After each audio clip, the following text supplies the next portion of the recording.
asking for a friend, I need to know myself. And if you never ask, how would you know yourself? It's crazy how your parents know you more than you know yourself. Growth is good, it's important just to know your wealth.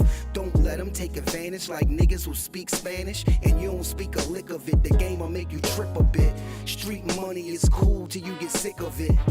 And all that bullshit that come along with it. Make sure you stay on your square and keep a strong pivot. Cause them cruddy buddies, they'll do you ugly. And why every female favorite question is, do you love me? And if you knew better, baby, you would do better. And once you know better, you would show better. Most men want a housewife, but me, I love a go-getter. Your ex pussy wet, but that new pussy be so wetter. No lies detected, just get high and accept it. Go ahead, talk to him, y'all ain't beefing like that. Come on, Doug, why you being like that? Man, let's keep it a stack. Why you say it if you ain't mean it like that? And when you say him, you ain't give him no rap. Man, let's keep it a stack. You ain't gotta say you gon' be right back. Stop bluffing, shorty, keep it a stack. Once you start something, can't just leave it like that. Finish the job, homie, keep it a stack. When I was coke dealing, the rules was no squealing, no stealing from your mans and no feelings. For these hoes, that's just gonna mess up the guap. 10 toes down whenever you on your block, or even when you ain't. Don't know them from a can of paint. Just be loyal and trustworthy. You ain't gotta be a saint. A lot of y'all be geeking, backstabbing and sneaking. Nose clean during the week, but they dabble on weekends. Oh nigga, I be beeping. Your niggas might be sleeping, but I was trained to tread water in the deep end. Jellyfish sting, but them sharks will bite your head off. Run up on you while you park, get the dumping, then they slid off. The hood know who did it. Now let's see if your homies with it, or your name die in vain cause one of your homies did it. Ain't no reason to kill your man over a kilogram. How you thinking y'all fam, then spin you like a ceiling fan. Go ahead, talk to him, y'all ain't beefing like that. Come on, Doug, why you being like that? Let's keep it a stack. Why you say it if you ain't mean it like that? And when you say him, you ain't give him no rap. But let's keep it a stack. You ain't gotta tell me you gon' be right back. Stop bluffing, shorty, keep it a stack.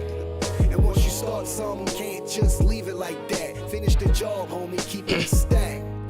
While I'm still rapping at 40, well, let's chat about it. First of all, my life's amazing. Let's get that about it. Wife is blazing, and her kids get the life savings. Follow the drip, nigga, my ice glazing. Yo, FSO, in the best that flow. Bars, storytelling, visuals, cadence, and concepts. Content, impact, yeah, the boxes is all checked. I just need that one song, yeah, that one song. And I could clutch the earth with just one palm. Never anxious, look in my eyes, I'm dumb calm. They either gonna walk with you, or you gonna run for them. Either way, you gon' have to let your heater spray. Lose yourself, might even have to put that weed away. Now that's a lotto, that's my medication. Gotta stay high, yo, till a nigga die, yo. Album out now, hit the link in my bio. Go ahead, talk to him, you ain't beefing like that. Come on, Doug, why you being like that? Now let's keep it a stack. Why you say it if you ain't mean it like that? And when you say him, you ain't give him no rap. Now let's keep it a stack. You ain't gotta tell me you gonna be right back. Stop bluffing, shorty, keep it a stack. Once you start something, can't just leave it like that. Finish the job, homie, keep it a stack.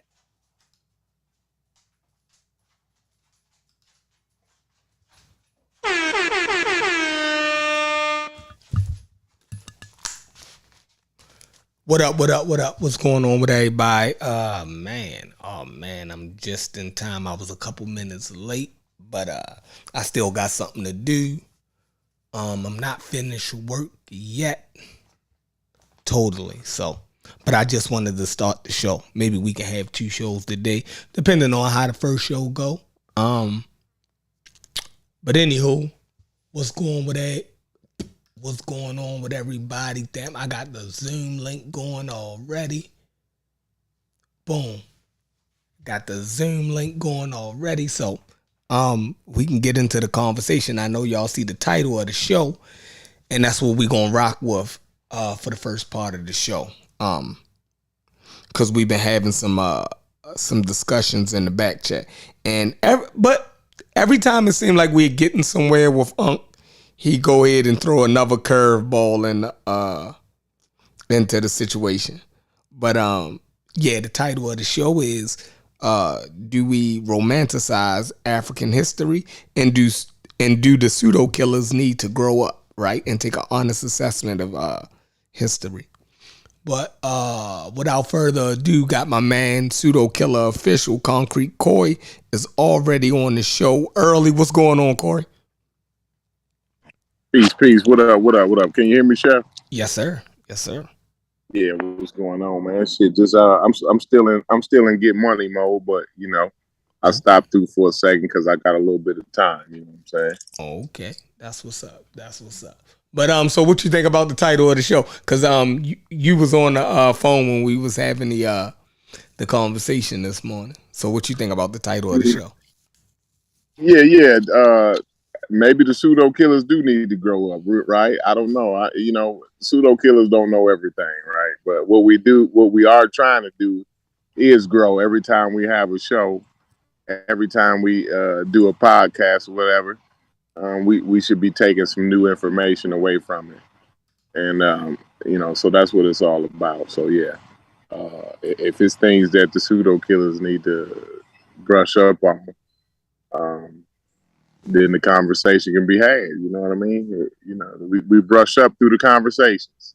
Still sharp and still. Definitely. Yep. Yeah, so it's a good title. I think we can tackle some issues that's like you said that we've been having in the back chat. You think you know what I'm saying? You get subdued and shit, and next thing you know, the nigga done came out of the cuffs on you. You know what I mean? He done slid out of the cuffs on you. You know.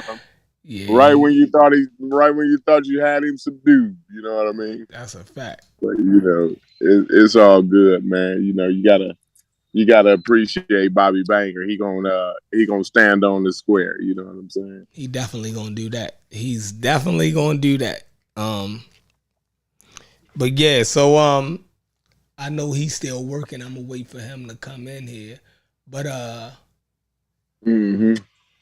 James, hit the link. While we got some time before the show. I need to ask though, Shepard. It's way off topic. Way topic.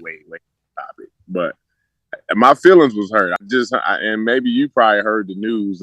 I talked to people at work. They heard the news a couple days ago. I guess, right? But I just heard the news, right?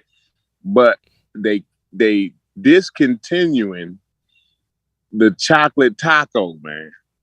What the hell is that? The taco is made by Klondike. You know the Klondike bar, right? Mm-hmm.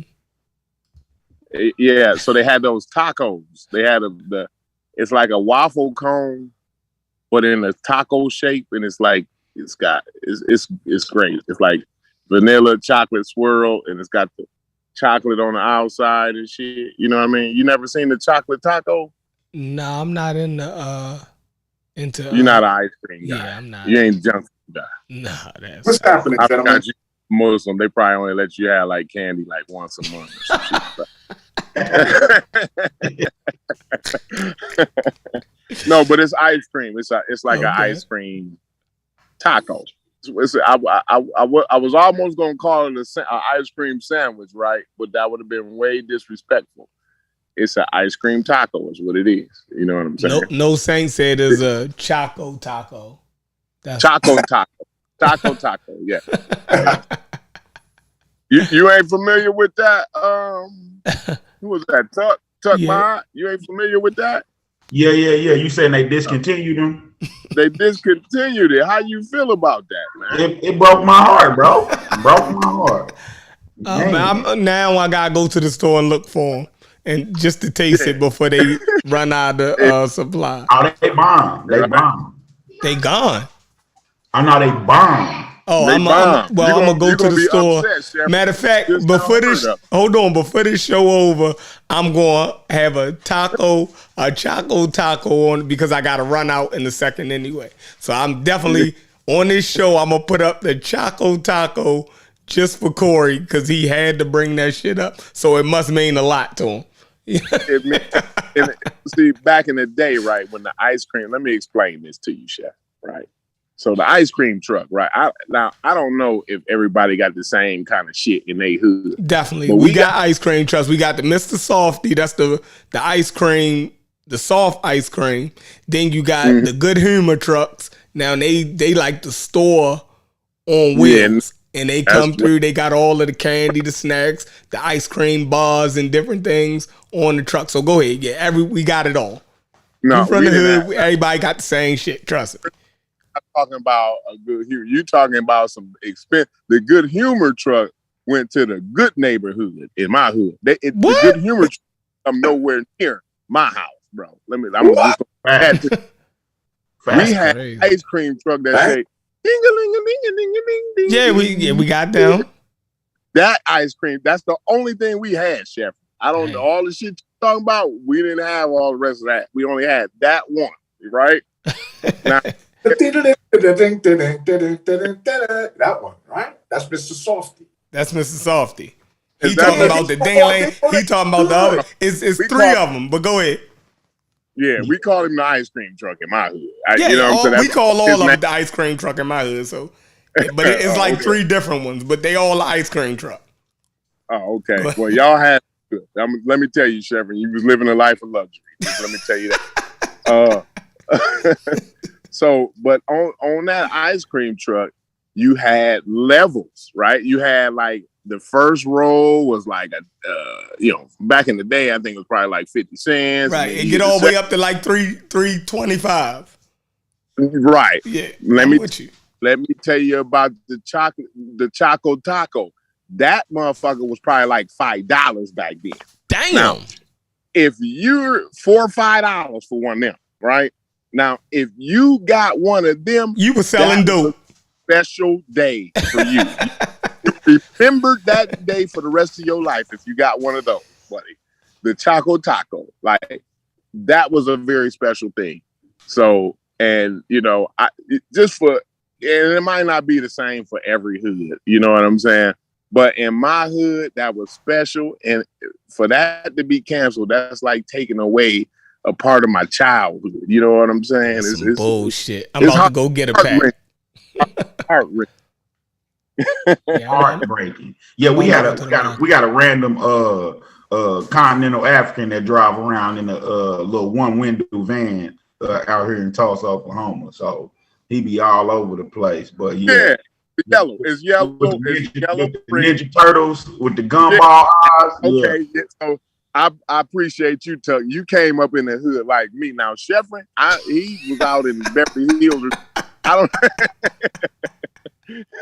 Told you their forefather. He uptown in Maryland up there. He living up. No, my nigga, I'm in Baltimore. Yo, it's a sprawling city. You get it all, man. You get it all. You get the projects. Now, in the projects, I don't think the trucks that I'm talking about will go through the projects, right? But it's different areas of the city where, you know what I mean? Yeah, they got their areas, but definitely. But all of them on the Swan truck and the Good Humor truck, but them were they were not coming into my hood, not at all.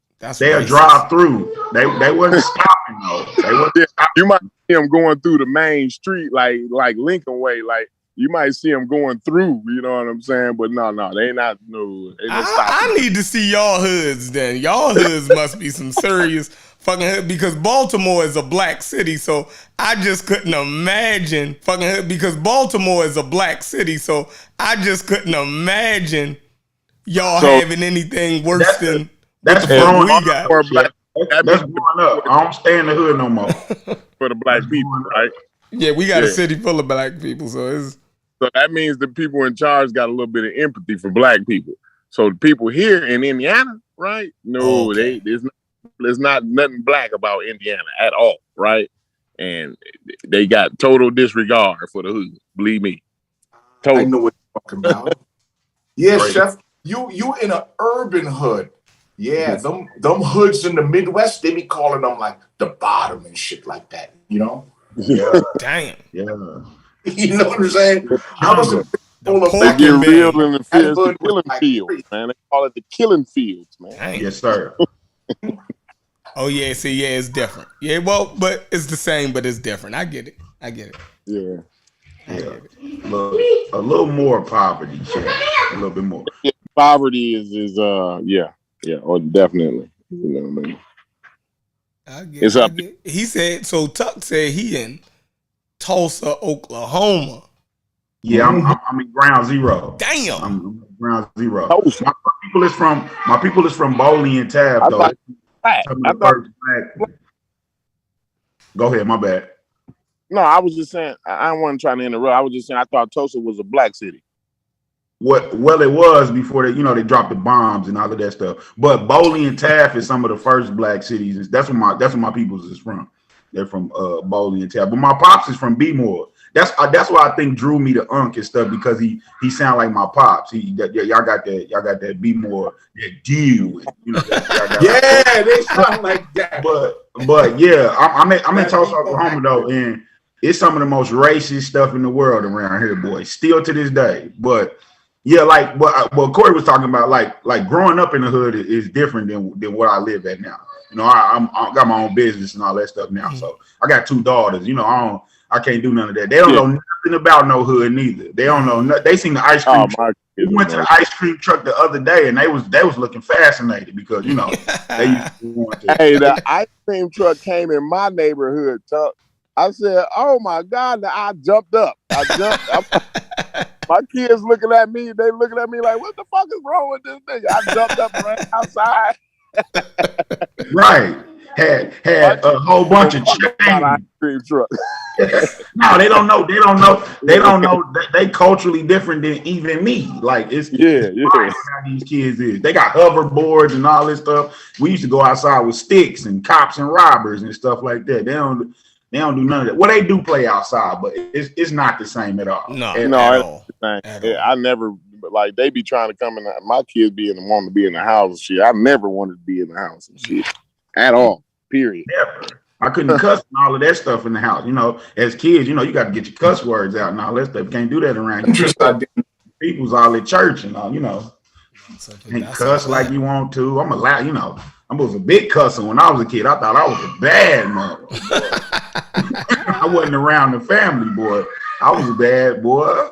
But yeah. I got to go grab some of them too, though. I'm glad you said that, Corey. Yeah, I'm gonna run to the store on my break. And I'm in a couple weeks. Yeah, I'm gonna grab some so I can put them up so everybody can see what Corey talking about. The chocolate taco. But hey, James, you ready, James? Is you at your computer? No, I'm in the bathtub. I didn't know when you were going to drop it. Bathtub. Oh no, you can't. It's a rule. Hang up, yo, until you get yourself together, yo. You can't be talking to us butt naked, man. That was crazy, man. Hey, family. I'm from Brooklyn, New York, Kingston, and Pacific, right where it's hot at. But now I'm out in Arizona, and you know the way I'm living, I got a luxury tub, and it's dry out here. So a couple of years of fucking with my skin. Yo, my wife figured it. Yo, you got to get in that tub, and it's like three times a week. In between showers, I got to soak with the Epsom salts and the shit like that for the skin. It's dry out here, even in the monsoon season. In the summertime like this, it's dry in the mug, man. Yeah. I mean, I could turn my camera on and prove it, but nah, bro, we good. Nah. We just got off a ban. We just got from being banned. Don't do that. Do not do that. But I'll be out the tub in about 40 minutes, man. All right, well, go ahead and get out of here. Just listen in. Dipping in the shit and washing my ass. I'm in here soaking therapeutically for my skin. All right, well, go ahead and handle your business. When you come back on, I'm going to give you your 15 minutes for your presentation because I promised that to you yesterday, and it was sounding good, by the way, so I want you to finish and get that off, all right? Wonderful. Good looking out. So I'll be back on in just a little bit. Pseudo sophisticated going on. Yeah. What is that Tuskegee? That's what you talking about? Yeah, the Tuskegee. Yeah, man. Yeah, that should be good. Nah, he probably know about the Tuskegee. Yeah, I listened to him about that. Yeah, that's just like they finna come out with another Emmett Till movie. Now, do we need to see that again? Do we need to? I don't want to see that. I don't. Me neither. I just can't no more. I just can't. I don't but even maybe it's still for the kids who don't know, though. You got to think about that, though. For people who don't know that, you know what I'm saying? But they just came out with a series though. They just had the series on Hulu, didn't they? Yeah, but they want to get the real deal. You know what I mean? They got to get the silver screen. You know what I'm saying? Well, if they want to get the real deal, the white lady's still alive. We can get the real deal. She's still alive. She died already. No, she's still alive.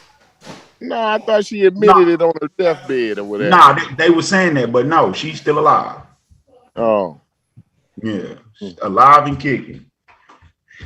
Ooh, but yeah, I wonder what he's gonna bring. But he said he got like first hand because his wife is like is like her dad or something like that was a part of it. Or did he say? I heard him say it. I heard y'all saying a lot of stuff yesterday, man. Y'all was going, and then Garfield come in. Oh my god! Yeah, I wasn't even on the panel yesterday. They went to Babylon. I'm with you, bro. That rabbit hole, boy. We didn't almost got to the core of the earth on that rabbit hole, boy.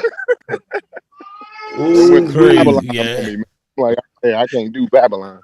That's why I just got good, because I hate to be the one to be like, hey man, I don't want to hear this shit. A lot of people want to hear that. You know, it's just me.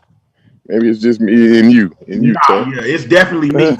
Boy, they just be giving these people the leg to stand on, and they be running with it. Like okay.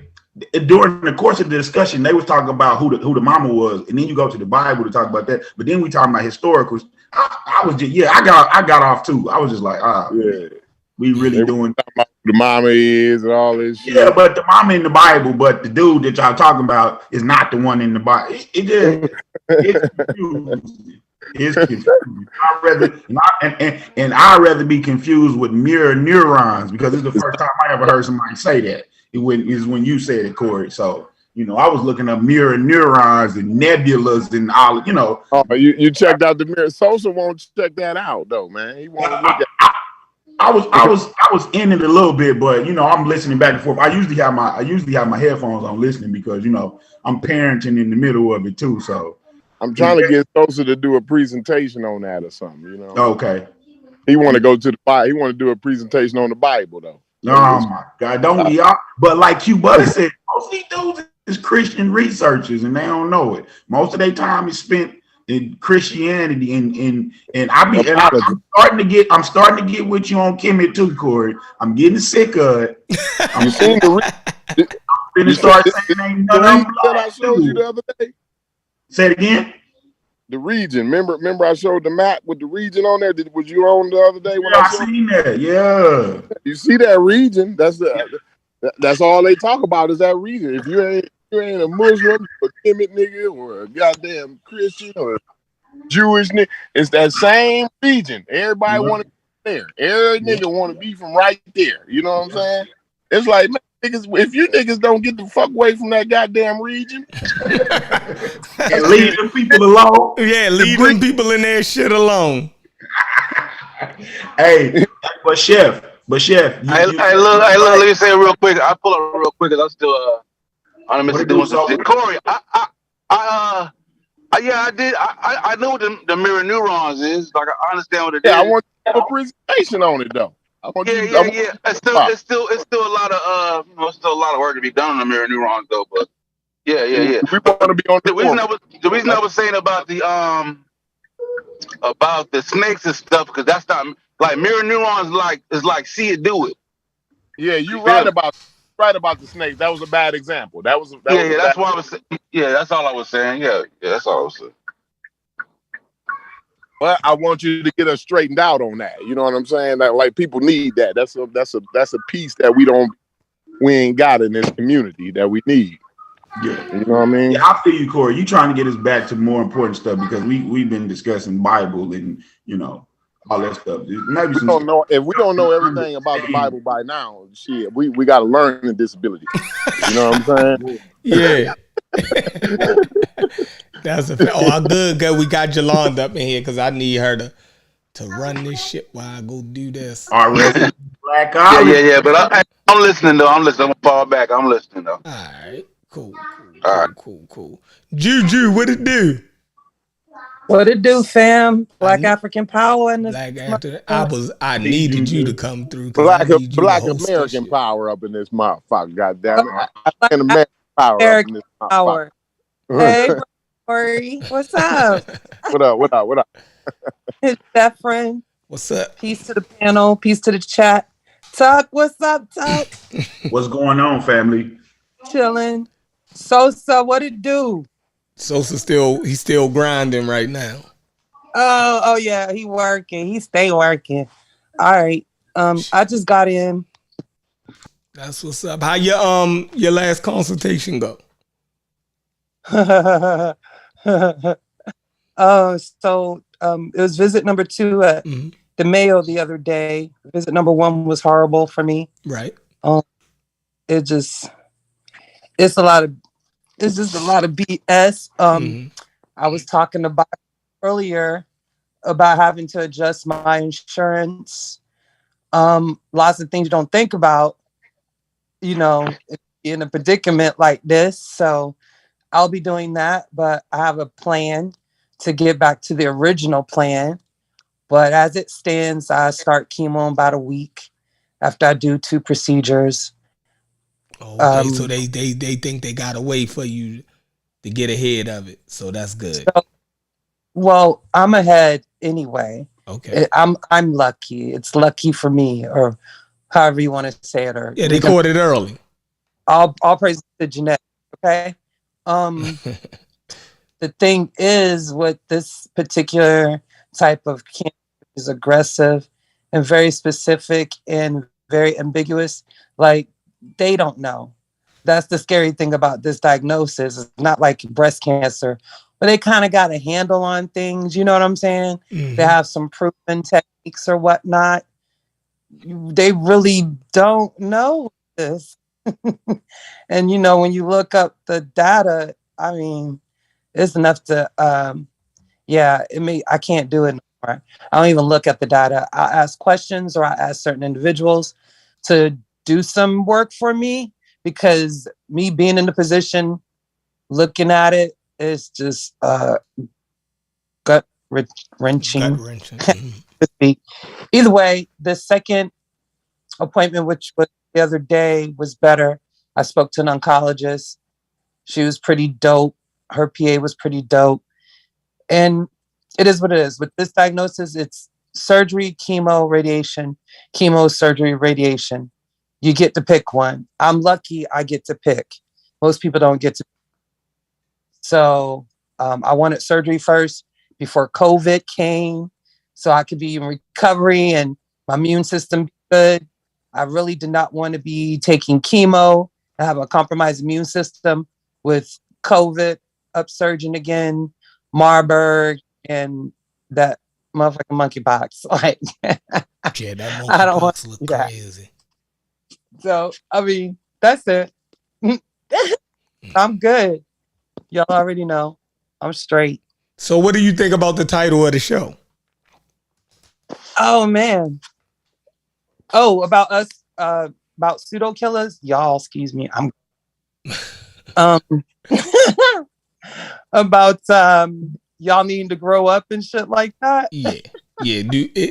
Because I'm the way Aint frames it is that we have a child's understanding of Africa, right? Ooh, we're not ready to face the harsh realities. Talk about y'all. We're not ready to face the harsh realities of what Africa really is. So we want to believe that it's all, if it ain't good, if it ain't the good history, he's saying basically the pseudo killers, freak out. You dig what I'm saying?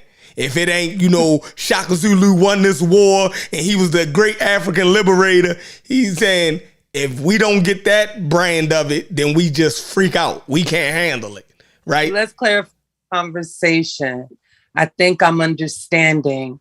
So for me, and when I have conversations with others, when we talk on subject matter that we have on the show, particularly in our circle, there's a divide on thought process and what we feel about Africa at some degree. I stand on one side of the Nzinga issue. You and Corey and Sosa stand on another side. in a sense. For me, because how I came to the community and how I understand some things, and I wouldn't call them pseudo. I would call them realities based on this paradigm, this worldview, and the way we live. Like, we can say all day that racial is a social construct, you know, like it's only like real on paper and things of that nature. Agree, there's no such thing, but that social construct of race and politics and everything is determined by how people perceive us, which are Black African people in the diaspora. And our realities are based on that perception. And that's a harsh reality. So, you know,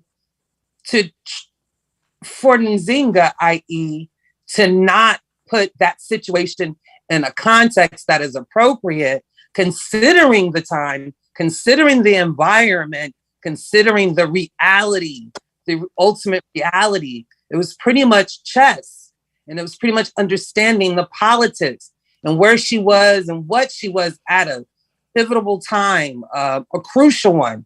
And so some of her decisions as a ruler, not as a woman, not as an African, but as a ruler, to gain that type of power and prestige and respect, so to speak, from the colonizer, the very oppressor that was ravaging the continent of Africa.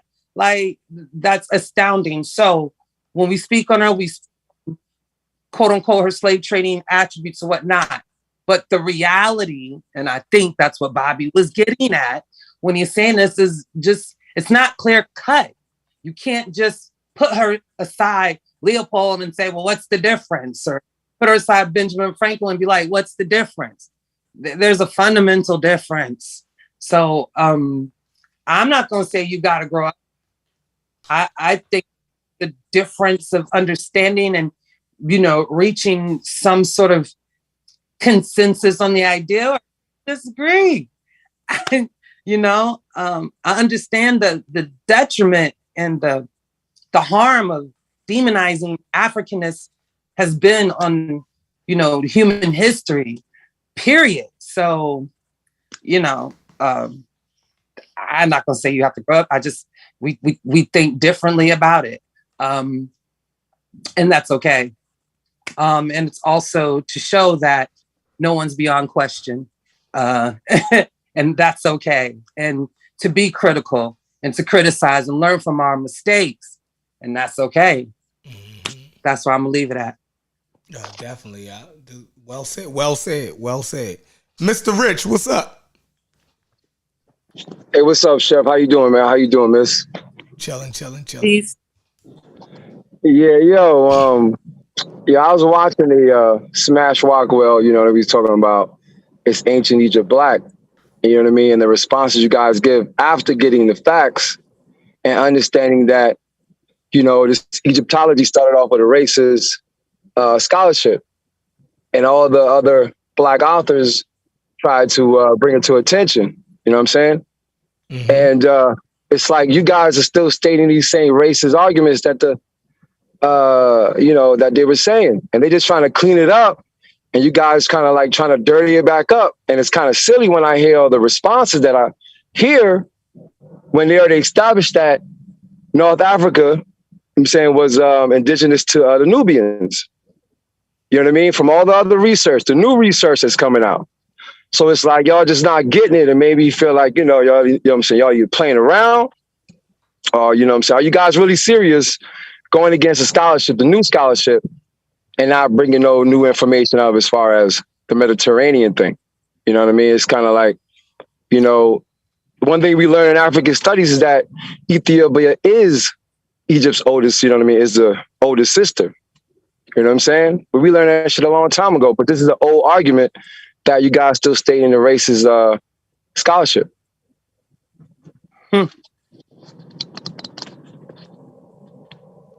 You done? I'm done.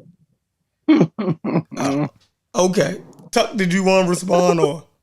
I just think I understand both sides of it, because like Mr. Rich just said, they was opposing something when they came with this stuff. And right now, we're not really opposing the white information like that. We just trying to get it right. That's all we trying to do. We trying to get it right. And if Nzinga was this is the only problem I had with it. It's like when y'all make the Michael Jordan analogy. Well, Michael Jordan is going to be known for being a basketball player. Is he a gambler? Absolutely. But I don't want to say white people, but what white people do is they will talk about the people that was horrible. They don't start with that though, because they want to uplift them to their people. Even to us, they do that though. Even to us, they still bring us people that was on slaves, but you will have to dig into that before you know that. So I think that's what Aint is saying. Aint is saying like, yes, Nzinga might have sold slaves, but what she should be known for is being a ruler. Is in her time doing that, so she wouldn't be the slave.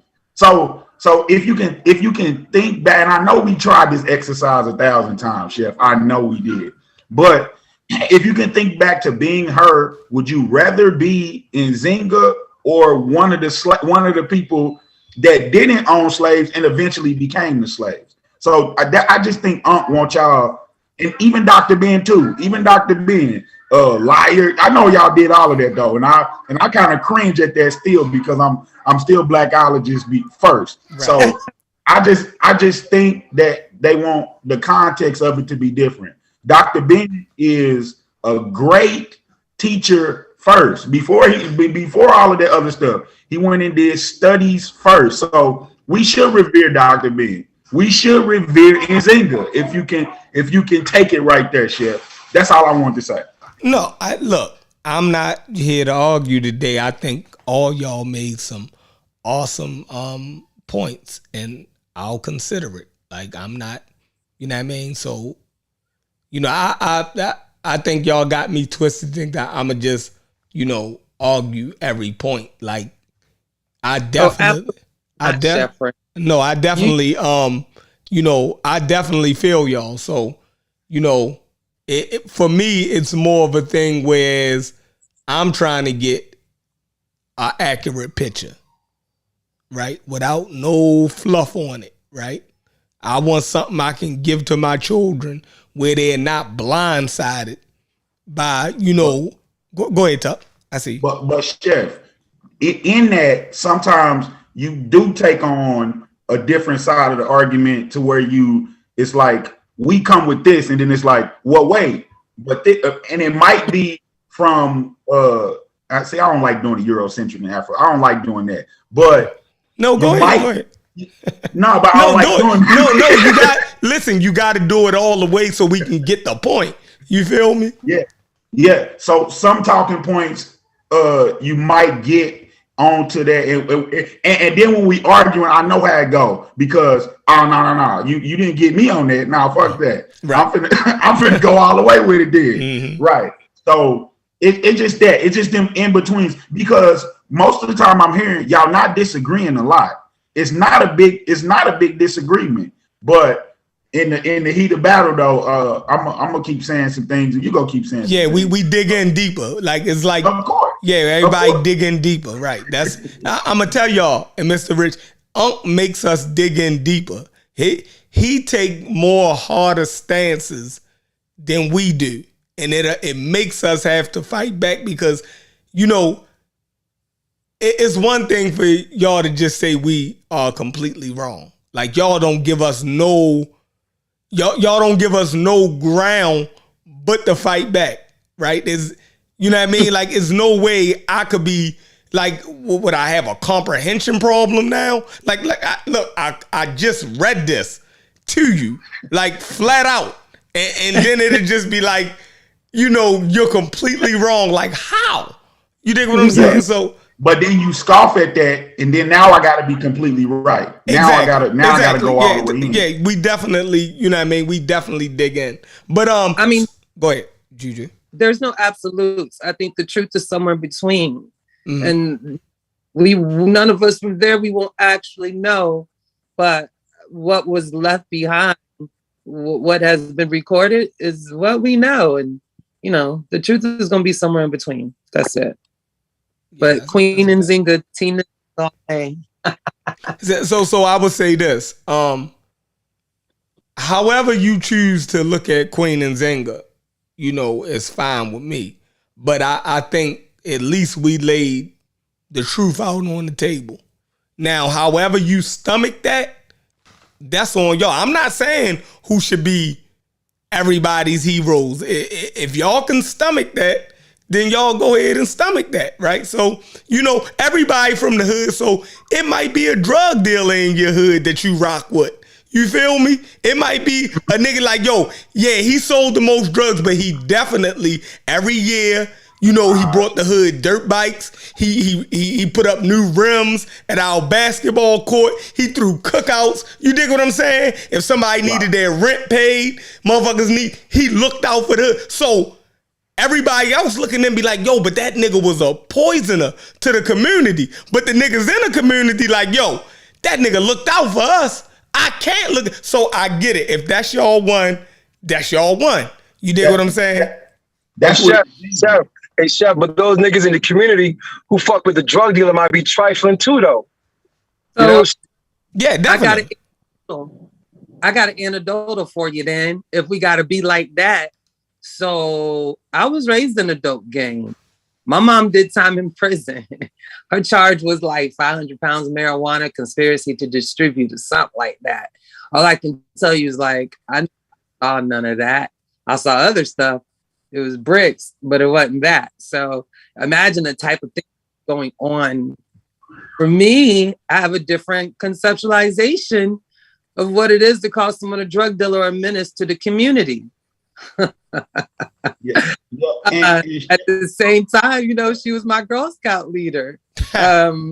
So you get what I'm saying? Yeah, like, I get it. You don't know what it is to survive, more or less to want to thrive. And when you're dealing with conditions that are already against you, so I can't ever judge that. I can judge the outcome and the result, but never I'm gonna judge the process or what people chose to do to survive and be viable in this life. It's particularly Black people. That's my bias, and that's personal. Facts. But Chef, this is what I don't be wanting y'all to do. I don't be wanting y'all to say, since y'all excuse that from Nzinga, I don't want to hear nothing about the Arab slave trade. I don't want to hear nothing about the transatlantic slave trade. Now, hey, I'm not going all the way there. You're going to hear something from me about the transatlantic slave trade and the Arab slave trade. And we can't really do, is it a context to put that in to where you could be like, well, they was defending something? Because that's the context we put Nzinga in. Yeah. We don't. We say she was defending her home, and like you said about the drug dealer, the people around Nzinga probably loved her for it. Mm-hmm. So it's just tough. It's just tough, and I just don't want that extreme to where you go into that and you say, well, we got to excuse all slavery, because I don't think it's excusing it. It's just understanding it. All right, but let me ask you this, all of y'all, and what's going on, Cedric? I'm gonna let you get in a second. What's going on, bro? Peace, Chef. I'm good. All right. So let me ask y'all this. Mr. Reg, Juju, Tuck, you know what I mean? Sosa, I know Sosa working. Cedric. All right. Can a person, right, because she's not in the African American museum for being a slave, an enslaver or anything. She's in an exhibit because she was a fighter. She was an African nation that fought against the colonial powers, right? So that's what history talks about her as. Like, we gotta be honest, right? So for continental Africans, I can understand them saying that's their hero. She stood up for African nations and fought for them, you know what I mean? And fought for an African nation against colonial powers that encircled her nation, you know what I mean, and tried to take it over, right? So she did that. Cool. Now, for African Americans, you got to remember, we not those Africans no more. We're the product of all of that stuff that went on during Nzinga time, right? So my thing is one thing to look at, you know, if she's in the regular history museum, fine. See, she don't deserve to be in the African American history museum. She belongs in the history museum, right? She don't pose to have nothing annexed to her. You dig what I'm saying? The same way Napoleon or any other great leader would be. Why make her, you know what I mean? Don't put her on a lower scale where she's just in the African American museum, right? Because she's not African American, right? She is an African, right? That actually has, that African Americans can look at with a slanted eye.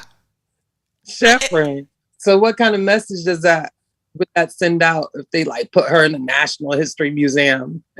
No, not the National History, just the museum. I mean, a cultural museum, like just a regular old museum, right? It don't. But once you say African American, then you would think that the history, right, of these, we're celebrating people that's tied, right? The people that we would want to celebrate, right? I don't think we would want to celebrate me. And I'm an African American too. Y'all ain't the only African Americans on here. So y'all gotta listen to other African Americans. I know y'all don't want to. You feel me? But y'all, but I gotta say so too. As a transitional piece to the history of the African Holocaust going into our plight here in America. But again, like if she was put in a different type of museum, like, you know, still like what kind of message does that send out? And do the powers that be really want that type of message out? You know what I'm saying? So I don't know. Yeah. So definitely gonna be maybe Freaking the Sheaves museum. Yeah, she supposed to be in the World History Museum for a fact. Right. I'm not. So listen. Do you think, Chef? Do you think she stopped a lot of her people from being African Americans too? Like while she was over there, keeping them from what the Portuguese and all of you think she stopped people who could have been a part of that too? That could have been. Yeah, definitely. It was a pick and choose thing. So it could be a person that African Americans revered, though. Well, what? See, it's the transitional piece still.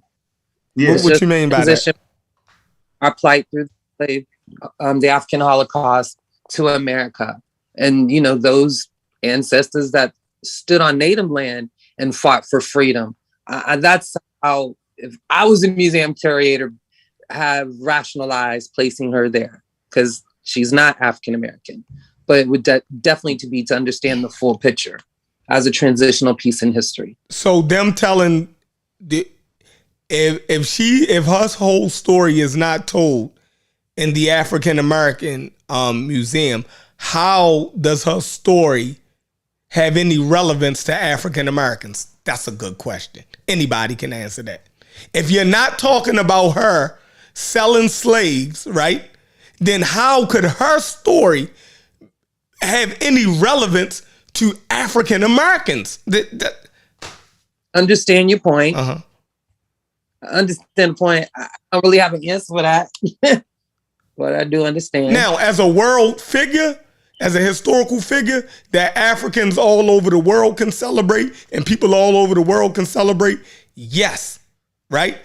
The same reason why they did Shaka Zulu fought against colonial powers. Why he ain't in the African American Museum? See? You see?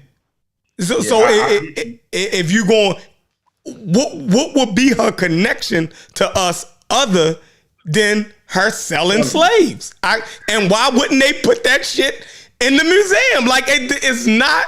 But y'all can have her, but y'all got to be real with me. Cedric, Mr. Rich, where y'all at?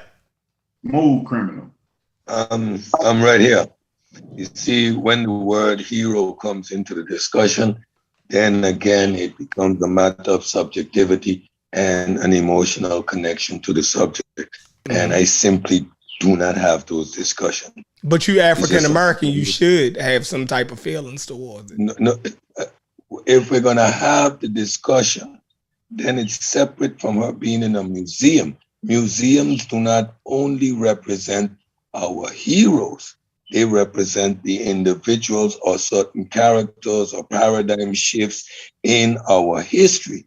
And like Juju just explained, to ground our existence, where we come from. Okay, we go center into Angola. What is the focus we're going to take out in this museum? That lady represented freedom. She stood for freedom for her people. Now we can get into the nuances of that whole battle. And yes, we are a casualty of that experience, but it gave rise to a Martin Luther King. It gave rise to a Malcolm X. People of the same spirit, people of the same character who is going to stand for their people. And her as a symbol is rooting where our journey began. Like, yes, now now take a look at the museum. Would African Americans need to honor her as a national hero? No, and it's also not done. But we recognize her prowess in history. Why do we need to do that? Because this is a woman that was equal in stature and in capability to the European powers at the time. Do you understand what that message would do to my daughter or for my daughter? But see, I think that's where he talking about the romanticism, though. I think that's where he getting that from, because yeah, but like we're not disputing the fact that that she dealt and handled in slavery. Everything that she did with that regard was also very strategic. And again, it was the system of that time and day. Like there was no way around it. Again, she grew up with slave ports and slave laws in her nation. It wasn't something that she was alien to and invented. Slavery was the system of the world at that day and age. We cannot retrofit our morality. Was it good from this perspective where we are now? No, but there was legislation all over the world with regards to slaves, how they were treated, who could be a slave, who could be sold. This was the system of the world at that time. We cannot take that out of the equation either. We cannot create a perception as if Nzinga decided, you know what? I'm going to start this slave business and I'm going to deal with the Europeans. No, she evolved into a system that already exists. So to focus way too much attention on that aspect is disingenuous to my point, because other rulers before her and after her engaged in the same practice until it was abolished because of the Industrial Revolution. Let's be honest. The Industrial Revolution is the reason slavery ended. But Cedric, do we have examples of people in the areas of where she ruled that fought against slavery? That's what I wanted to. Yes, including herself. And again, if you're fighting against slavery, right? The troops are coming in. You shoot these guys or you capture these guys. What are you going to do with the enemy that you captured that were trying to enslave you? You're going to sell their asses because you got no prisons. This is the system of the time. You are stopping the guy that is trying to enslave you. You want to sell him into slavery. That's what you do. We can't deny these aspects. But again, if we talk about heroes and who we should identify as our heroes, I would say we're not going to put Nzinga, give Nzinga a national day in the United States to honor her as a national hero. We're not going to do that. But in a museum, grounding where we started from, which other symbol would I choose to highlight that? I will choose the person that stood up there, fought these people, maintained her independence as a beacon. Am I going to put one of the other kings who succumbed to slavery themselves or lost? What image would you put to ground us? An image of the slave ports with the church on top? that doesn't give hope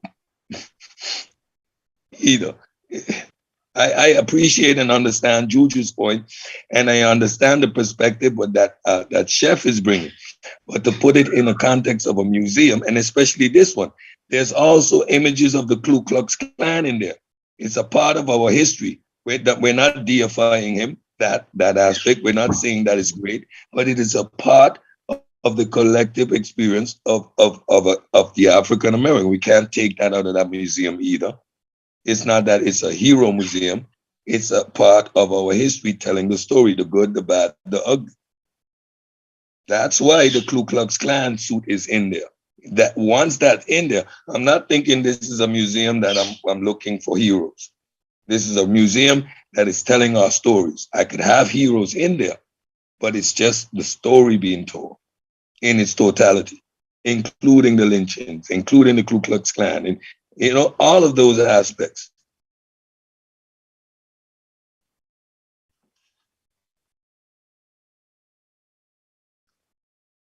And since I got the floor, let me hit on this Black Egyptian thing. When we have these conversations, when we're saying, listen, folks, we understand Black. No one can talk about Black because it's a social construct. It's not something genetic. You can't prove it in genetics, etc. That's one discussion. And when we're talking about how people look, again, I know Northeast Africans, and they go from guys that look like Arabs to guys that look like Nipsey Hussle to people that look like a dark, like one of my brothers. He's dark, pointy nose, big forehead with the curly hair. The people from Eritrea, some of them from Chad, North Sudanese. So when I think of North Africans, I see those people. They are not West Africans. They are not my phenotype. They don't resemble me, but I consider them and equate them as Black, knowing the fact that they're from the African continent. That's what I say to that whole discussion. However, we know that there's a range of phenotypes, and we even saw in one of the last documents that Aint brought, if we were to look at them from a modern perspective, they would look like the range of African Americans that we see today, which I understand. Like they go from almost white, Mariah Carey, to Black as who, like, and everything in between there. That's all Black to us. We accept that as all Black. So why now are we specifically wanting to deny that Blackness when it comes to Northeast Africans, and when we're talking about the Egyptians, they weren't Black, but nobody willing to say what their actual color was or who they look like. And we go over their phenotype. We go over their phenotypes, and we go over the genetics. And I hear when Ngozi, he is describing these people. These are the people, the Northeast Africans, Somalians, Ethiopians, Eritreans, North Sudanese. Go right up. All of the Aswan, the river, like in Egypt, you can pull up pictures of they're dark people, curly hair, pointing. They are not Afro-Caribbean. They don't look like me. They're not African American, but they're Africans. So I look at them and I say, oh, they're Black people, nonchalantly, without paying any attention to it. When we go dissect DNA, and then again, when we say, for example, the genetic makeup of a Sudanese, a South Sudanese, has this amount of Arab in it, I look at a man that's pitch Black. I say he's Black African. I know he's not me, but I look at him, I'm not wondering what his genetics makeup is. Where you from, Africa? You Black as night. You're Black, you're African. Like, we're from the same continent, but I don't get it mixed up that I am now a Sudanese or a Sudanese is a West African. No, I don't have those mix up. And that's why this whole discussion sometimes is like, it's dragging out. But what the underlying tone I get is that this narrative is being, like Rich said, this old outdated narrative. Yes, in Egypt was developed because people from the Mediterranean, aka Greece, Anatolians, those are the people that came in and created this great civilization. And the argument is, show me it somewhere else in Africa.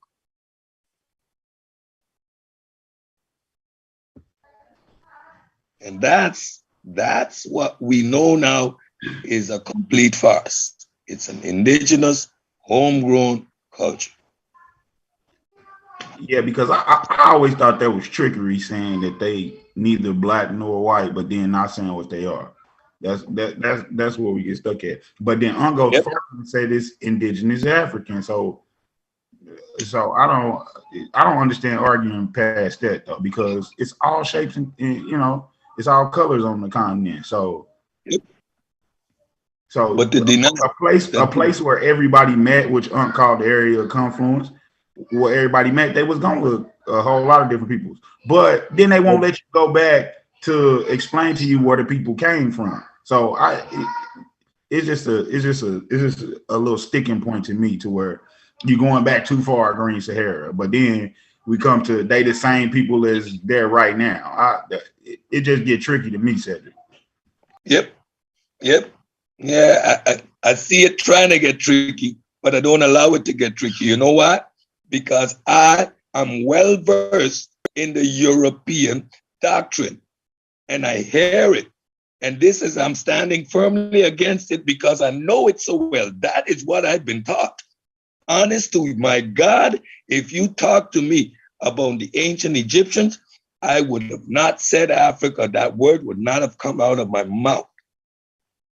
Because everything that they teach about this place is not Africa. It's everything but African. It's not in Africa. They would take Egypt and place it in the Levant as quickly as they could. With the Bible stories and everything, they make it seem as if this place has no grounding, no rooting on the continent, that it would be impossible to find anyone that looks like a South Sudanese anywhere in Egypt.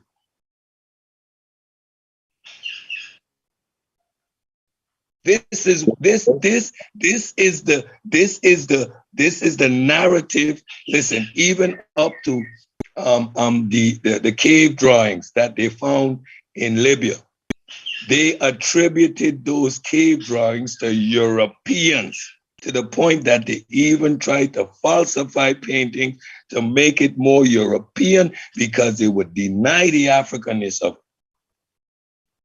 I know this history all too well. So when I hear certain arguments like Mediterranean, I get triggered because I know in which context this is constantly referred to. It's referred to Italy, Greek, Anatolians coming down. It's never referred to as the Africans playing a role in this Mediterranean culture.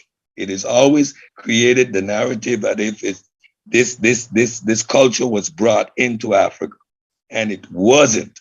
And when we keep talking about Mediterranean, we keep filtering in this old European narrative that I know too well that muddies the water, telling me, no, stop. When you say that, you're implying this. This is what they mean. This is what is written. This culture was developed by Mediterranean people coming into Africa. And their argumentation is, do you see this anywhere else in Africa? Do you have writing in West Africa? Do you have writing in South Africa? No, you don't. Do you have these type of buildings? No. This was only possible because of the white, I must just say, white influence.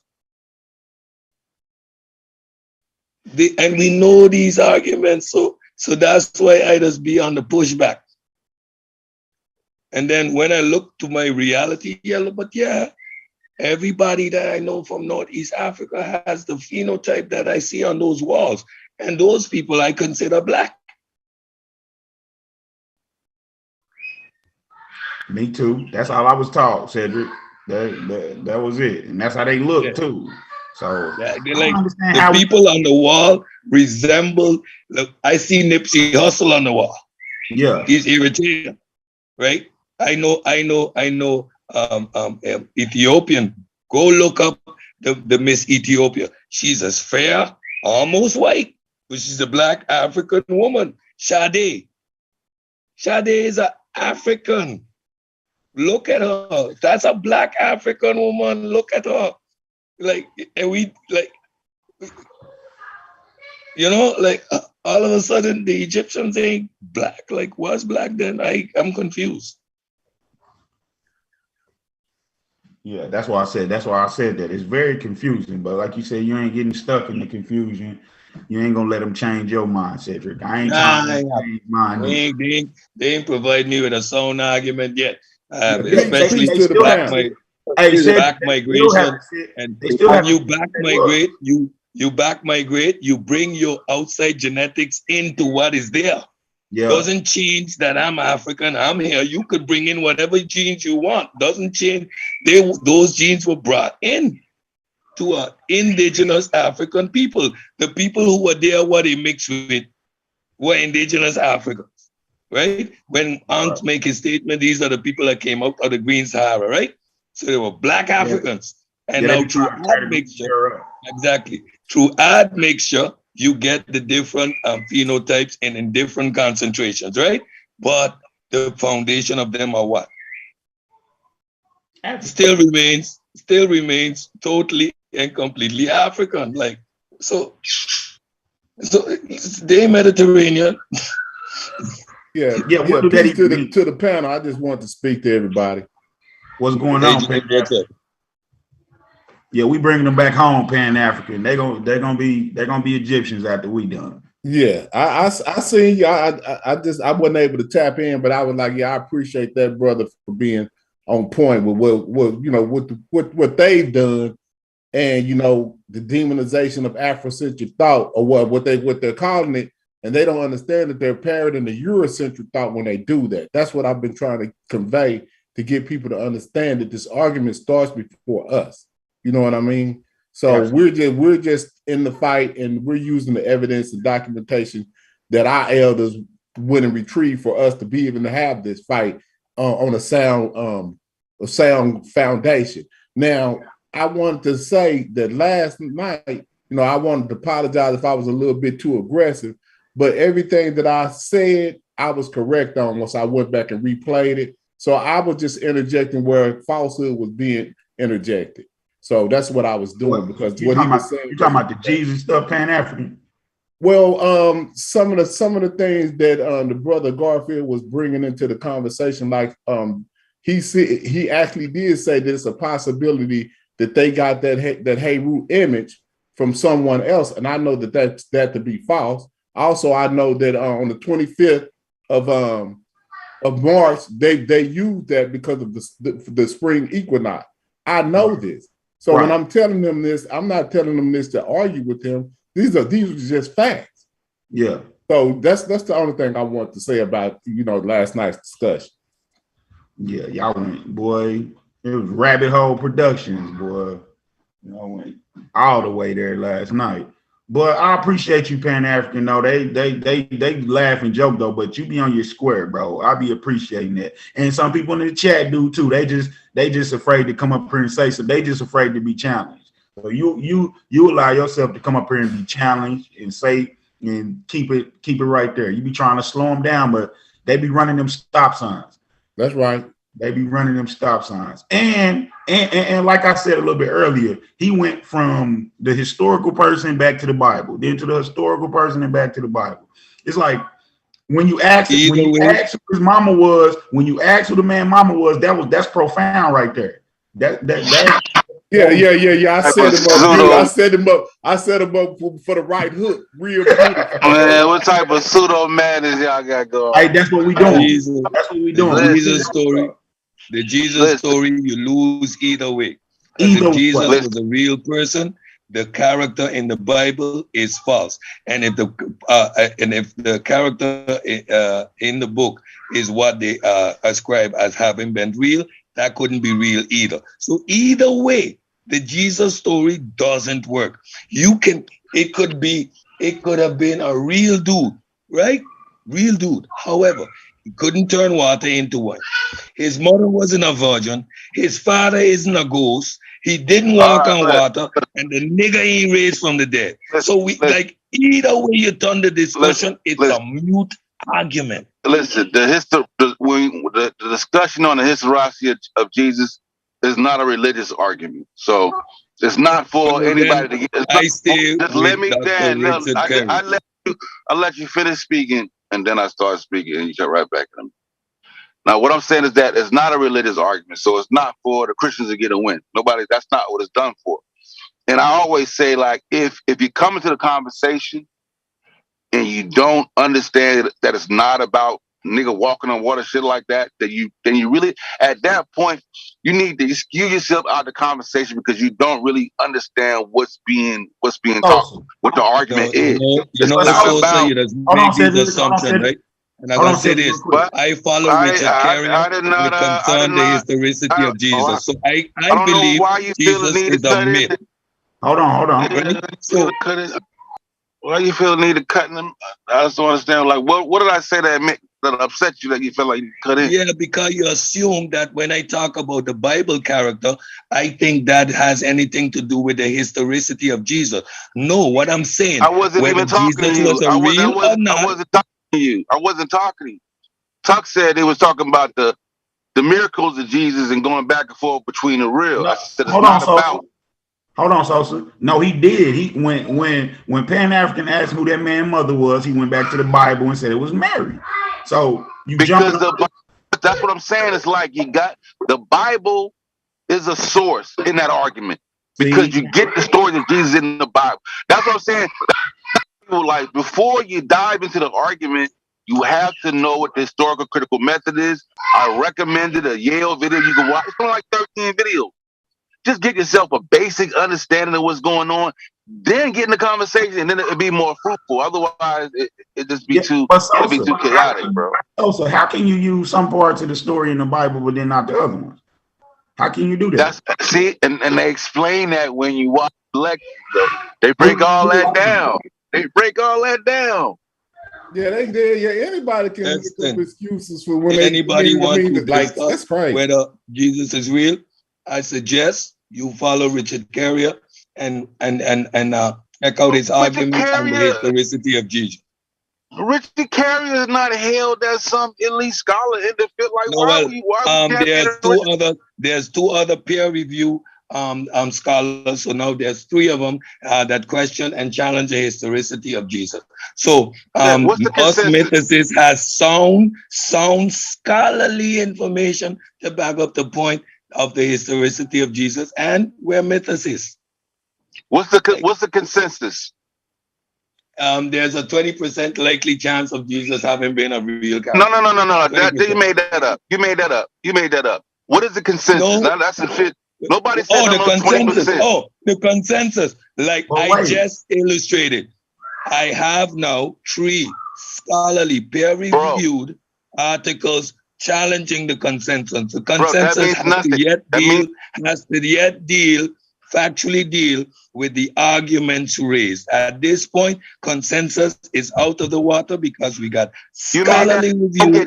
We got 3 scholarly review documents which are challenging the historicity of Jesus. You made that up. And Richard Carey and 2 others did full scholarly peer-reviewed work on the subject. Bro, made that up. Made that up. Richard Carey don't say 20%. He say 33%. And okay, 33. My bad. I was off by 13%. You can look it up right now. I know. But I don't want to be on. But that's not want to be on. Back to the Egyptian conversation we have, right? Like we need to put a banner up that we already agree that Egypt is an indigenous African civilization. We not said it like 100 goddamn times. But right? The argument that we're going against with Aint is in support of Dr. Ben's position, somewhat of it coming from the basically Nubia or Egypt being like the child of Nubia is the parent of Egypt. So that's what we really be arguing. Uncle's arguing that Egypt comes from Nubia. That's the conversation that we be embedded in. All the stuff about the Eastern Near Eastern influence, them just facts. We just talk about where because you gotta trace the influence to understand what's going on. That's all. That's the conversation that we be having. But wait. The influence of what? Hold on, Mr. Rich. Hold on real quick. But nobody. Hold on real quick. Go ahead. Do you think it's more information to show that the Egyptians had a connection with Nubians than it is that the historicity of Jesus?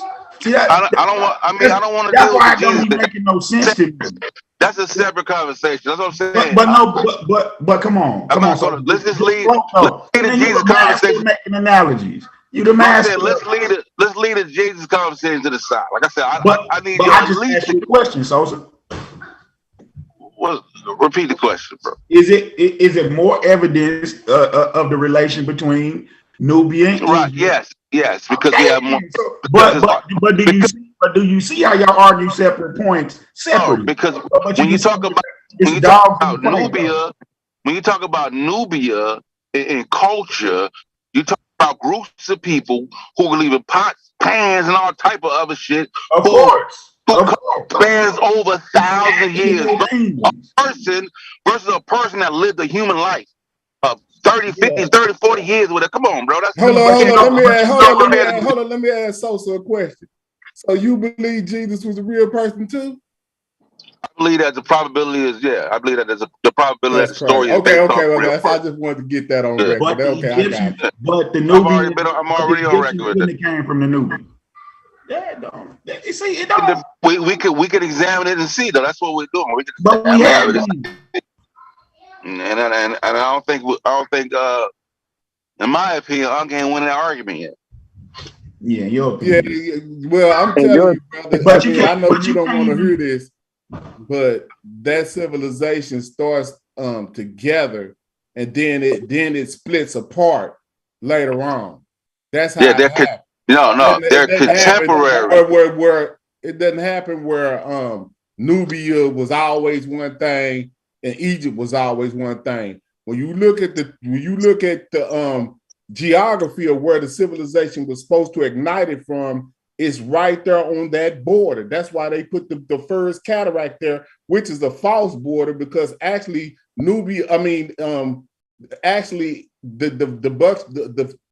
don't know exactly where the original border was. Europeans are putting a construct on where the border was based on that first cataract. But you got to understand that no writing is really in the inception of this civilization is even in existence yet. Listen, that's what somebody else is reconstructing this history, and then you got to unreconstruct it to do stuff that makes sense the African way, which is what Dr. But James, I'm sorry, bro. I'm not gonna do it that way. I'm not gonna do like you do and just come to my own conclusion, but shit, I'm gonna follow the evidence. I'm gonna look at the archaeology. I'm gonna use genetics. Come on, bro. Let me get it. I'm gonna use genetics. I'm gonna do all the shit that we do. Like you even say that, goddamn, you try to say that the Nubians, goddamn, it ain't right. Shit like that. Like wait, you said I said what? That the Nubians, the writing comes out of the Nubians. Right. That's all one people at the time. See, but they're taking the Nubian. See, you have to understand, so that they're taking what they're calling the Nubian people out of the history. But they're right there. How the hell so you saying these people ain't learning how to write? This is North Africa, yo. That's if they knew how, why were they illiterate? Why weren't they not writing? Why didn't I start writing 2,000 years later, bro? Like, come on, man. No, they created a different script 1,000 years later, or 2,000. They weren't writing. They created another script, the Nubian script, later, but they was already using it. You don't think that they could read the Go get it. Go get it. I'm not saying that some Nubians that filtered into Egypt couldn't read it. But the Nubian probably they wouldn't write it. They didn't filter into Egypt, yo. They was indigenous, homie. They didn't filter. They was not no goddamn indigenous. And they was indigenous in North Africa too, yo. Dr. Kennedy was talking about that. Hold on, y'all. Hold on real quick. Go get the Nubians are indigenous to Egypt. Dr. Kennedy, yo. Okay, I will. I will. Yeah, go get that, Mickey. We Hey, will. what's up? Brother Reggie. Reggie dropped off. Reggie Hey, still on. so let me ask you a question. I ask you a question. Hold on, we got some more Yeah, people it's all on here. good. Hold on real quick. Let me ask a I go question. I'll talk to ask you a been question. talking. Go ahead. Let me ask a question. Go ahead. What does the pastoral and the cattle has to do with the influence of culture in Egypt? I mean, it played a role. You know what I'm saying? But you know what I mean? But like What I said, exactly was the influence though? What was it like? You just saying a role, like what? I mean, it would just play a role in just bringing about a more sizable population. You know what I'm saying? Until you get the farming. You know what I mean? No. You said culture, but how was the culture influenced? The culture itself, yeah, because you would deify the animal, might deify the pastor and the bull and shit like that. You know what I mean? But you know, both Nubia and Egyptian were pastoralists. You know what I mean? Like it wasn't like there's groups of people done. You feel me? So it's not like just the Nubian were pastoralists. Egyptian were pastoralists too. So You know they just influenced them to do that. Nah, they're contemporaries, man. Like I said, they're So now you're contemporaries. gonna agree that they contemporary. That's what I've been We've telling you the whole said time. they were. We've always said they were contemporary. That's why we kept saying they're contemporaries. They got shared So what I'm ideas. saying is you can't So split the foundation was already built then. system up until they change. You can't split the writing system up as well. Bro, writing starts somewhere around 3400 BC. Man, there's a whole pre-dynastic period that I went by. Okay, now watch this. So you talk about the whole. Where do they find those little tablets at? What territory do they find that in? See, you ain't gonna. I don't remember the exact. They found it in Nubia. What What they're calling Nubia? That's where they found that evidence at. But see, then you got to also reconstruct and say, well, damn, they flooded out 400. What they flooded out 400 miles right there. Yeah, look, I know they could have done it on purpose. You don't even want to talk about that. The 400 miles that they flooded out. We talked about it already, James, but I ain't got no evidence. Like, what am I supposed to talk about? But what I'm telling you is where they found the oldest writing at. Just think, it has to be even older writing up under that 400 miles they flooded. They flooded. It doesn't have. That's where they found those tablets at, right in that area.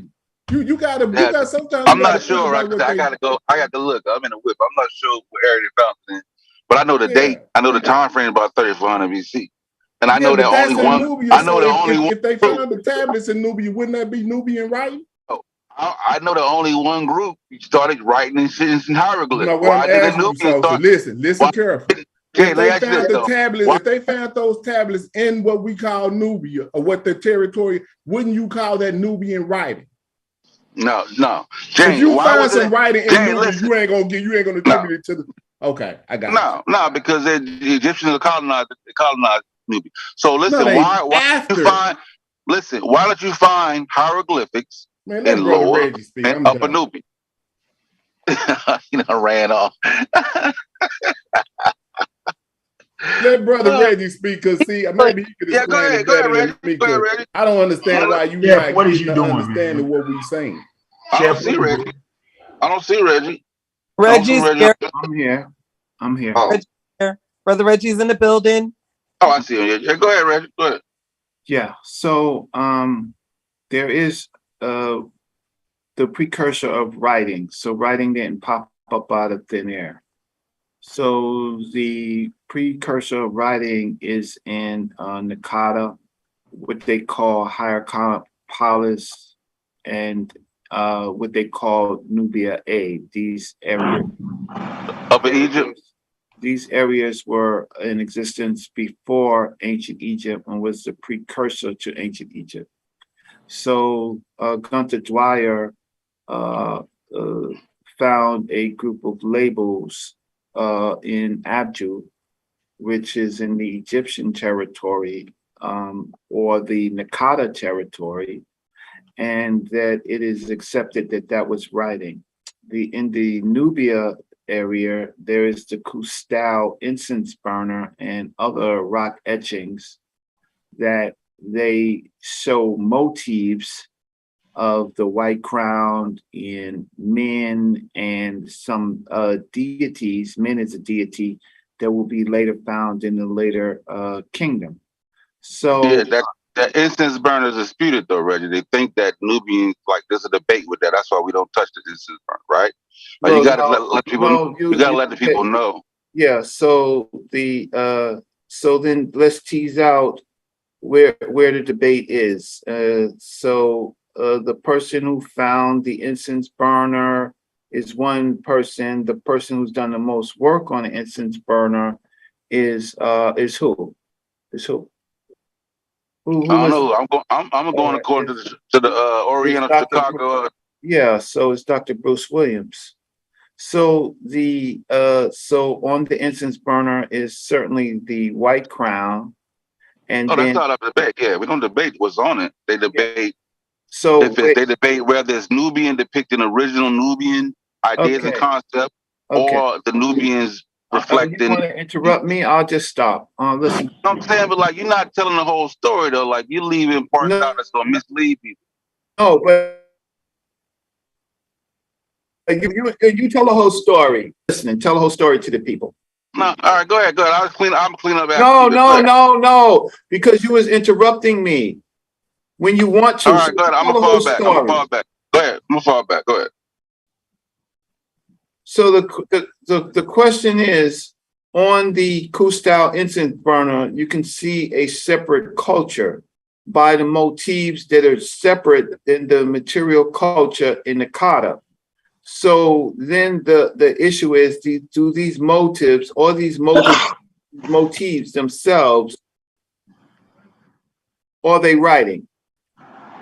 That is the question. You see two separate cultures, and you see them in pictorial form, and the Metanetia is a pictorial language, teasing out things that will become, that we can verify is writing in the later dynastic.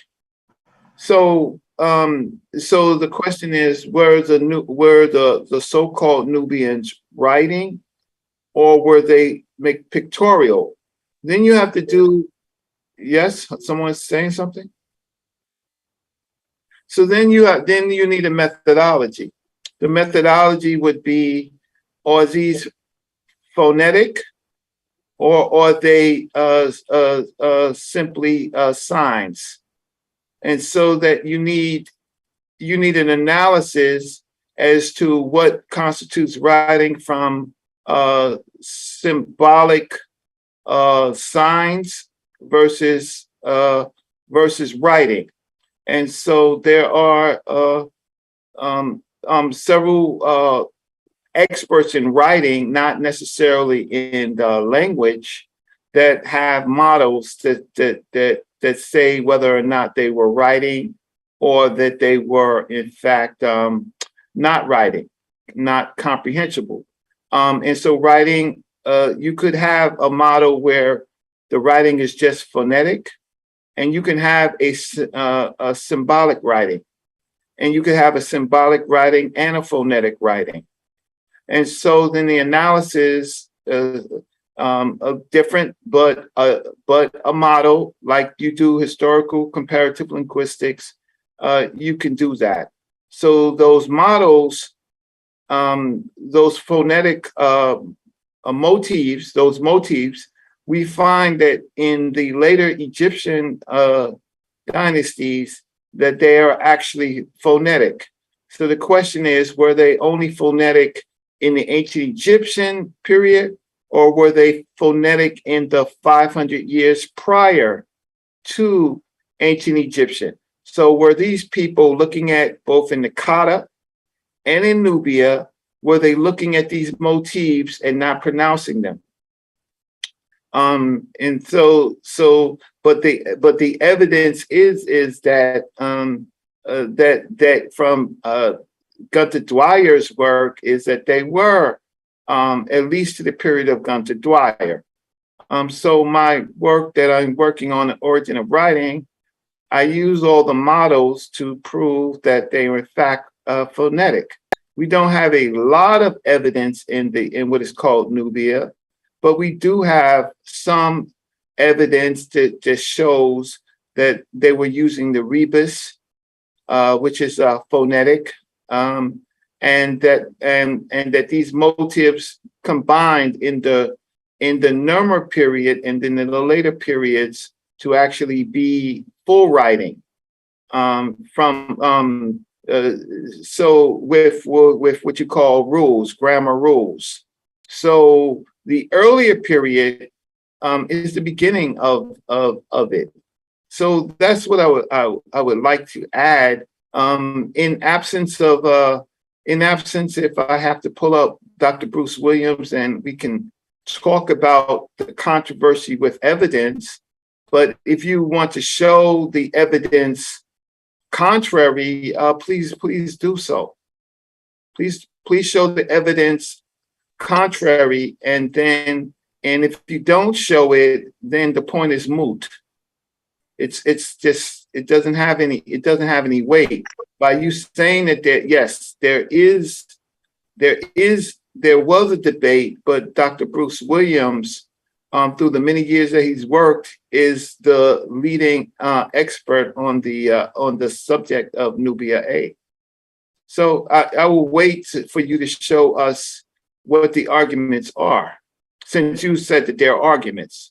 I don't have to show my evidence until you actually show. I'm in the car right now. Okay. I'm headed back to that side. I'm headed back to my home. But so just pull up the sword. Pull up something that says it's no longer disputed. Not gonna do that. No, I've been here for a while. I'm not gonna show you my source. What do you mean? Like what is saying? Pickable. I'm only gonna show you my source. If I'm wrong, then I'm wrong. When you would show me that you have actually have done the work. So I'm not gonna show you my source. I've done the work for that research. I'm not a expert out there. Neither am I. Obviously, I don't get any respect on these boards as anybody being close to a researcher or expert. I'm just like you guys on this board, but I'm not. So I'm just waiting. You said that there was a debate and you can't verify it. So let's just see what the what you gotta do is pull up the Custell Innocence Burger, go to the Oriental Chicago Institute and just read. And let's just read. No, you have to cite the page. We're not going to do the work for you. Chicago Oriental Institute. I don't know what Juju listed. Just pull up the Custell Innocence Burger. When you get home and you get online, right? And we come back to it, then we can do that. That's bad. Hey, Sosa. Yeah. It has to be a precursor, just like it's a precursor to the pyramids, the mastabas. It just can't come out of nowhere. You know what I mean? Nobody. Yeah, we're not saying it comes out of nowhere. No, it comes out. They look at it first forms through counting. You know what I'm saying? The precursor to writing is counting. You see them keeping records of trade items and things of that nature. That's how the precursor of will be the precursor wasn't of doing that. I'm not talking about keeping. You can show me something. Counting. Yeah. You show me it. Show me it. I mean, but you know what I'm saying. But then, show me what's the Nubian script? Why? If it's a Nubian concept, why we don't see hieroglyphics in low and upper Nubia? Nah, they didn't have hieroglyphics. Why only Egyptians? So what they do? Stop. They the Egyptians seen them do it and be like, nah, we good on that. Yeah, we help y'all start it, but we gonna go ahead and just chill on that. Right. We ain't gonna fuck with it. Yeah, the Nubians are the Egyptians, bro. We ain't gonna fuck with it for another 2,000 years later. Yeah. We gonna help y'all start writing. Nubians are the Egyptians. Look, they gonna say, call to the research, bro. Call to the research, the man. Nubians gonna say, we gonna help y'all. The Nubians are the Egyptians. It is some brothers that got into a fight. I mean, if you just really quit playing and really just pay attention to what we saying. Yo, Ethiopia was there, man. I mean, it's just kind of embarrassing that you really. You say Ethiopia was there. You know where Ethiopia was before Egypt, is what I'm saying. It was no nation called Ethiopia back then. Do you know where Ethiopia? Ethiopia, North Africa. Indigenous. That's Brother Russia, isn't that Greek? Yeah, that's a Greek introduction to the area. That's. But I'm just talking about the people there. The No, people but over you calling civilization a Greek word, then you saying that's confusing. Well, that's what Dr. Kennedy was using. That's the word she used as far as indigenous people in North Africa.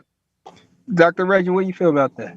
Brother Reggie, we're using terms that Egyptologists and others use. So anytime you have an IA, that's kind of a Greek suffix for peoples, right? So we use those terminologies to a certain extent, right? But what as we researchers, then we look for other evidence to actually try to classify it. So sometimes we classify it by the areas. Sometimes we use their conventions if we want to just talk in brief. And we say things like so-called Nubians, so-called Egyptians, precursor to Egyptians, and things like that, because we are speaking English. But the thing about it is to actually read the journal articles and then make an analysis based on different cultures of people at that time, and how they separate the cultures is through the material evidence, the innovations.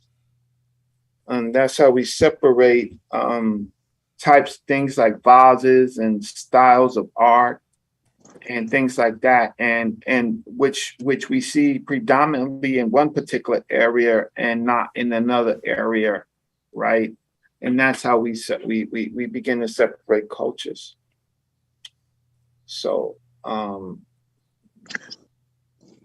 so then that way, then we're referencing what we do. We start referencing journal articles and works to say, and controversies. I mean, these people do have disagreements, and then we try to look at the disagreements.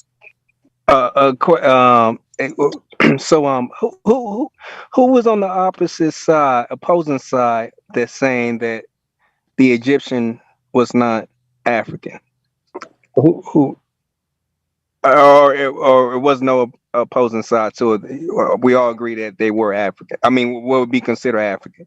Yeah, the issue is whether they're North African. No, they don't agree. They say Mesopotamia culture. No, we don't. Rick, don't start that shit, man. That's what you guys say. No, we're not. So Sosa, so you Mediterranean is in Africa. You Africa. said, man. I'm saying they're indigenous Nubians. They are. They not indigenous Nubians. Indigenous African culture, bro. Yes, it is. He said that you they guys are against that, man. The Egyptians are indigenous. You said Nubians. indigenous African. You said indigenous Nubians. I'm saying Egypt. I'm saying Egypt, the indigenous people. I said the Nubians was indigenous in North Africa, Egypt. Yeah. Okay, I agree. Y'all didn't agree with that at first. No. Maybe I misheard.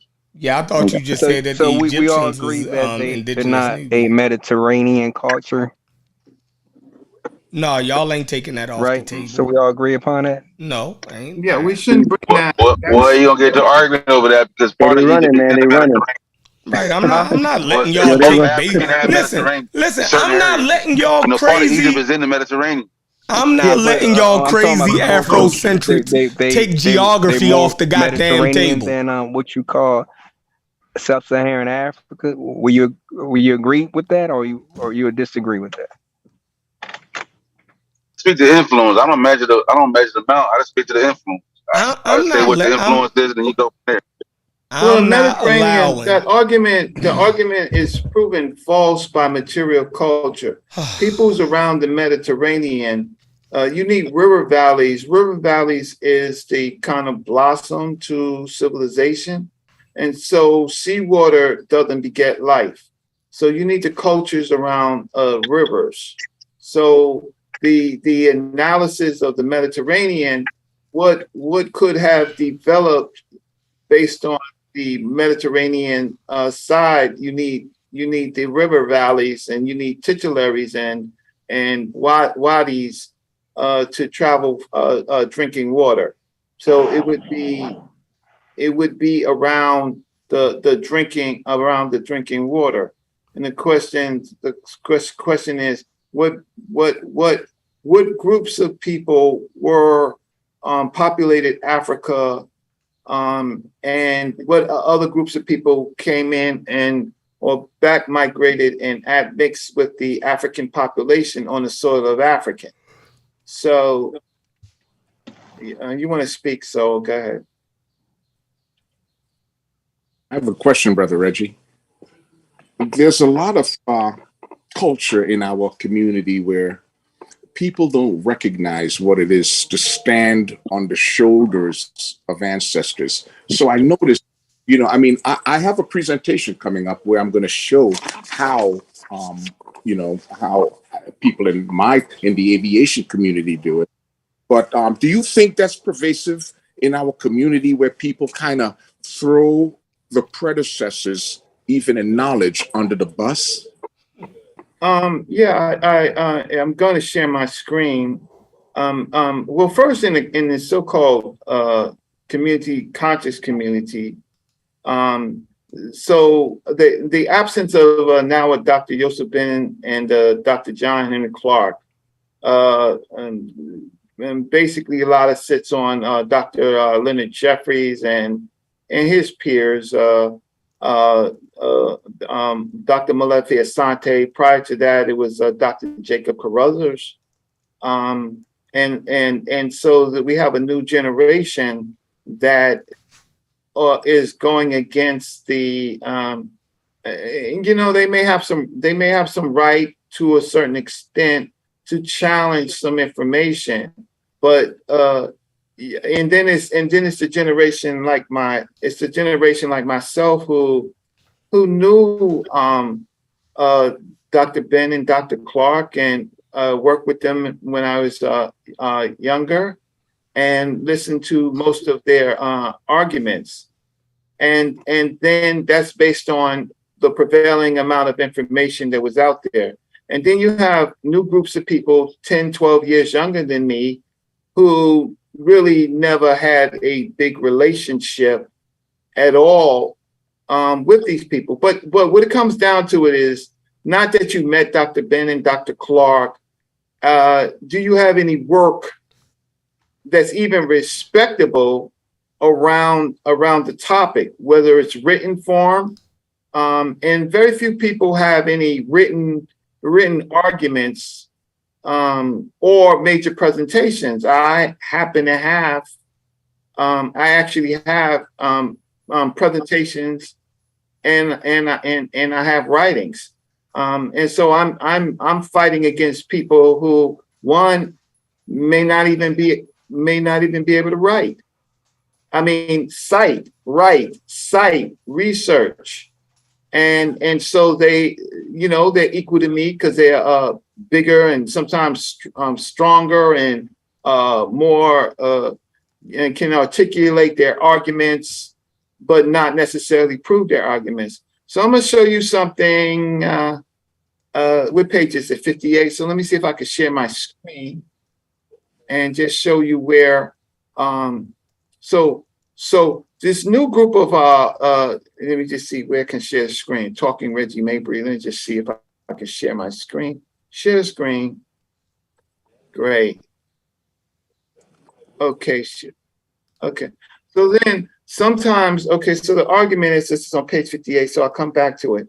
So sometimes the argument is this. The argument is our scholars are just relegated to Blackologists. So Sheikh Anta Diop and Dr. Ben and all these others are relegated to Blackologists, right? And so because they have a black argument, it doesn't matter. So then you go to other authors like the Encyclopedia of Pre-Colonial Africa, Archaeology, History, Languages, Cultures, and Environments. And I'm just going to show a few pages of this. This is what I think Anka Keck was showing. Anka Keck was actually showing this the other day in Wikipedia. So what I'm going to do, because I went and followed Uncle Keck's citation. What I did is I went and got access to the book. So on page 58, let's go to page 58. On this encyclopedia of pre-colonial Black Africa, on page 58, let's just start here. 52, the origin of modern humans, archaeology and sub-Saharan African history, right? Historiography of Africa, Pan-Africanism and the fusion and the Afrocentric idea. And then, believe it or not, on page 58, 59 pops up Cheikh Anta Diop. But Cheikh Anta Diop's work is simply for us in our fake arguments, Blackology work. But in Encyclopedia of Pre-Colonial Africa by someone who is from another community, Diop's work is central. Then Diop's work is central to now the Metropolitan Museum of Art and the African Origin of Civilization.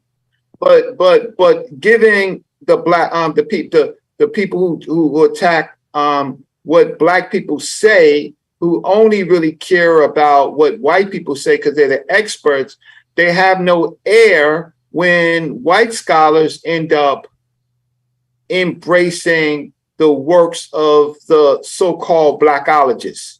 They have nothing to say. Beautiful. And ain't that something that Cheikh Anta Diop invented the DNA process? Reggie, we need. Can you send me a link if I gotta pay for this? I need this, whatever this is, this book right here you got. Done. I'm gonna make sure Unc gets it. I'm gonna make me, man. What happened? Unc is leading the charge, and I'm a researcher under Uncle Keck because I don't have the time to be fighting. I don't have the time to be arguing with the Mediterranean people. And let me just say, Cheikh Anta Diop. Cheikh Anta Diop did not invent the DNA process. Cannot say that. That's not true. We're not arguing that. No. What are you talking about? So he didn't say that. Saw said that. I'm talking to Saw. He did not invent I didn't say the DNA process. I said the process in which they get the DNA from the mummies. He's responsible and the creator of how they do it through the stomach. Don't get that. All you got to do is go to the symposium when he did it. They didn't do it before, and they admitted to it. Don't get it. Say he invented that. That'd be a very good teaching moment. Go ahead, get that. I'm going to stop sharing this. And maybe I'll share something else. But when the difference is someone who's actually doing the writing a book, have written at least one journal article. I could have made it a book, but I decided that I wanted to put it I wanted it peer reviewed. So I didn't want to do an Amazon book on that point. The issue is you have to have a literature review. You really have to.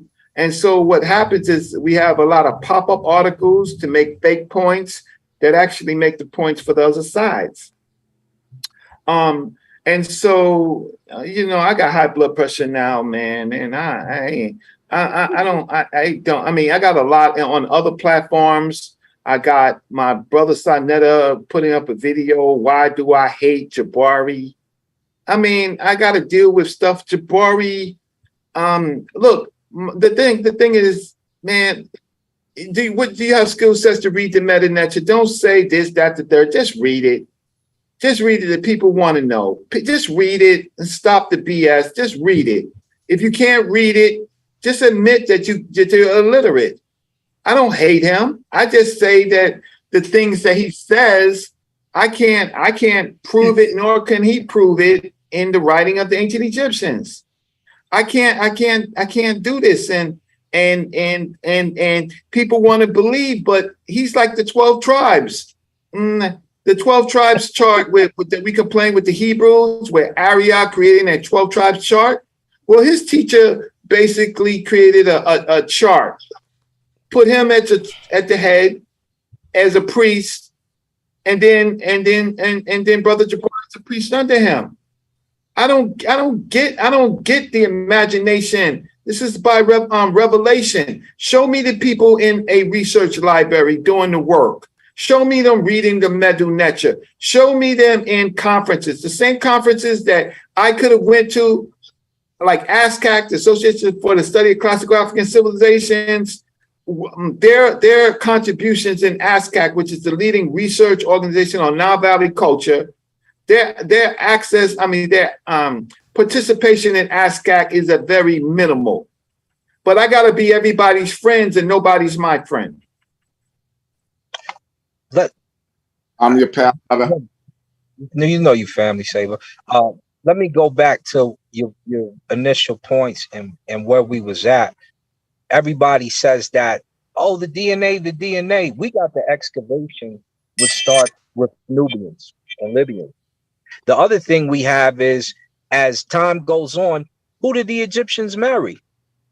Most of their wives are Nubians. So anybody who would say, when you pull a mixed baby out the spot, or you pull a body out the spot and you see that it's Nubian and it's Egyptian and you can't see the difference between the two, you got some explaining to do. Because I'll pull up Queen Nefertari. We'll pull up Lady Kamsit. We can keep going. We can pull up Lady T. Nubian.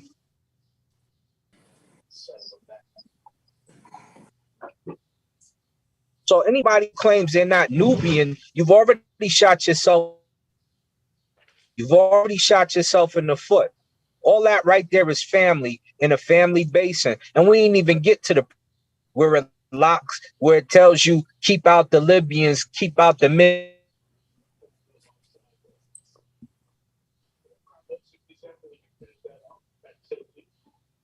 This is the stuff we don't know. This is the stuff that Chef is out of here.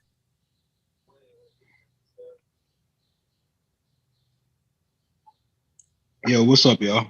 Why y'all fucking with Chef, man? Let him take a nap, man. Come on now. What's up, y'all? Can y'all hear me? Yeah, we got you.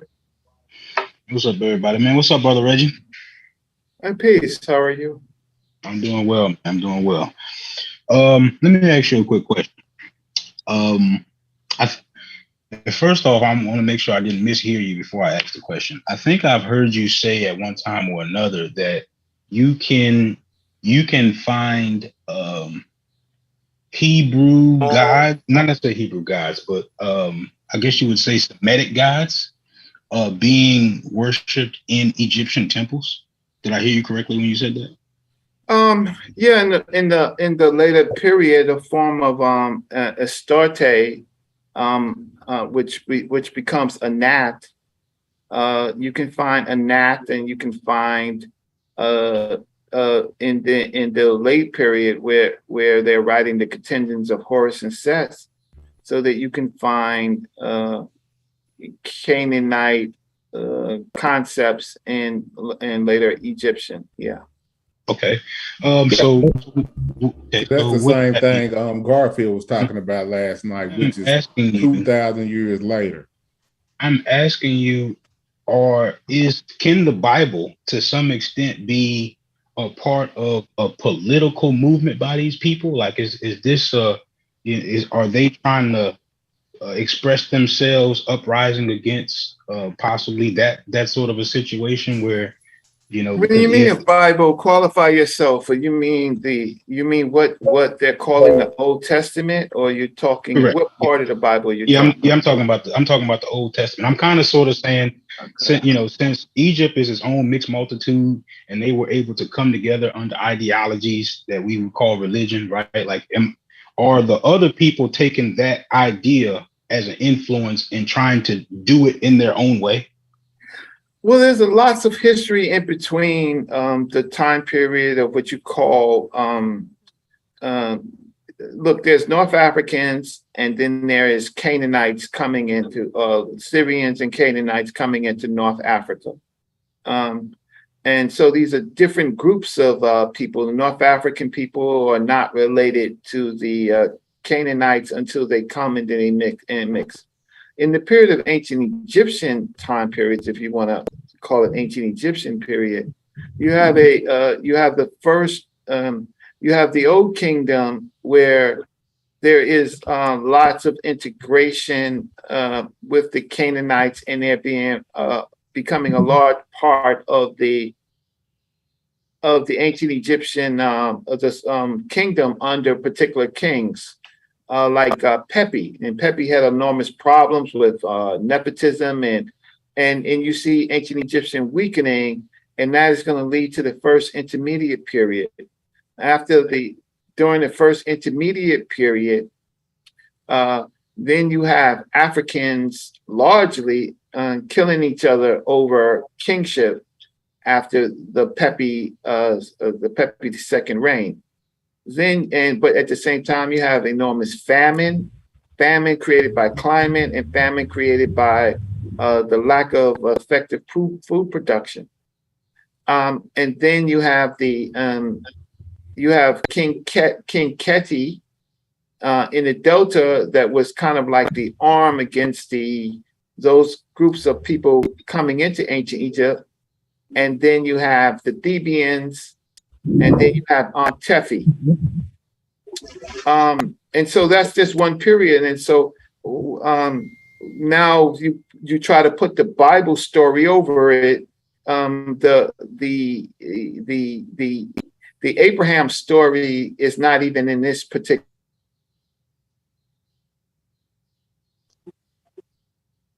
period at all. Where then do you put it in the first intermediate period? Do you put it in the Mentuhotep period? Do you put Abraham in the Mentuhotep period, the 12th dynasty, Middle Kingdom? Or do you put this story further? And so the Bible doesn't do a good job at all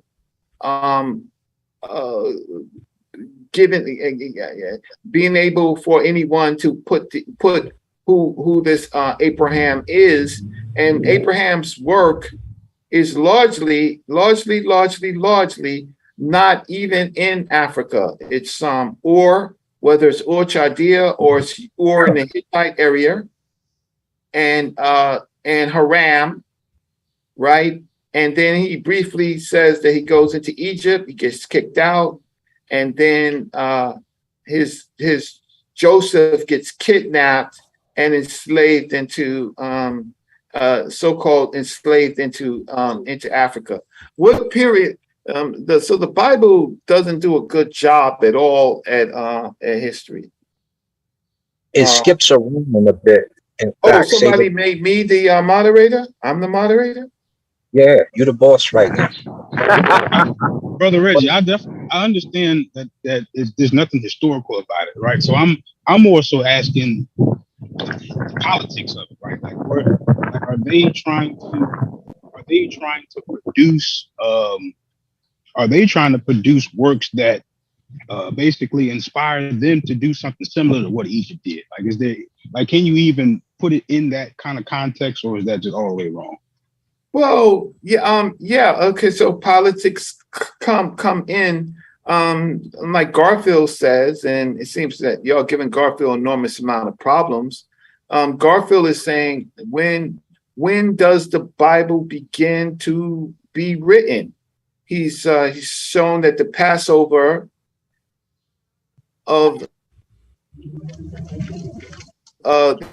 that becomes the Passover of their experience in Egypt.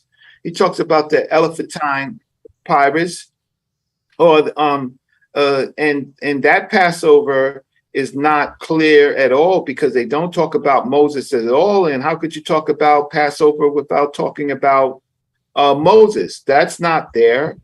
So then, so that's the Hebrew side of it.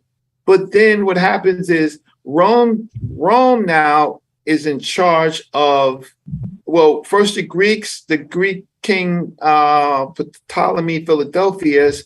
He challenged the so-called Hebrews, and he wanted to know who they are, and so they got together and they created the Septuagint at that time period, compiled from a number of different documents that they may have had in their past, and they wrote the Septuagint. And then the next major period is of course Rome. Rome now is in charge of the Septuagint, but ultimately becomes, let's just keep it a buck, y'all. I don't know who's watching, who's listening. Roman jail, you don't have a fountain pen and paper. You are basically defecating where you stand. A Roman jail is brutal. Usually lots of other people are there. So how does Paul write well-manicured letters in a Roman prison and get it dispatched? Maybe it went through interrogation that someone else penned Paul's papers, because there's no way that Paul goes into a Roman jail with pen and paper and be able to get it out. It doesn't. It's fiction. I mean, we just dealing with fiction, Reggie. That's it. And so it's hard. It's hard when people with brains look at things like that, right? So Paul is able, under duress, not being fed, probably beaten, probably being sexed by other inmates, right? Inside this Roman extorted, he's able to write down his thoughts of Jesus. No, it's more or less that Rome began to deal with some issues because Rome's interest was destroying the Hebrews or getting them under control. There had been a pestilence. Are you saying Paul letters are forgeries?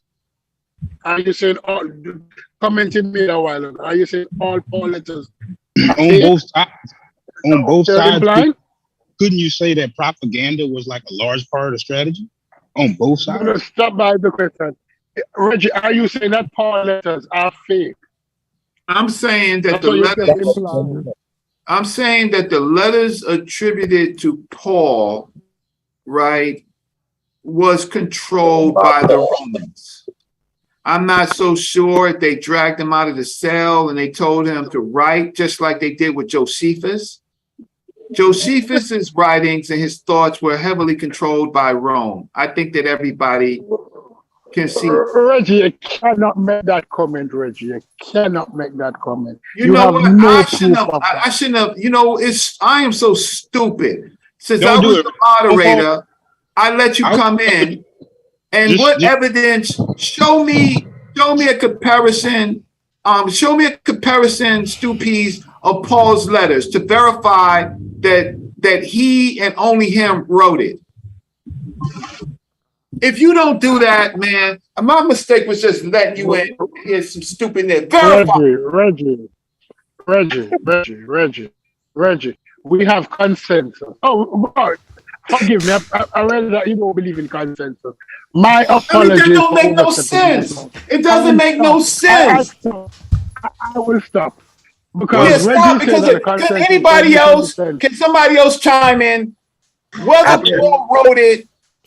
Paul wrote those letters or not, can we admit that Paul was in a Roman jail, right?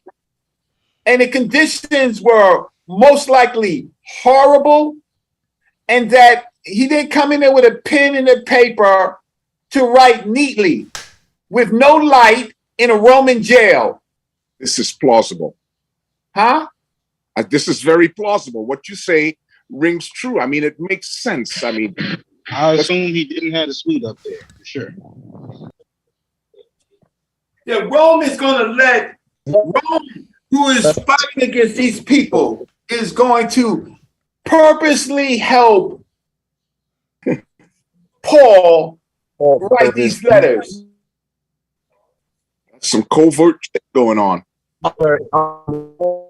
And I gotta argue with some stoopies and pigtails about where we see our Is it not also plausible? Is it not also plausible?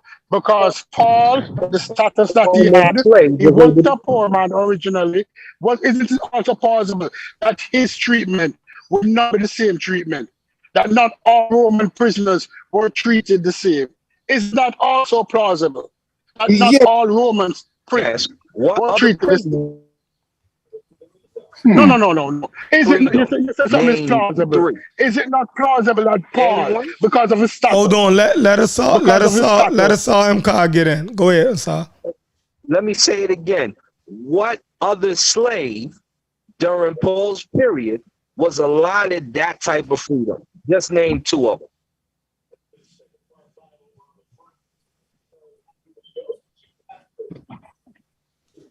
So we got crickets. So we know two things.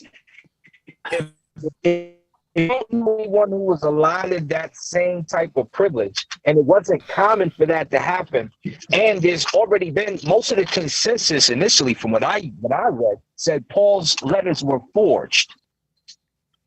So unless you have something to show that they won, you read the consensus that you read said all of Paul's letters are forged. That's what you're saying to me? What you said that Paul letters are forged. You blanket statement that. And I'm asking you, according to the consensus that you read, all of Paul letters are forged. Is that what you're saying?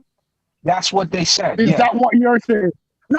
I'm not asking what they said. I'm asking what you're saying according to what you have read. Exactly. What you have read, all of Paul letters are forged. Are you saying that? That's what I'm asking you. And I'm about to tell you, from what I know, yes. Unless you can show us proof of another person in the team that had the same type of privilege, why would you even make the statement that his letters were not forged? I will go with you over consensus that all of Paul's letters are forged. Thank you. Yes, sir. Yes, sir. Yeah, nobody says that. Nobody says that. Nobody says that. Well, stupid. That's what he just said. They know that they know some letters were forged, but some letters are authentic. Nobody says that all Paul letters are forged. Our brother talking right now has not read the consensus. I have read the consensus. Go get that. Go get that. Who did it? Go get that. Y'all got all it. Go get it. Go get it. You said you had it with us. Everybody knows me and Saber Reggie Reed. What? Go get it. Go get that. Tell us. Y'all you making shit up. Go get that. Look, now you running from it. So like I said, it's been like that for some time. The only people who disagree are the Catholic Church. Just so you know. Stupid. Scenario, we would have to show that the Roman government was complicit enough to give Paul writing material. Exactly. And that assumption also. You are making some assumptions that you cannot do. You are making a lot of assumptions. You are assuming that all Roman prisoners were treated the same. And in no prison complex, all prisoners are treated the same.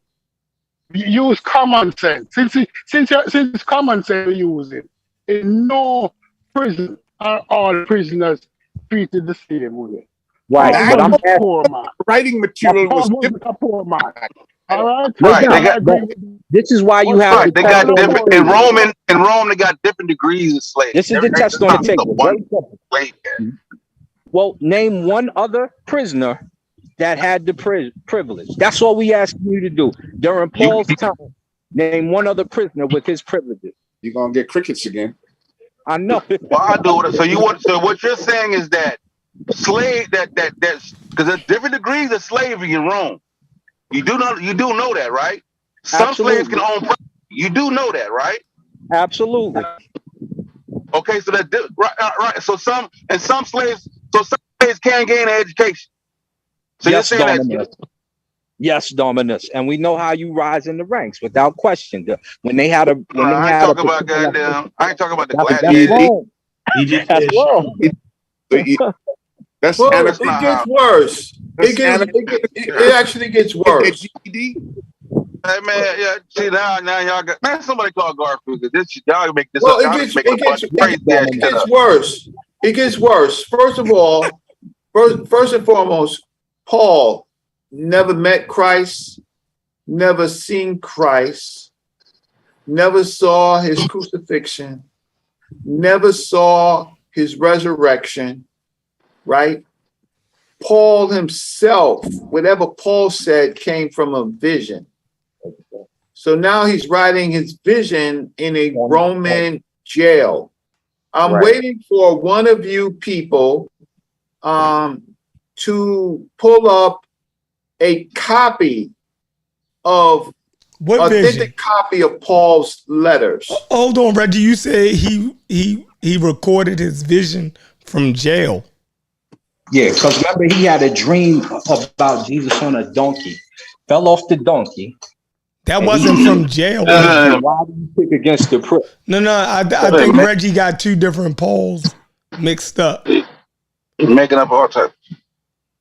No. Is Paul the apostle and is Paul of Patmos? Yeah, we're I talking believe about Paul of Patmos is the one that is attributed to the revelation of Revelations, the last book of the Bible. No, we're talking Paul, the so-called apostle that never met Christ. Yeah, I don't think neither one of them met Christ, and both of them had visions of Christ. Just slow down. The Paul of Patmos, have a vision of love.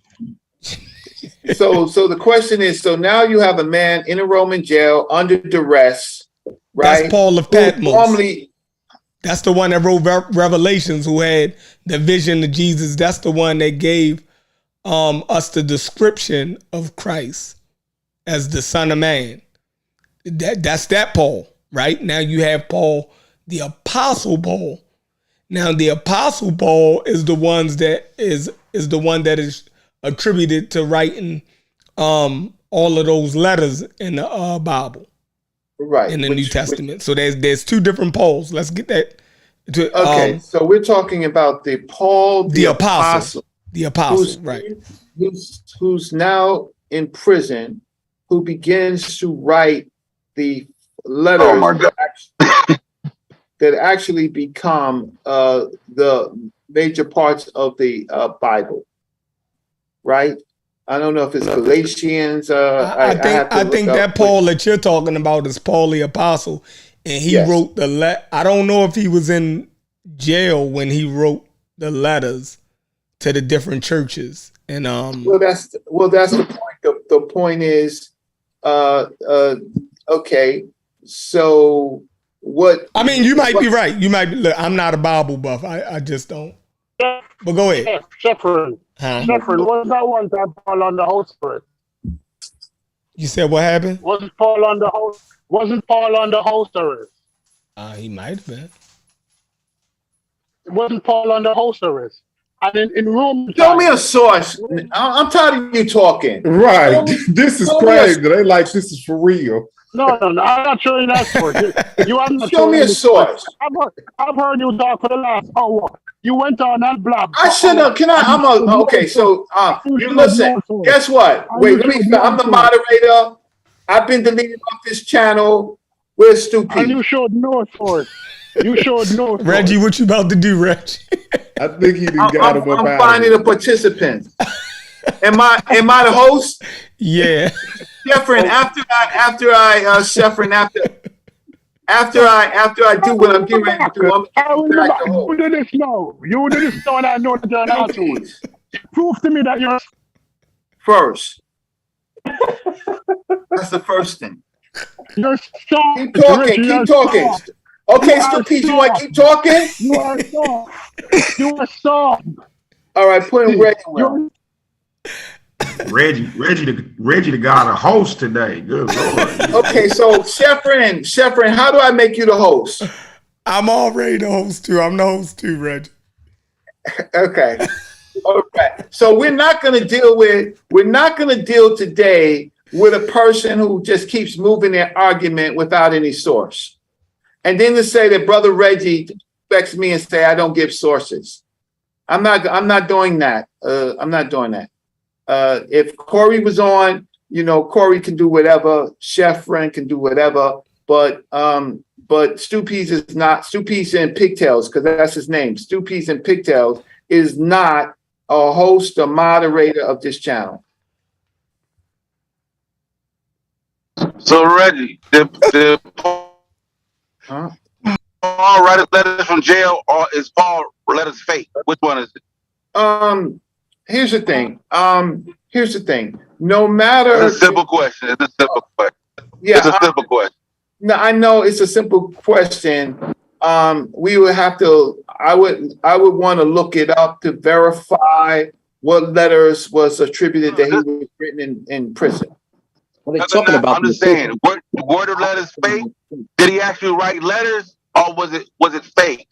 That's what I'm asking. Yeah, until Garfield comes on, because Garfield is more of an expert. Garfield is the expert. I will say this about Paul: everything that Paul wrote was fake, because he when it comes to Jesus Christ. Why? Because we have Matthew and Luke saying different things, and he could have only gotten what he say about Christ through Matthew and Luke, right? So Matthew and Luke are two different writers. Mark comes before Matthew and Luke. Most of Matthew is Mark, and about 70% of Luke is Mark.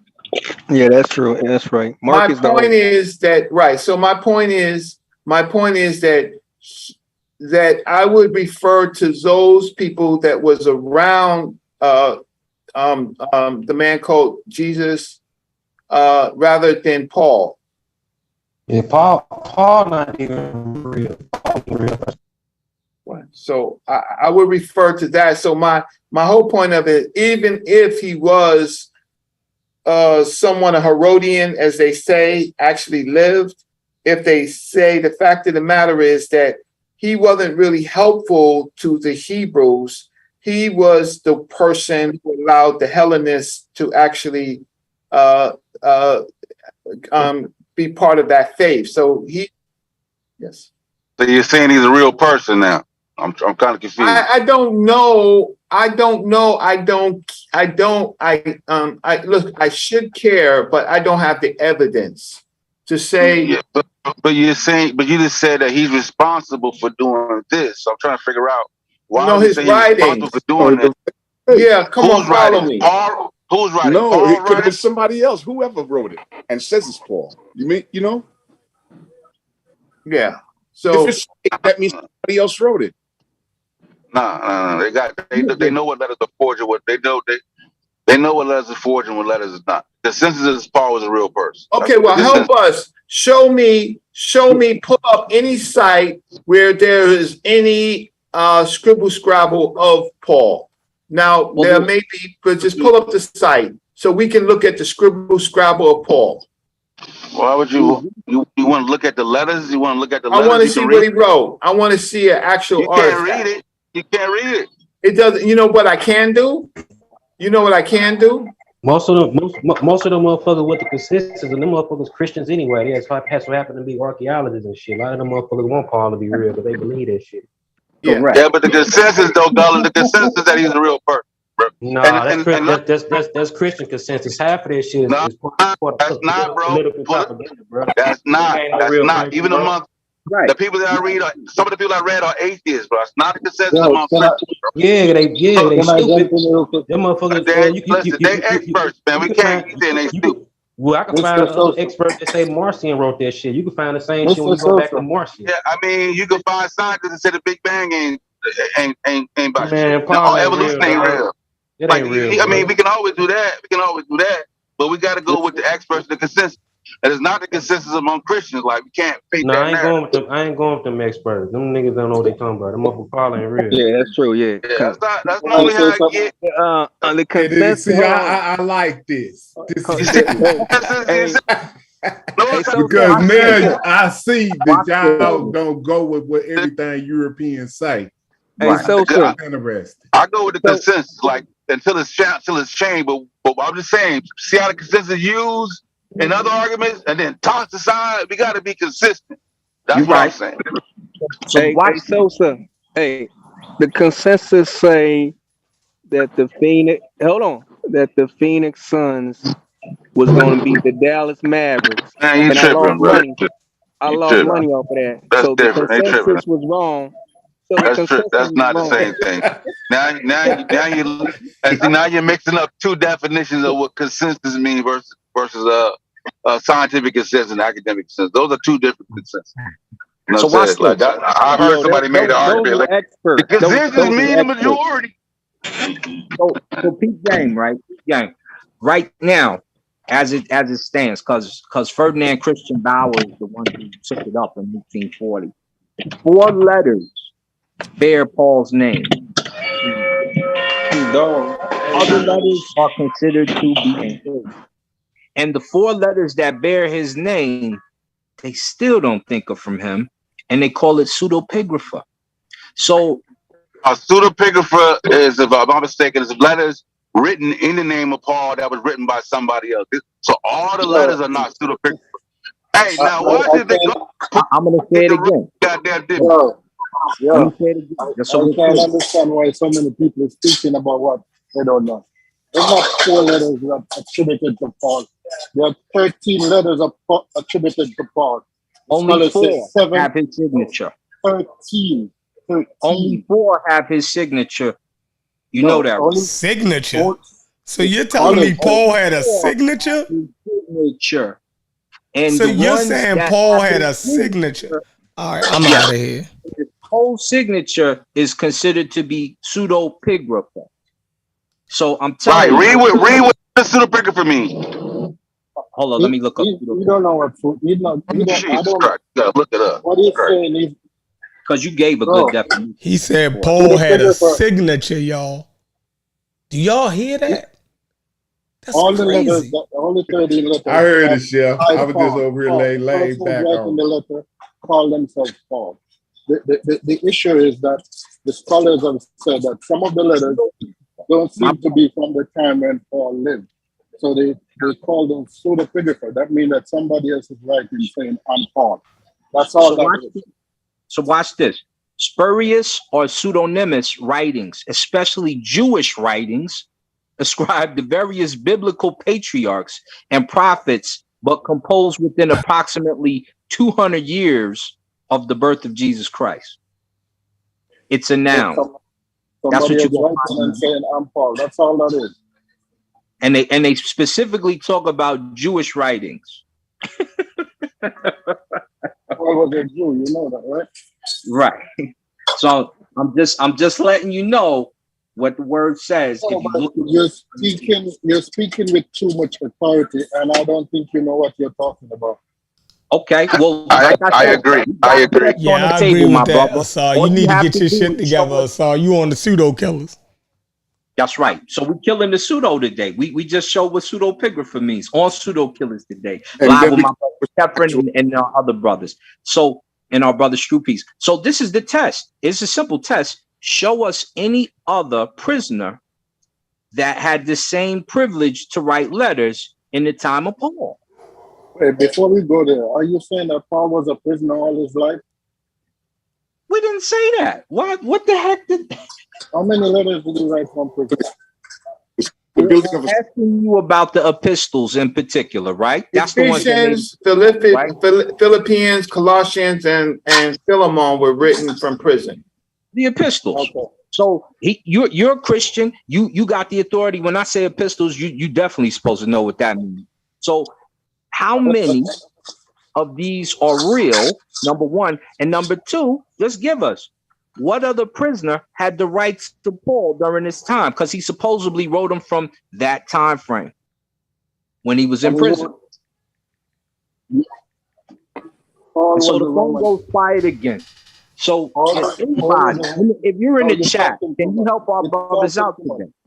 Don't let him make the statement, bro, so we can let him get it out, bro. Google's actually pretty knowledgeable. Go ahead, Google. He was a Roman citizen. As a Roman citizen, you get privilege that the regular person who is not a Roman citizen would get. Paul was not a poor man. He was a man of means. He was wealthy. So it's not surprising that he could be in prison and writing letters. That's not, I don't know why that would be an issue. So my brother likes Paul's family, and I respect that. I get it. But did you have any evidence for him? Prison? Evidence for what? Evidence for what? As you broke up, I didn't hear the last one. I'm sorry. We respect that you respect his family and what have you, but do you have any evidence that it's not apocryphal? What's up? Do you know what apocryphal means? What are you talking about? Well, we don't have any evidence. We don't have any evidence. Clearly doesn't know what apocrypha means to use the word apocrypha, bro. We don't have any evidence. We don't have any evidence except for the Bible itself that Paul was a Roman citizen. Sheffrin. Okay, Reggie, but you can't dismiss that he wasn't because he said he was. Sheffrin. Can you pull up Acts 28, verse 16, please? You can't pull up the Bible to prove that he was anything. Hey, listen, I'm not pulling up the Bible. We're not doing Sunday school. We're not doing Sunday school to pull up the Bible. Okay, but then you can't just deny it because it's in the Bible. No. We're not pulling up the Bible to verify anything. We don't do that. Yes, they do. They actually. And he's operating this way? Seriously.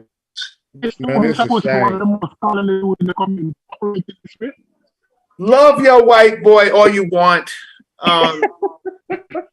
But there's no proof that you're gonna have to do better for proof. I am proving that Paul wasn't always in prison, was under house arrest. At one time, somebody said, "Prove to me that Paul was under house arrest." Paul had an ankle and the Bible monitor. tell you that Paul was under house arrest. He was allowed to stay in Rome, and he was guarded by Romans. You're using the Bible to do that. 28 verse 60. You're using the Bible to do that. We don't accept that book as history. You can use Egyptian Sunday school to talk about these. Okay, you want to keep talking? Yeah, okay. I'll be a cheat. I think this is running its course a little bit. He was a rich guy. Peace is going back to James supposed to present move forward. Right. We need to move forward. Yeah. Where's Chef at? I think he might have walked away, but if anybody give me the ability to share the screen, I could drop some actual facts. Okay, so I will. Where's so James Modest, James the pilot. Okay, so let's see if I could allow to. Okay, yeah. Live on stage, Brother James. Here we go. Fabricated Paul. Uh-oh. Oh, that's not my screen. That's not your screen? No, that's probably your screen. No, that's not my screen. So let me see. No, that was my screen. That's good. You know what I'm saying? I'm explaining later to you. My brother Geeks. He's all right.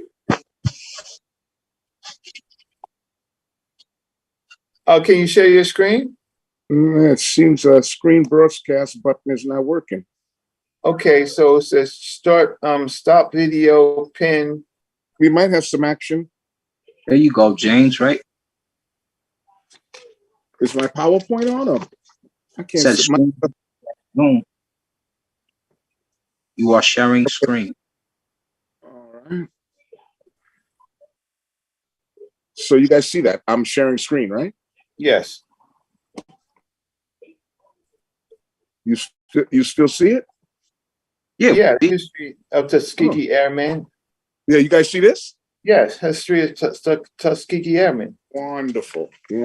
Now, I did present an introduction to this PowerPoint a couple of days ago, and I think we have some support for the information going forward.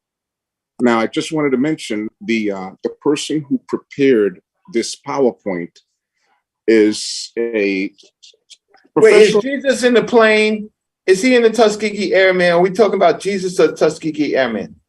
No, this is actual facts. This is our American history that is a little known fact, and it might shed light on going forward. You know, I mean, this is what we're going through here in this country. That makes sense? Yeah, I just want to check, James. You might do 100, but is Jesus in the formation of the Tuskegee Airmen? So you want to talk about something else? So you do want to continue that conversation because I think you killed him. Yeah, I put him in timeout. No, Reg, we could postpone this for a little bit. No, okay, I'll stop. I love to hear Black history, so we can take a station break, and we're gonna take a station break. Wonderful. It wouldn't be long. I think there's a slideshow. I'll let Stupi's back in because we're not talking about his Lord and Savior. Okay, so the preparer of this particular PowerPoint is Colonel Richard Tolliver. Dick Tolliver is a retired colonel from the United States Air Force, and F-15 pilots, really maintain their health. The gentleman still flies with me when he needs to kind of keep a little current. And basically, he's also flown 446 combat missions in a F-4 Phantom in Vietnam. He's an author. One of his books is called Uncaged Eagle by Dick Tolliver.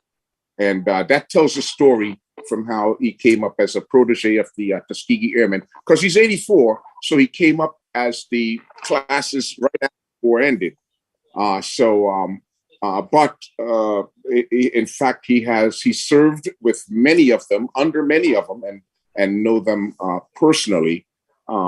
He's coming from the Tuskegee Institute at the time. He's a graduate from there and an Air Force officer and retiree, just like the rest of them. So he's coming from a place of knowledge. Okay, so I did cover the fact that there was a lot of situations going on with a grossly inaccurate, disparaging official report by the United States War Department in 1925 regarding the performance of Negroes during World War I. And that highly biased, illogical report concluded Blacks were inferior to the white power in every discipline.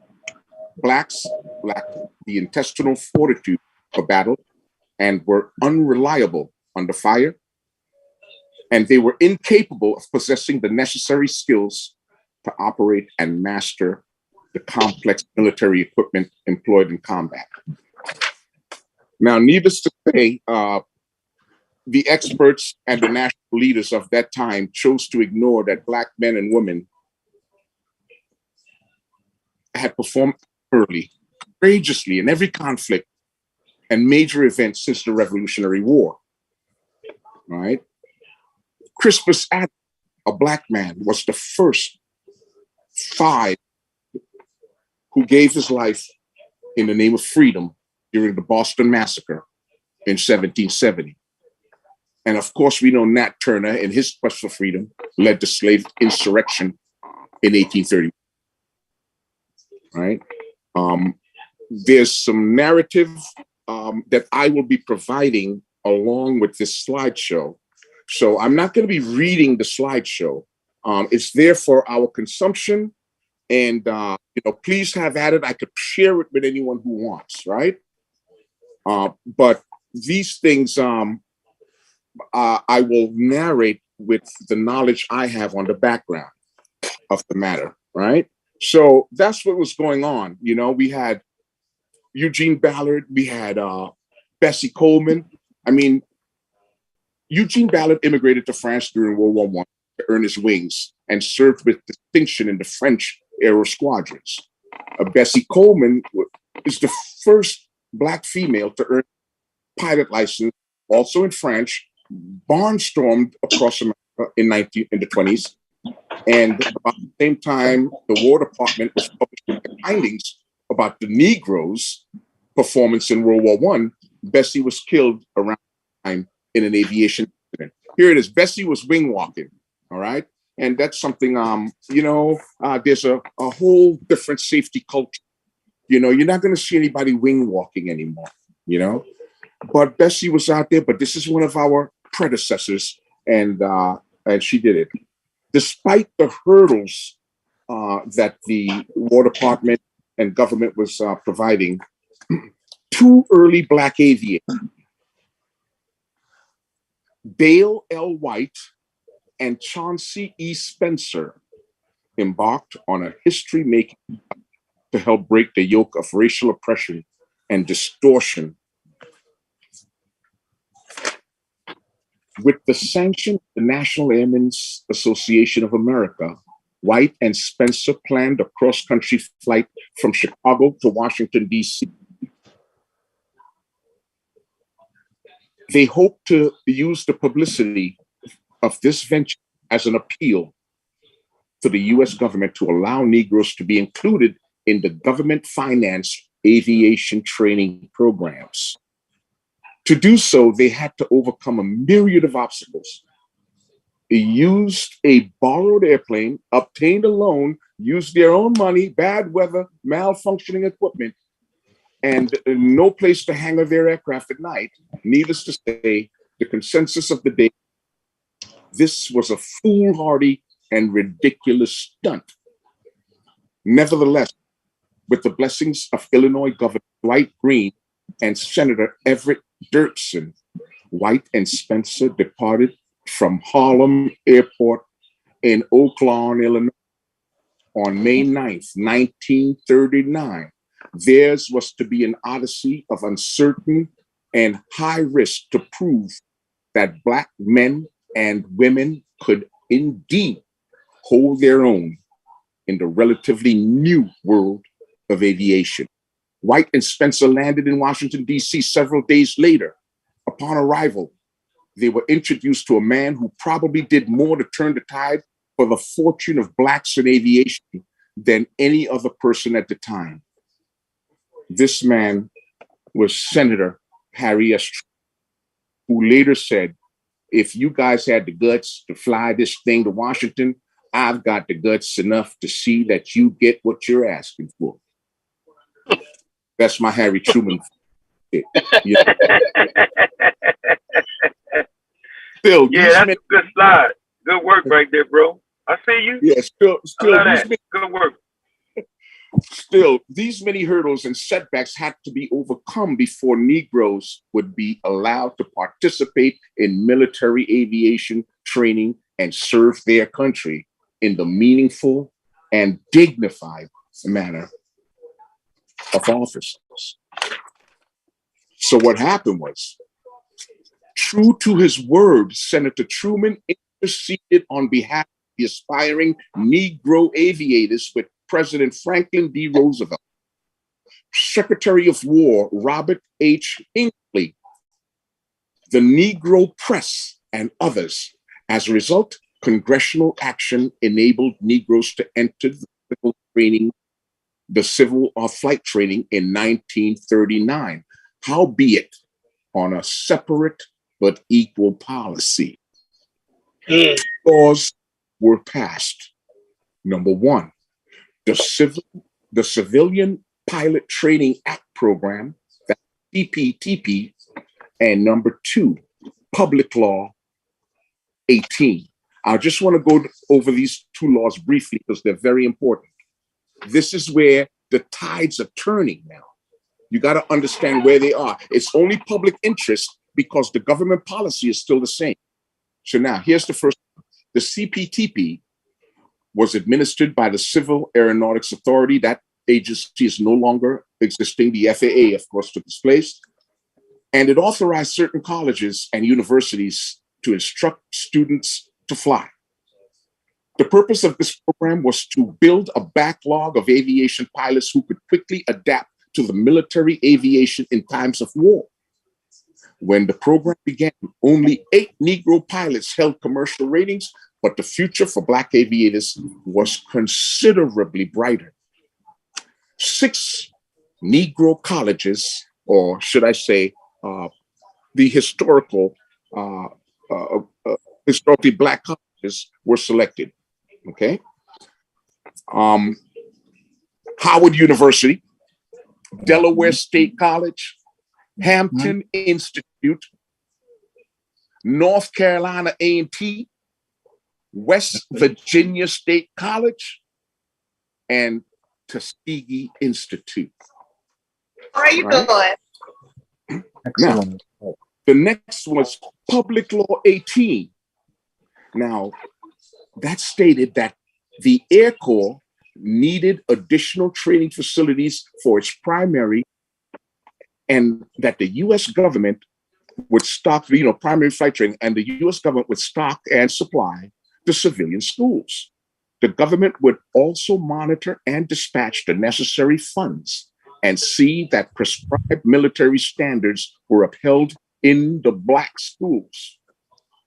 It took many months, the passing of the Selective Service Act of 1940 and the work of many Black leaders before these two programs got off the ground.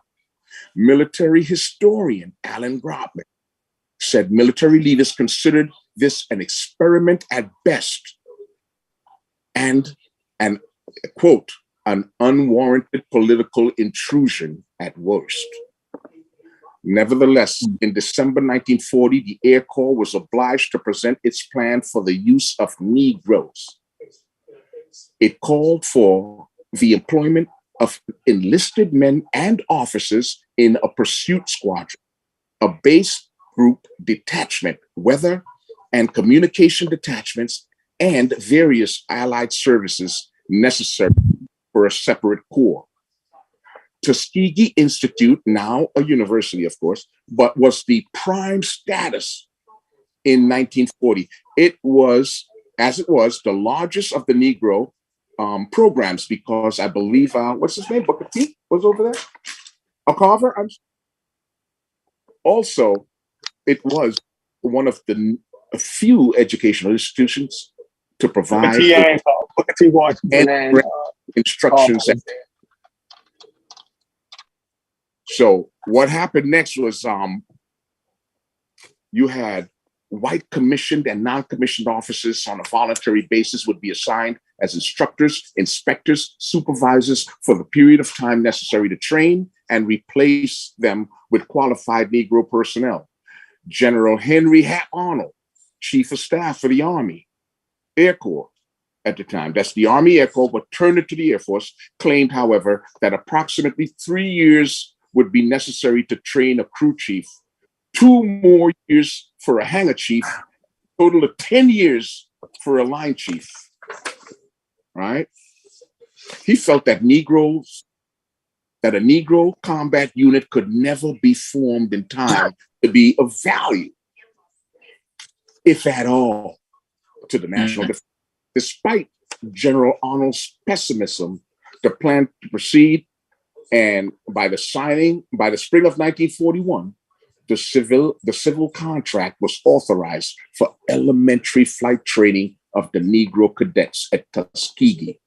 Ultimately, the first flying cadets were inducted into the Army Flying School and begin training at Mountain Field, July 19th, 1941. Now, you got Mr. Charles Alfred Anderson, that's Chief Anderson. Yeah. Burnmore, Pennsylvania, was selected as the chief civilian flight instructor at Mountain Field, which opened August 23rd, 1941. Chief Anderson, as he was to be effectively known, had acquired his commercial license in 1932 and had crewed over 3,500 hours prior to accepting the appointment, right?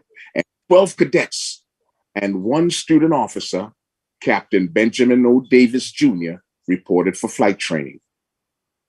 5 would successfully complete the course. Captain Davis completed his first flight training, and became the first Black man to officially solo an aircraft as an officer of the Army Air Corps, September 2nd, 1941. Thus, the Tuskegee Airmen were born. Right?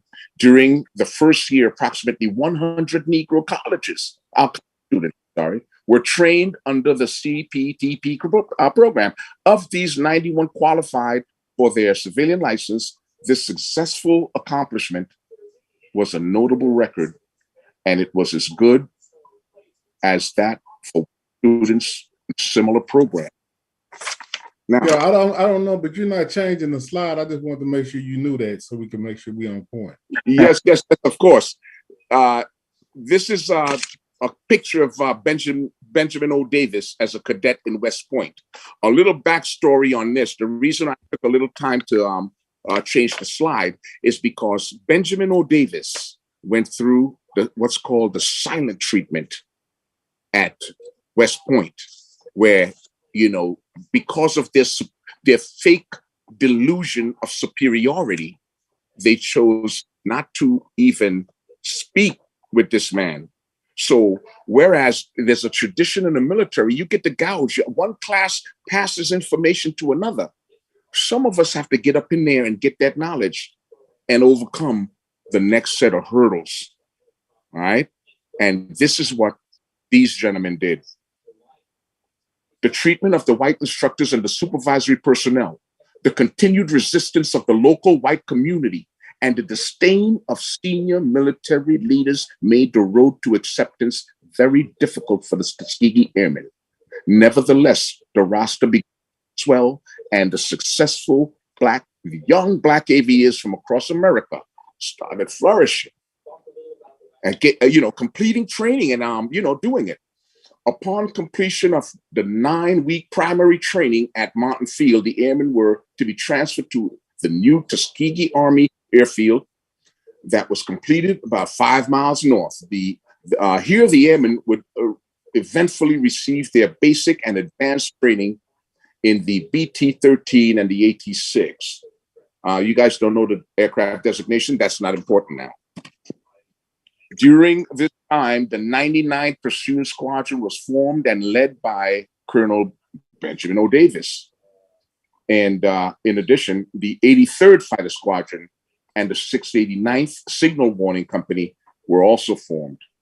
All right. So we started doing some real training.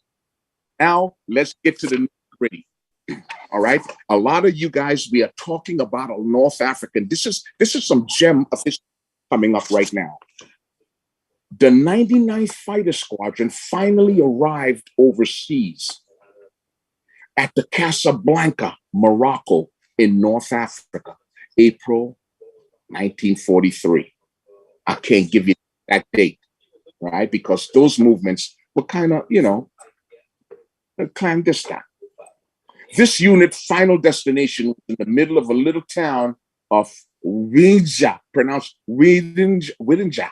It's spelled O-U-E-D, capital N, apostrophe J-A. Ouedja, between Casablanca and Tangier. Shortly thereafter, the 99th was visited by a delegation headed by Lieutenant General Carl Spaatz, commander of the North African Air Force. Soon, the unit was allowed to ferry in 27 new P-40 Warhawks from Casablanca, and for the first time, experience the thrill of flying a brand new airplane. Now, let me tell a little backdrop on the P-40. A lot of the Tuskegee Airmen, they like the P-40 over the P-51 Mustang. I'm talking about, I got it word of mouth from the people who flew it. You see, when you shoot at a P-40, it was such a simple aircraft. Nothing would get broken, but the P-51 is so complex that anytime any little bullet hits this bad boy, something's going wrong. So they really liked that P-40 initially. There was great combat for their first tour in combat. And coincidentally, we got duty in North Africa, right? The duty here was probably the most pleasant we were to enjoy during our overseas tour. Cordial relations existed between the 99th and the bomber groups nearby. The pilots of the two groups engaged in impromptu dogfights, practicing. You got to practice to determine the relative superiority of the P-40 and the North African A-36s. The enlisted engaged in athletic competition, and the nearby town of Fez was found to be one of the most delightful of any of them had that had any enlisted. I mean, they were having a good time in North Africa. They were accepted. And not only that, when you get away from the South, the white community, even while they're going through this training, is not, very receptive to them. But now you got looking up. North Africa. All right. You said they was respected in North Africa. Yeah, they were very well accepted and treated very well. Having a good time. Yeah. That's right. That's right. Let me ask you this, Brother James, as you go forth. Are you a Tuskegee Airman? Because I remember the importance of No. We're talking about 1940 here. We're talking about 1939, 1940. Some of them are still alive. And some of them, like when we were in school, remember they would come to our school when we would be in 1st and 5th grade, and you would meet them and you wouldn't even recognize the importance of them. But now, as you're older, you recognize the importance of them. So Yeah, because it's they're at a delicate age right now. Yes, the two remaining in Arizona, the last died earlier this year, and that Asa Harry, he was the first Black commander of a squadron, Air Force Base, and Bob Ashby, who died last year. No, I'm sorry. Yeah, I got that correctly. He died last year. He was the only Tuskegee Airman who gained employment as a airline pilot after leaving the Air Force. Now, that says a lot because, the airlines were coming up then and they were not even hiring these guys, right? And the third person in our community here that passed away this year was my wife's grandmother, who is a widow of a Tuskegee Airman. And we're going to be my wife and I will be going to DC. Hopefully I might run into, but we were talking about it last night late. Might run into my man Brendan, and we might have a beer. I might buy him a beer. And, but yeah, we're going to have the interment for her to be laid to rest at Arlington with her husband. And my wife and I have the honor of going and taking on this duty next month. So no, I'm not a Tuskegee Airman. Plus, I'm Navy anyway. I'm a naval aviation officer. But I stand on the shoulders of these men, right? The thing about these particular people who are still with us, some of them still have their wits about them. I know my wife's grandmother, she had all her teeth when she died at 99 years old, a couple of months ago, and quite a lady, very, very smart lady, right? And her husband was in the NTSB, him and a guy named Woody Driver. Her husband was Ernest James Davis the second. Yeah, he's a junior, right? And Woody Driver, they were the NTSB. Now, when I got out of Embry-Riddle on the beach as a Bachelor of Science in Aeronautical Science, one of my colleagues got into the NTSB, Dennis Jones, and it was those who that was there that pulled him in. And Dennis Jones just retired, I think, last year, not the year before. I can't remember. He just retired, but he was the managing director of the National Transportation Safety Board. This is an agency, worldwide appeal, I should say, because everybody else, when they have an aircraft accident, they're looking for the NTSB to determine probable cause, right? So he grew to a great stature in the industry due to the two brothers from the Tuskegee Airmen who was in the agency who pulled him in and pulled him under the wings. All right. So I'm going to go through a couple of things over Sicily, and then we're going to, kind of go through and see what was. Yeah. The 99 just moved over. was next moved to the Cape of Bon Peninsula and began operations as bomber escorts with the 324th Fighter Group. Their first mission on this new role. Anyone know what that role is? When I say an escort, you have to have fighter aircraft. When you got a large bomber with their arsenal with payload, you have to have protection for it because it has to be protected so it complete its mission. Shout out the sky, yeah. So you smaller planes now. So the 99th was selected as the bomber escorts for the 324th. On July 2nd, the 99th logged its first aerial victory when Lieutenant Charles B. Hall scored his first 3 kills, and Lieutenant Walter I. Lawson scored a probable. Well, I think what happened told me that they saw the airplane go down. Sadly, on that same day, the unit suffered its first combat loss when Lieutenant Sherman and James McCullen were hit by ground fire, later reported killed in action. So, we're talking, this is the real deal here, right? For the record, James, I knew Professor Edward Scobie and Dudley Thomas of the Royal Air Force. Professor Edward Scobie was my professor. He was a bomber pilot. And I think Dudley Thomas was a fighter pilot, and I also knew, but I did not like Roscoe Brown. Right, Roscoe spent a lot of time in New York. That's one guy that you guys might probably know in New York. Yeah, we didn't have a good relationship. Actually, I protested against him. He's because he became president of Bronx Community College, and he allowed the police on his campus to arrest Black students protesting. Right, and let me say, because when I'm going through these slides, so we were.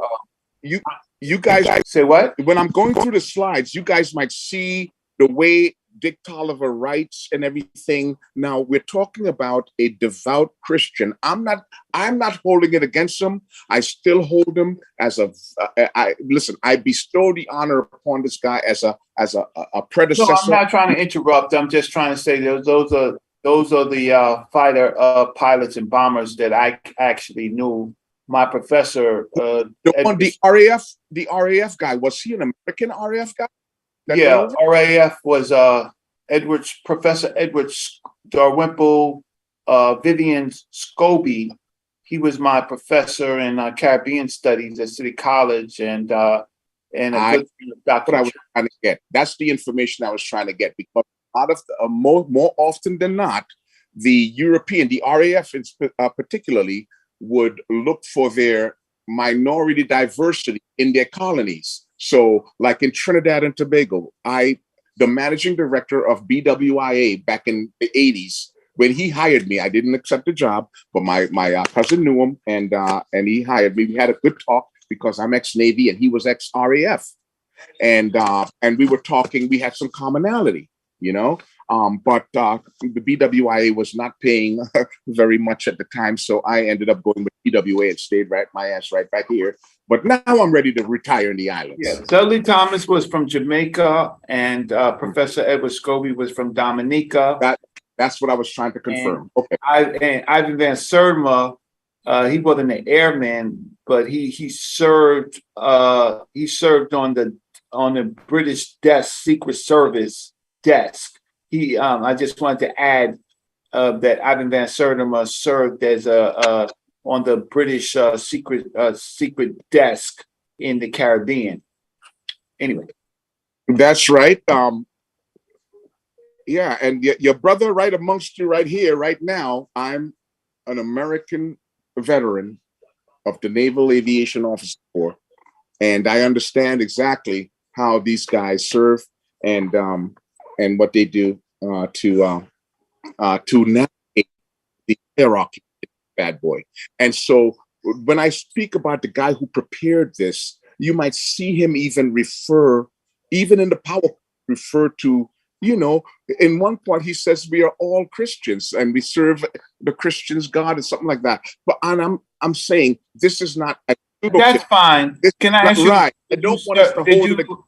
Did you serve? Was you a combat fighter? Not me. No, I'm 63 right now, and I'm after Vietnam. And when I served under Reagan, it was peacetime. Okay. Well, salute to you, and thanks, and continue.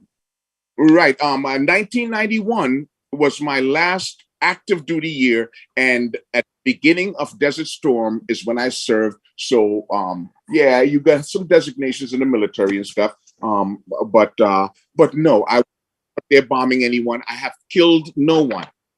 Right. I just want you guys to know. But now the guy who prepared this, now that's another story. He is a decorated combat veteran. Right. The person who put this PowerPoint together is a I would still say, you know, we might be going along for the same objective differently. I wouldn't hold it against you if you no, I'm independent. He's a Republican. And I'm of the I wouldn't hold it against you if you fought in a war and you did your job. I wouldn't hold it against you. Well, you know, that is very admirable because you understand how it goes. I mean, this is America. And like I said, in the beginning of this presentation, we have literally served in every conflict that there is in this country from the inception, every conflict. We've been part of this from the beginning. This is our country. That's why I said, even as an immigrant that served, this is my motherfucking country and I'm a defender. You know? And Black Christians, many of these men are Christian, Black Christians. So I'm not going to hold it against them that they were Black Christians. That's the point. But their Black Christianity did not stop them from defending this nation and defending the nation, even though it was controlled by Europeans. This was a march of African brilliance, of Black brilliance, of being able to be equal. That's doing science. And they had legislation as a result of some of their actions, right? And when I showed that little picture of Chief Anderson was actually flying Roosevelt's wife. Listen, an unlikely supporter soon arrived at Tuskegee to give, and this is just a wrap up now, so we could field some questions or discuss what we have to discuss, right? An unlikely supporter soon arrived at Tuskegee to give the airmen a much needed lift and encouragement.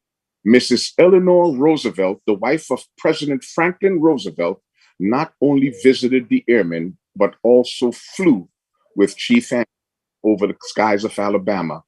Many believed this unprecedented event did much to bring about the development of the Tuskegee story and their assignment into real engagement shortly there. All right. So that's how it came about, gentlemen. And their service in Ramatella, Italy was very, very admirable. I believe a lot of that is shown in the George Lucas movie, right? And the post-war changes when these men did what they had to do and performed admirably. What happened was the United States Air Force becomes an independent service in September 18th, 1947. President Truman orders integration of the military, July 28th, 1948, right? So this is, a lot of people they're not gonna correlate. Why did they make these decisions? The US government, after having those policies for so long. And what I'm saying is this was the predecessor of the civil rights movement. Now we see how to affect change in the government, right? Now, a little known fact, we know the movie Top Gun came around again. That's a big seller, again for Tom Cruise. Now, the Top Gun competition in Nellis, guess what? The first one still had a prop category and a jet category. In the prop category, it was the Tuskegee Airmen who Top Gun. That's a little known fact, right? So we not going in there as the coffee boy. When I come down from basic fighter maneuvers, air combat maneuvers, I'm not coming down there to pour coffee for these motherfuckers like they expect. So if anyone knows my personality at this point, after this point, you can tell it wasn't easy for me up in there either. That's why I say I stand on the shoulders of these great men, because the relevance today is real. And I knew I had to follow in their footsteps in order to navigate my way through, because, you know, everyone who gets selected for naval aviation, you got every brother, I should say, that gets selected. You got 200 rich man's son, politician's son, who want that spot because that's where they train nation's leaders. All right. This is where George Bush pops. He was the youngest. He still got the record to be the youngest aviator in naval history. Right. This is where they train their personnel for service. Right. And that is this is the chapter that we belong to here in Arizona. And we try to keep the legacy of the Tuskegee Airmen story going. The reason being that our counterparts don't shoot that down. They certainly don't advertise it. But when we do have a speaking engagement at various places, I was up in Prescott, Arizona. A young man gave a testimony, like, you know, he was giving a little, he stood up to speak, to ask a question of the airmen, and he gave a little speech about how he grew up with his grandfather telling him who saved his life in the military, and he wanted to thank him personally. So it gets touchy, you know, because we're dealing with life and death, right?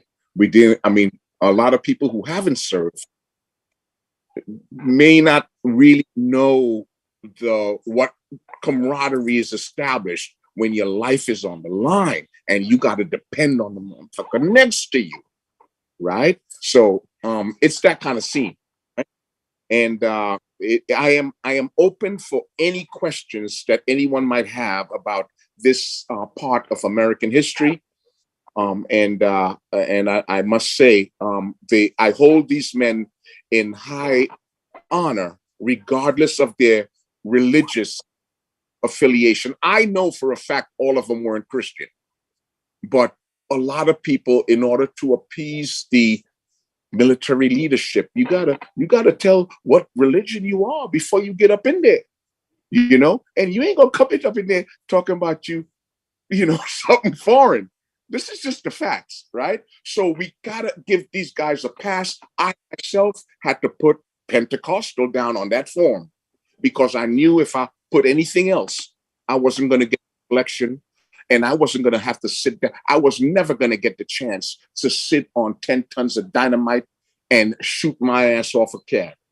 You don't have to apologize. And watch this. So with some of the things that you say, the problem is you may not have been truthful, right? You may have even lied to get there. So why don't we give the same credit to Dr. Joseph Benjo Cannon? Get the hell out. Man, there's a great correlation, brother. Oh my God. We gotta do, you mentioned the times, we have to do what we gotta do sometimes to navigate. I speak to my man in Georgia. That was crazy. What's that? That analogy was really? Chef, you didn't see that coming? Just because Chef, you ain't see that coming? Yeah, just because it's a serious dagger, you're gonna have to call it crazy.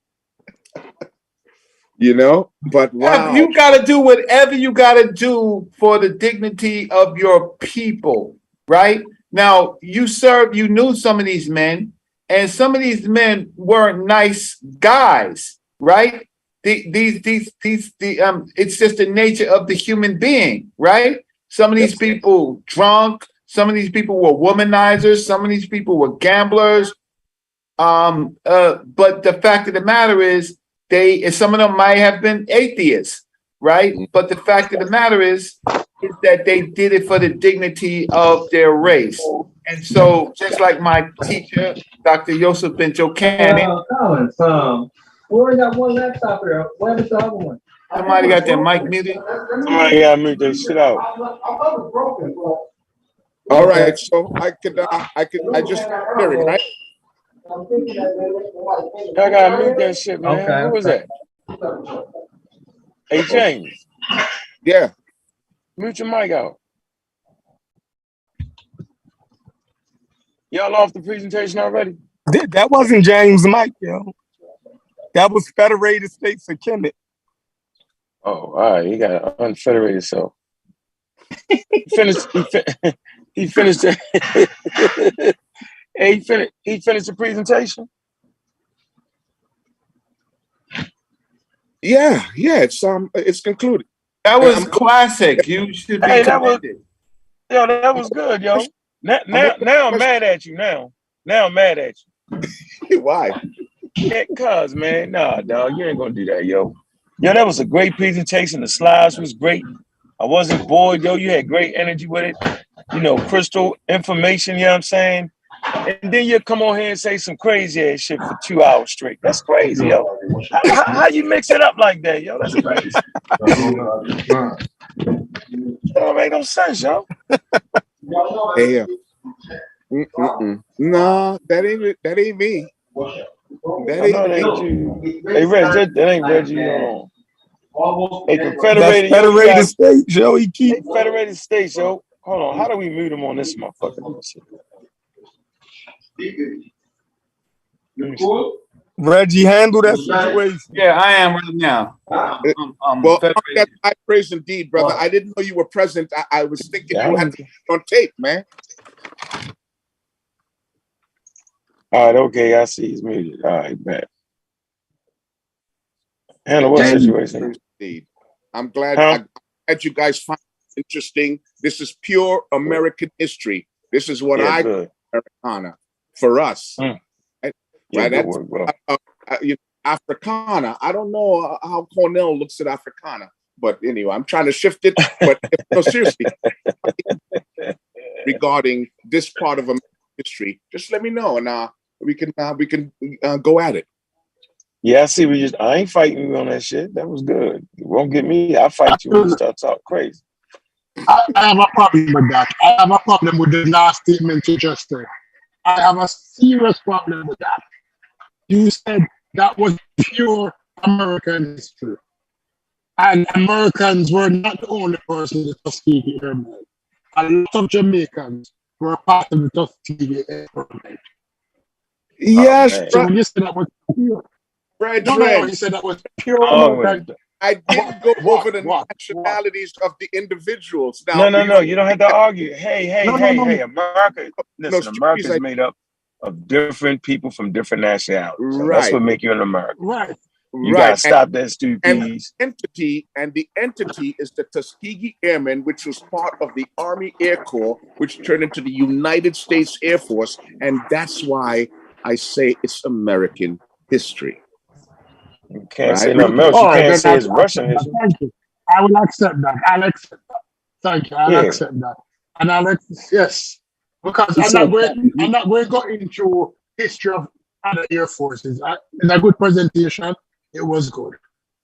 Thank you. Yeah, you gotta give him a break. You know, he be flying through the air and shit with the spaceship. So if he did this, you gotta let him slide on that. Well, hopefully. Maybe ever so often, once a year like this, maybe I can have a little. Once in the summer, I could have a presentation, and I'll promise to try to keep it reasonable. Gotta keep it reasonable, because if you get off the track, we gotta get you. We gotta, don't get off the track. You was on the track.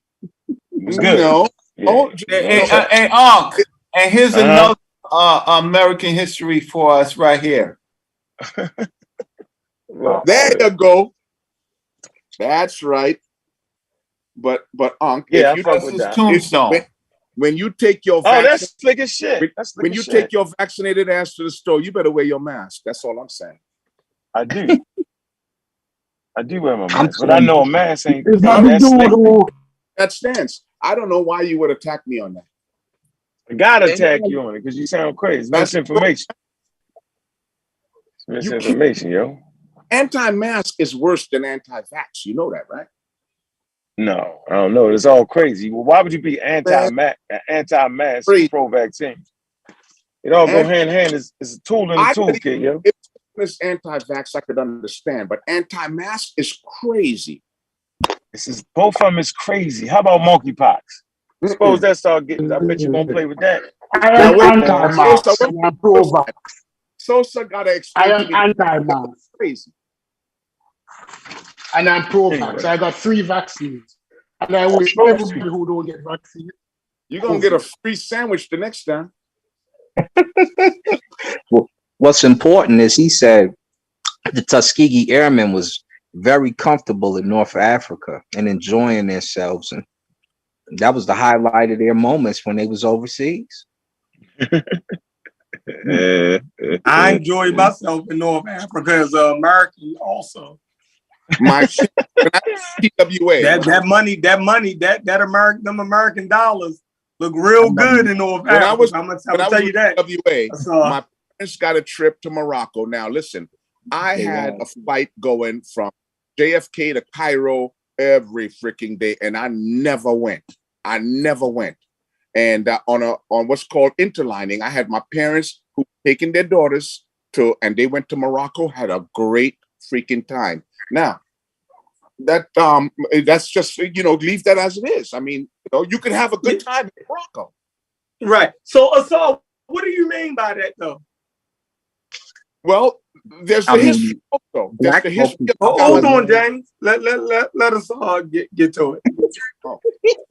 Black folk comfortable around black folk. That's all we said. You said what? In Morocco, that's all. Black folk is comfortable around black folk. That's all, The time of their life. You're a bona fide priest. Way back in racing time, the 30s and the 40s, when they was tripping with black folk, they was a bona fide priest of Batar. I agree with that. It's time for you to go baptize somebody.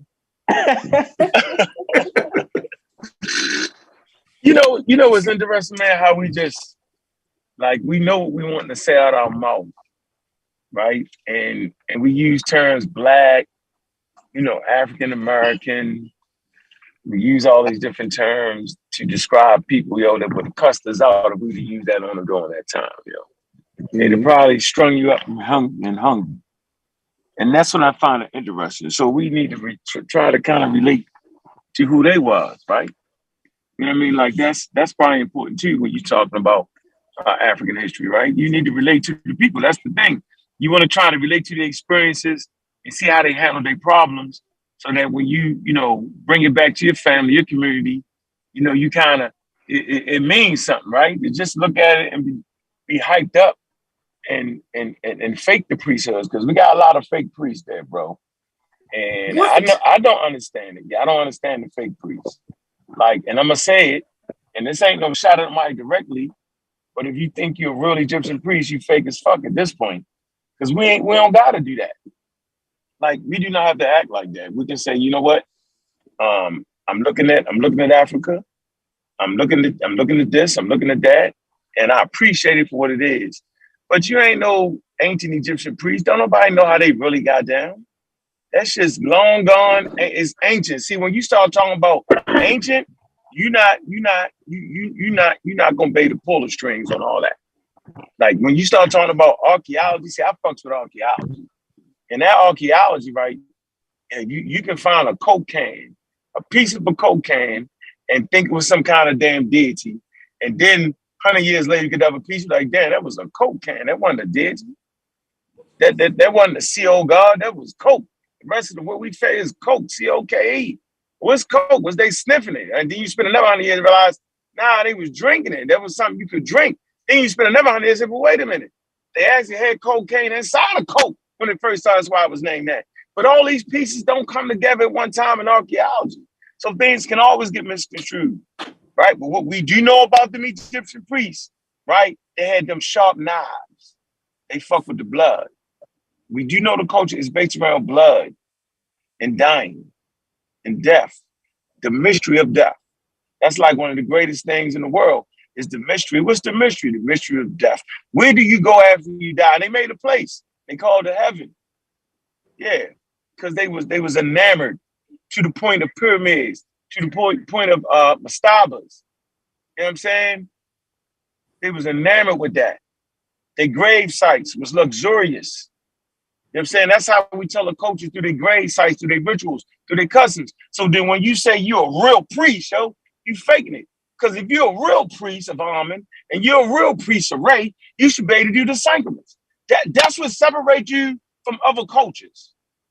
That's how you know the difference between an Ephah priest and a Nubian priest and a Kemetic priest is the way they butcher what they doing. You know what I'm saying? Like a Hebrew, how you know a Hebrew, right? How you know the difference between a Hebrew and a Muslim, yo? A Muslim is halal. The priests, they halal, right? What's halal, yo? It's the way you drain the blood out the fucking animal, yo. Same shit. What's a Jew? What they do? It's kosher, right? It's kosher. That's how you know the difference. Or what do? How do you make something kosher? That's what the priests do. So I just want to throw that out there for everybody trying to play fake priest, like Jabari. See, when you start charging niggas for $5,000 and make them a fake priest, then you ain't no better than the average con man to me. And y'all can't see it. Y'all think I'm just messing with Jabari. Nah, I ain't messing with Jabari. I'm pulling this coat string. Prove you're a real priest. Now, if you say, well, you know what, yo, I just love Egypt. I love the fact that it's African and I'm feeling the whole Egyptian thing. But really, this is something I put together and made up. I can respect that. Just like I say, yo, well, I made up real black atheism and it's definitely adjustable. And based off the arguments that come at me, I'll just adjust the shit to make it right, to make it fit the proper container. But I'm not lying to you. That's the ancient shit, real black atheism. It's bullshit. See? So people bullshit you around some real people. So you really had African priests, right? You really had that. And they bullshit you around that. And then your mind, based off of the believing brain, that's why I study evolution. In your mind, we can't separate it. That's why the preacher can get you. Because we believe. Right? And we can't separate that shit. Well, so that's how them niggas can con you. That's how they get you. I'm at the brunt of it because but you should just let me finish though, Reggie. But you just gotta let me finish. You don't gotta get in and cut me off, Reggie. When I'm flowing, let me flow and you get your shot at it, bro. So I know you next, Reggie. We know what spot you play. But my point is, we believe so hard because we human beings, and that's part of our evolutionary process. That's how our brain developed. It developed to believe. Those who had genes, right, that believe will carry their genes on. It was important. Now go ahead, Reggie. What you got to bring to this conversation, bro? Well, I was trying to get it alley-oop and then pass it back. The fact of the matter is that our people are so fragile that they want to believe anything, and so don't trace back as to how some of these Kemetic priests came to be. Right now, one thing is if you say you're a Kemetic priest because you study, you know the language, you know the writing, and that you know some of the ceremonies, and that's what you want to be. So that's another thing. But another thing is when you are illiterate in a language, completely illiterate in a language, and you've never shown the people at all that you can read what they say, right? And so how could you be what you say? Leaving these lights on. How could you be what you say when you can't even read the language of the people that you are saying that you are a priest of? And so is somebody trying to cut me off? No, sir. So the question is, and so on some of the other platforms, I'm being made. I'm gonna go this way. Hey, you gotta mute your thing, yo. You gotta mute your thing. Hey, Gullah, mute your mic, yo, because somebody mute Gullah out, man. Gullah got the funniest. Gullah. The other night, someone was like, "Oh, you better clean up, possibly." Yo, Gullah got a hell of I love Gullah, man. Kids, man. Gullah. Hold on, man. How can we mute Gullah out, man? I got him. I think I got him. So the question is. Go ahead. So the question is, here's where the rubber meets the road. Okay. So the rubber meets the road is if you even begin to say that, then show that you are not illiterate. And what I've done is I'm a researcher. I took the time to learn the language, right? And took the time to read. And I go into museums. I don't say that I'm anything else but someone who has a skill set of reading.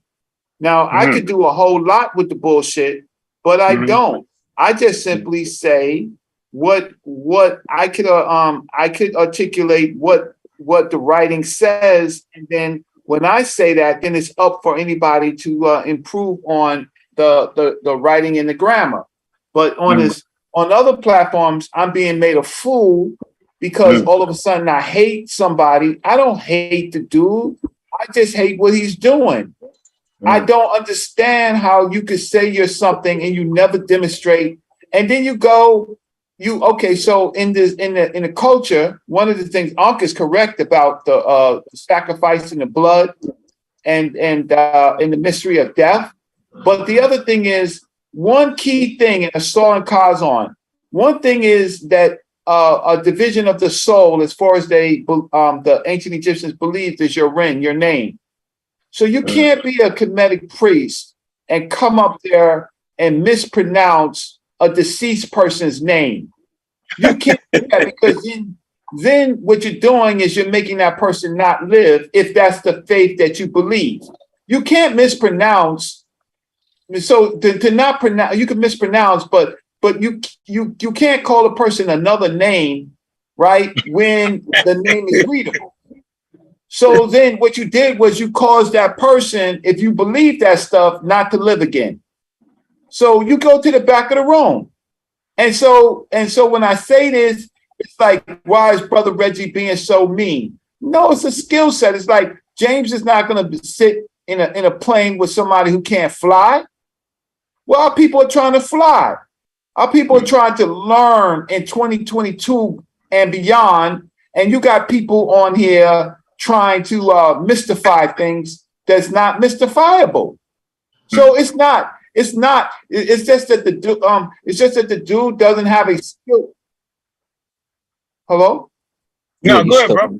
It's just that a dude does not have a skill set, and the lack of the skill set makes it even more ridiculous.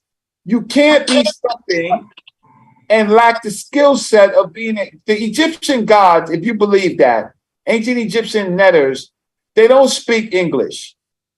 The 42 is not in English. It's not in English. So if you even believe any of that stuff that you're cooking, then you have to be able to read. But these people who are following them are just so fragile that they can't even see these simple points. And we beat up Christians and Hebrews on this all the time. But when it comes to analyzing a new neo-faith for their mistakes, then all of a sudden I'm the bad guy. I'm not your bad guy. I'll stop. You're the good guy, Reggie. So you named two things. You named three things, which was important. My emphasis was on the ritual, right? Which would later on become the king, right? Like the deified king, buried ancestor, the Osiris. That's all. That's a mummified. So you talk about being able to speak the language. So a priesthood, being able to say the rituals in the tongue is the shit. Is the thing, right? So you'll hear people say, well, we don't speak Hebrew, and I hate to tell you, bro, like, remember I was raised in the Jewish community. they don't even touch the Torah. They have a nib. You know what I'm saying? They got a pen and a nib, right? They got something where the Torah be on the stand or something. They don't touch it, right? And they don't speak English. They read it in the fucking language. That's when you serious about what you're doing. Now, when you black and searching, you humming, and you fake everybody out. I mean, I'm saying I ain't tripping, but I know what the real shit look like, right? So I'm, maybe I'm a little critical, but I've been around the real shit. You know what I'm saying? Like the Quran. They read the shit in Arabic. You're not respected for reading in English, yo. You respecting it for being able to read the shit in the language, yo. Like, that's when you get respect. Like an imam, you know what I'm saying? He gonna teach his thing, but he gonna read that shit in the language. That's when you thorough. You know what I'm saying? So part of respect for what these Africans did is learning your language. You know what I'm saying? Now, you know what I'm saying? Now, some people, they stop fucking with me, and when you stop fucking with me, I don't fuck with you no more. So I'm not even gonna say their name. You know what I'm saying? But they learned the language to learn how to say the prayers and all that. And that's what you're supposed to do. But that's one part of it. You can't even do you can't even do the other part of it because they barely know about Egyptian religion, y'all. This shit y'all doing is the made up neo crazy white people shit. And that's the part that hurt my heart so much. That people will downplay the shit that we do. They talk shit about the pseudo killers. They talk shit about real black atheism. They talk shit about this and that, right? But they end up practicing a fucking white boy religion. Like, I don't even make the point of white people, right? You know how much people call me the white boy because I'm a real black atheist, yo? You know what I'm saying? Like, you know how many people I had to deal with on that in this community? Like, they don't really got no love for me. They wait for me to fall any day. They ain't got no real love for Dr. Ben. They don't really say his name. They don't come close to saying what he was saying. They ain't trying to up his work. Yeah, I be trying to up his work, meaning I'm going to stand, you know what I'm saying, on what he had. I'm going to correct the shit he got wrong, and I'm going to move everybody forward, right? And if he lied about someone, say, yeah, he lied about that. Because he wouldn't mind. Because that's how serious of a dude he was. He wouldn't mind. He'd probably tell me in a personal conversation, man, nigga, shit, I did that because that's what I was trying to get here. I'm like, yeah, I get that, yo. So my point is, yo, the thing that hurt my heart is that people continually, fuck with niggas who give them the white boy shit, as they say, don't fuck with the white boy shit. And as they say, Africa, but they give you European. See, that's the shit that really get me. Now, if they wasn't saying that with it, I might let them slide. But I can't let Jabari slide, man. He giving you the white boy thing, yo, the pseudo neo Egyptian shit, and then we'll beat up, our brothers that want to practice being a Hebrew and beat up our brothers that want to be Christians when he doing the same damn thing, yo. So no, I ain't giving no pass, yo. Every time he say something stick out his mouth, I'm be on his head for 2 weeks. So now I got another week left. Where we at? We at Thursday. I got till next Friday. That's what I'm doing. And I'm going live on the Bring Back Atheism channel, and I'm beating on his head with sources. That's how I'm doing it. Like, don't talk shit to me, right? Ain't no be quiet and hide your hand around me. Nope, because we all know what you did. We know how you stole that debate. And we know how you never apologize to nobody. We supposed to be men, dog. Like, ain't nobody perfect. We get it. There's circumstances. We can understand that. But as a man, yo, look me in my face when you about to take my shit. Do that. Because if you sneak it from me, every time you get slick, right, I ain't giving you a pass. That's where I'm at. So if y'all saying, yo, why are you on Jabari? I'm on Jabari because I can be on Jabari. And can't nobody stop me. That's why I'm on Jabari. Now, and I concur. So I ask everybody here, and I ask everybody who's listening, anytime that there's medu necha and somebody is talking, and it's just not to that person, it's to anybody. If that person don't put up no medu necha, if you put up medu necha behind you, that's your flag, you better be able to read some of it. If you can't read any of it, laugh the nigga off the stage. That's how we giving it up, right? because then that opens up a window for people to say things that they aren't. So if the language of the people that you say that you are carrying their tradition, right? You don't go up there and mispronounce woman's name, some ancestor, some Imikat's name, or Imaki name, that means venerated dead. You don't go up there and that's your ancestor, because you say it's your ancestor. You don't mispronounce grandma's name. So if you get up there and you can't even read grandma's name, we demand that you read grandma's name. We demand that you don't just point to symbols and do the European thing, right? And a lot of Europeans are way better than that because they could read it. So that's even terrible because even Europeans read it well. You can't. So I'm asking everybody, if there's Medu Neter up there and a person's explaining it, they better look into the Medu Neter to make sure that what they're explaining. Otherwise, please laugh them off the stage. That's how I'm giving it up. And that's how it should be, because, you know, even cats who run around with the names, if you didn't do, Ankh says something important. He said the ritual. So there's certain rituals that if you know the papyruses, if you really done your due diligence, went through documents, you would know where to go find a ritual to make your name if there's no other priest present. You would know you would know certain things to make things happen ritually if you don't have a chicken around you and you have to use light instead of animals, right? So there's certain things that people can call you to account for if you don't have the answer for them and you say that you are what you are, you're going to have to prove.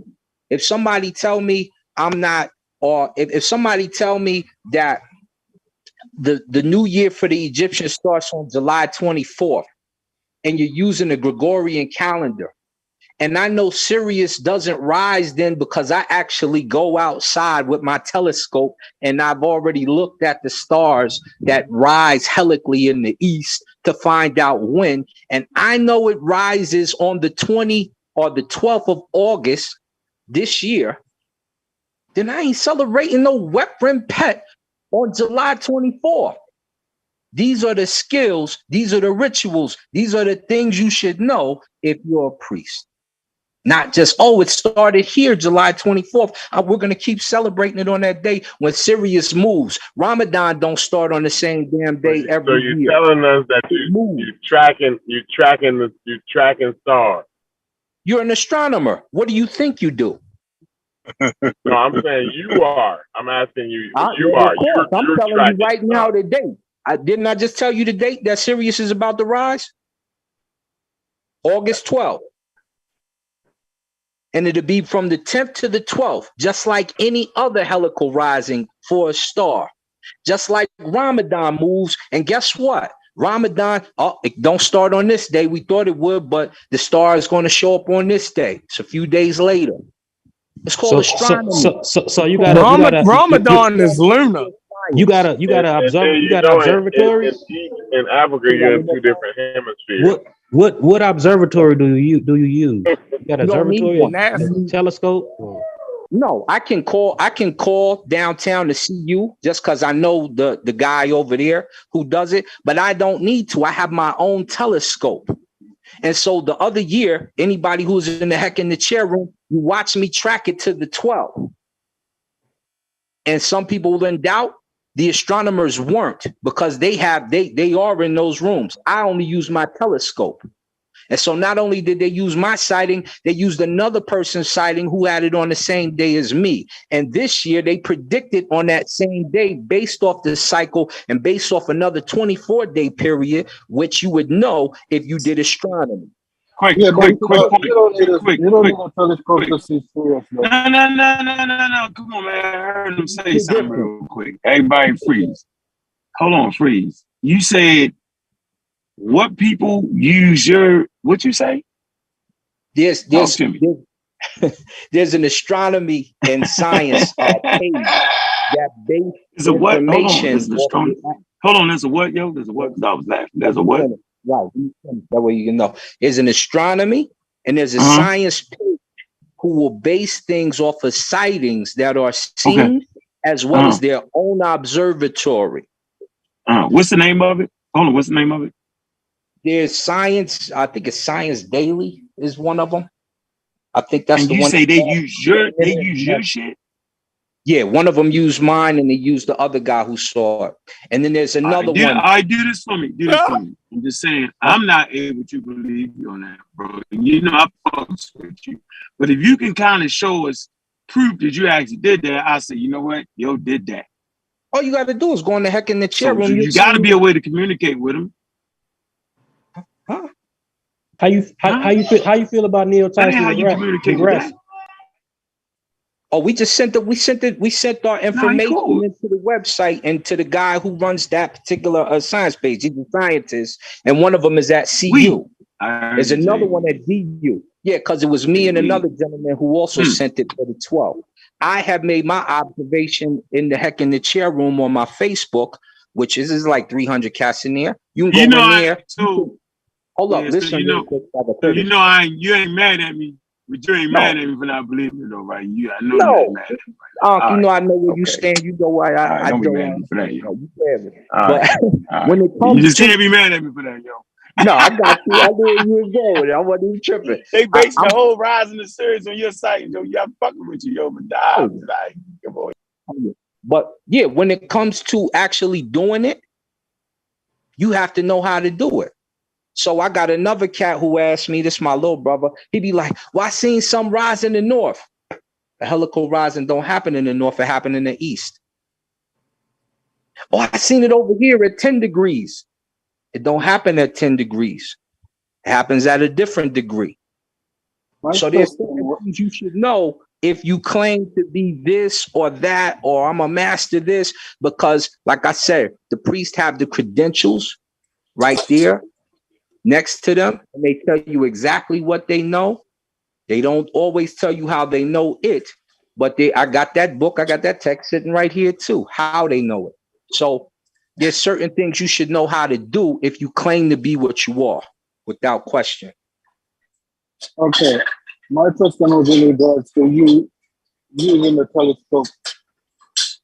You're using the telescope to look up the rising of Sirius B. Not Sirius, rather, not Sirius B. My bad. So, Sirius is a star that you don't need the telescope to see. No, you don't, if you got a clear view. What do you mean a clear view? Well, you know that there's what we call light noise in the sky, right? You live in a major city, you get a lot of light noise. It's very difficult for you to see the stars even at nighttime when you look to the east. They produce a particular thing that fades that out for you. So if you're not in one of, in a light blind city, or it's not real, or it's a little difficult, like it's a little foggy, you can see it. Generally, you won't need to use it because it'll be nighttime just as it rises, and right before the sun comes up, it'll still be up. It will precede the sun in the eastern sky. Okay, that's fair enough. That's fair enough. Yeah, right. That's a helical rising. Yeah, so when we see that, it's going to happen for about 10 days. After that 10 days, another star will precede it and do a different helical rising for about 10 days. And that continues until you get a whole year. So you're basically saying he's celebrating the holiday wrong? Say that one more time. You sound a little muffled. You're basically saying he's celebrating the holiday in the wrong way or the wrong time. Hey, who got control of the show? Because I see we definitely in the pseudosphere here. No, you in the astronomy. Diving on in there. I was just concrete, Corey. Get out of my head. I was just saying, wait a minute. We done dive on. Man, that man, the priest, man, let him go. Man, see now we got. I'm just trying to make sure somebody is a referee in here somewhere. That's all. I heard a lot for a long time. Oh boy. Corey is I heard a whole lot for a long time. Let Corey talk. Hold on for a minute. I already said I don't believe in Corey. I already said that. I told him don't get mad at me. Okay, I just wanted to know. I just needed to hear. All I needed to hear was that it was a referee in the room. I'm just listening. I'm just glad nobody accused me of cutting anybody out because I couldn't take it. Thank you, Corey. You couldn't take it either, right? Now, wait for Ant, yo. You know we got space age African astronomy club, yo. I'm waiting for Ant to get on here. I'm just saying, yo, get it together now. Be right. So watch this. Watch this. Hey, right now I'm trying to figure out how is it about to start rising in Egypt. Oh goodness! So watch this. Watch this. We got a room full of scientists in here. Which one of you know how to do it? Ain't nobody in here. There's only one person in here. Now get your back on. Get on the couch and kick back. So we got a room full of scientists in here. I can barely read. I'm not a fan. Know how to produce a helical? Which one of you know how to announce a helical rising? I do. Okay, break it down. All right, right before dawn. Stop reading Google. Tell it to us. I'm saying, what's wrong with reading though? Like, what's wrong with reading though? Why is that the funny? Get it from my head. Go ahead and read it off of Google if you do. I know, but what's wrong with that though? Like they used to, you try to get a nigga on that. Yo, you reading? Yeah, I'm reading. Nigga, the problem is you probably should have read it. So ain't nothing wrong with me. Because he about to tell you what I just told you, but he gonna have to read Google to do it. He said he knew how to do it. So show your acumen. It's okay. We're strong. No. I think you. ASR, I think you explained that correct. Yes, I didn't go check behind you, but it sounded right. So yes, I don't have no pushback with that. I don't have no. I mean, Corey and them might can go look. You know what I mean? They more into the astronomy than me. If you saying something incorrect, they will probably pick up on it first. But from everything that I know, you sound like you know what the fuck you talking about. Exactly. So I'm gonna let you have that one. You feel me? Is the actual application that we talking about? Why the hell? Go ahead. You've been getting sucked into the twilight zone lately, my guy. They've been sucking you in. You've been going for the bullshit lately. I don't know what's been wrong with you, Pepper. But you've been going for a lot of bullshit lately. Anything that was just said. Cedric, if Shepard understood a word of that nigga said, he a bad motherfucker. You a bad motherfucker, I'm not ever going to argue with Chef again. I'm saying it now, public, hear me. I am never going to argue with Chef again. He said he understood everything that was just said, and my head is still spinning. And my head is still I did not say I understood. I said he sounded like he knew what he was saying. Because we just asked them to produce it. So watch, let's go over what I just told them. Let's see if they could go dig up something different. I said a helical rising happens in the... Hold on.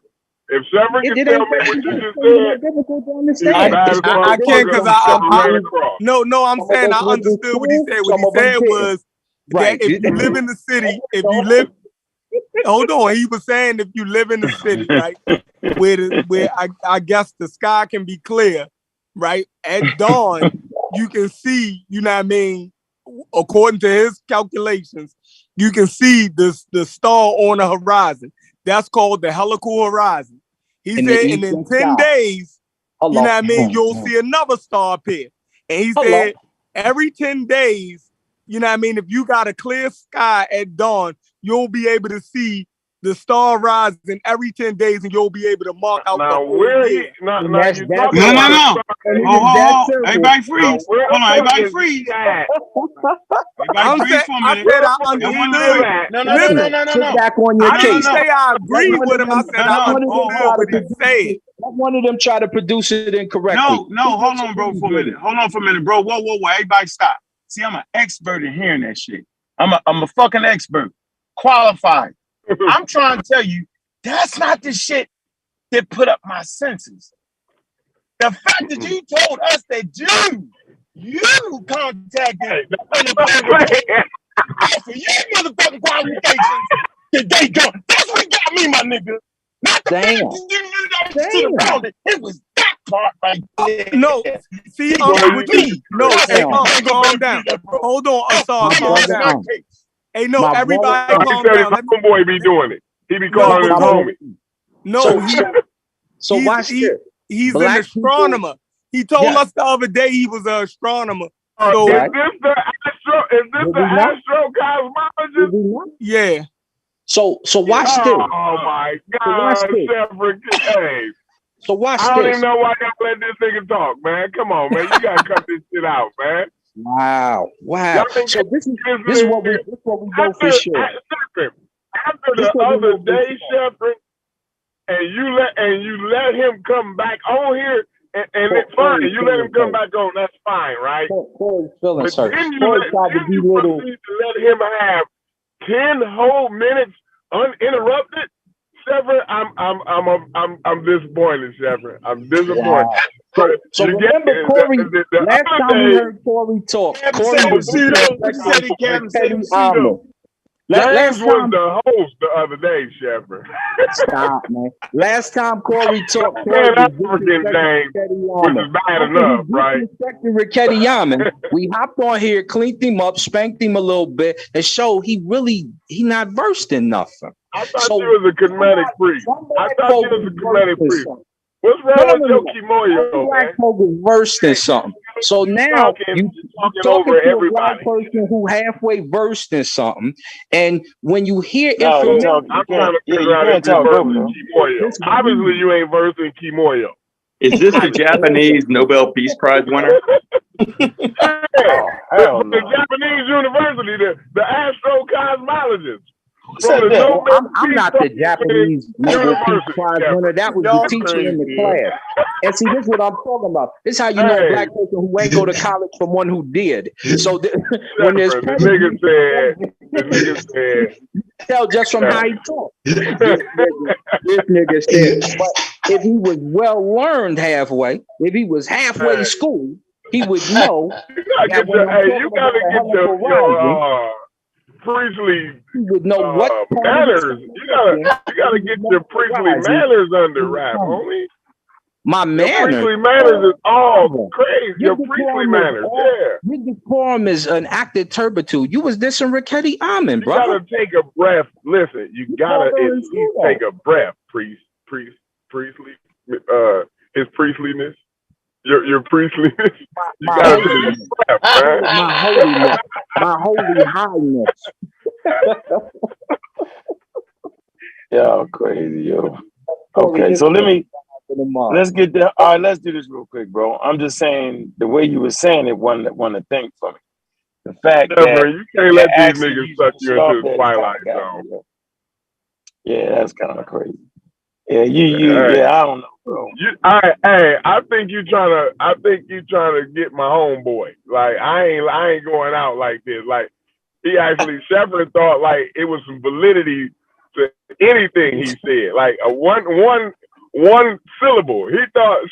Hold on. He thought this nigga had my nigga Shepard thinking that one syllable that he said had any validity to it, let alone coherentness. Like coherentness. Everything he said was incoherent, Shepard. Everything he said. Okay. Watch this. Let me ask you this real quick. Because this is an example of black people not believing in themselves. Watch this. It take a wild nigga, a crazy nigga like me that don't hardly know a fucking thing to come in and cut the bullshit. Every time, dude, this nigga just a second. Everybody, can I have a point of clarification, my priestly brother?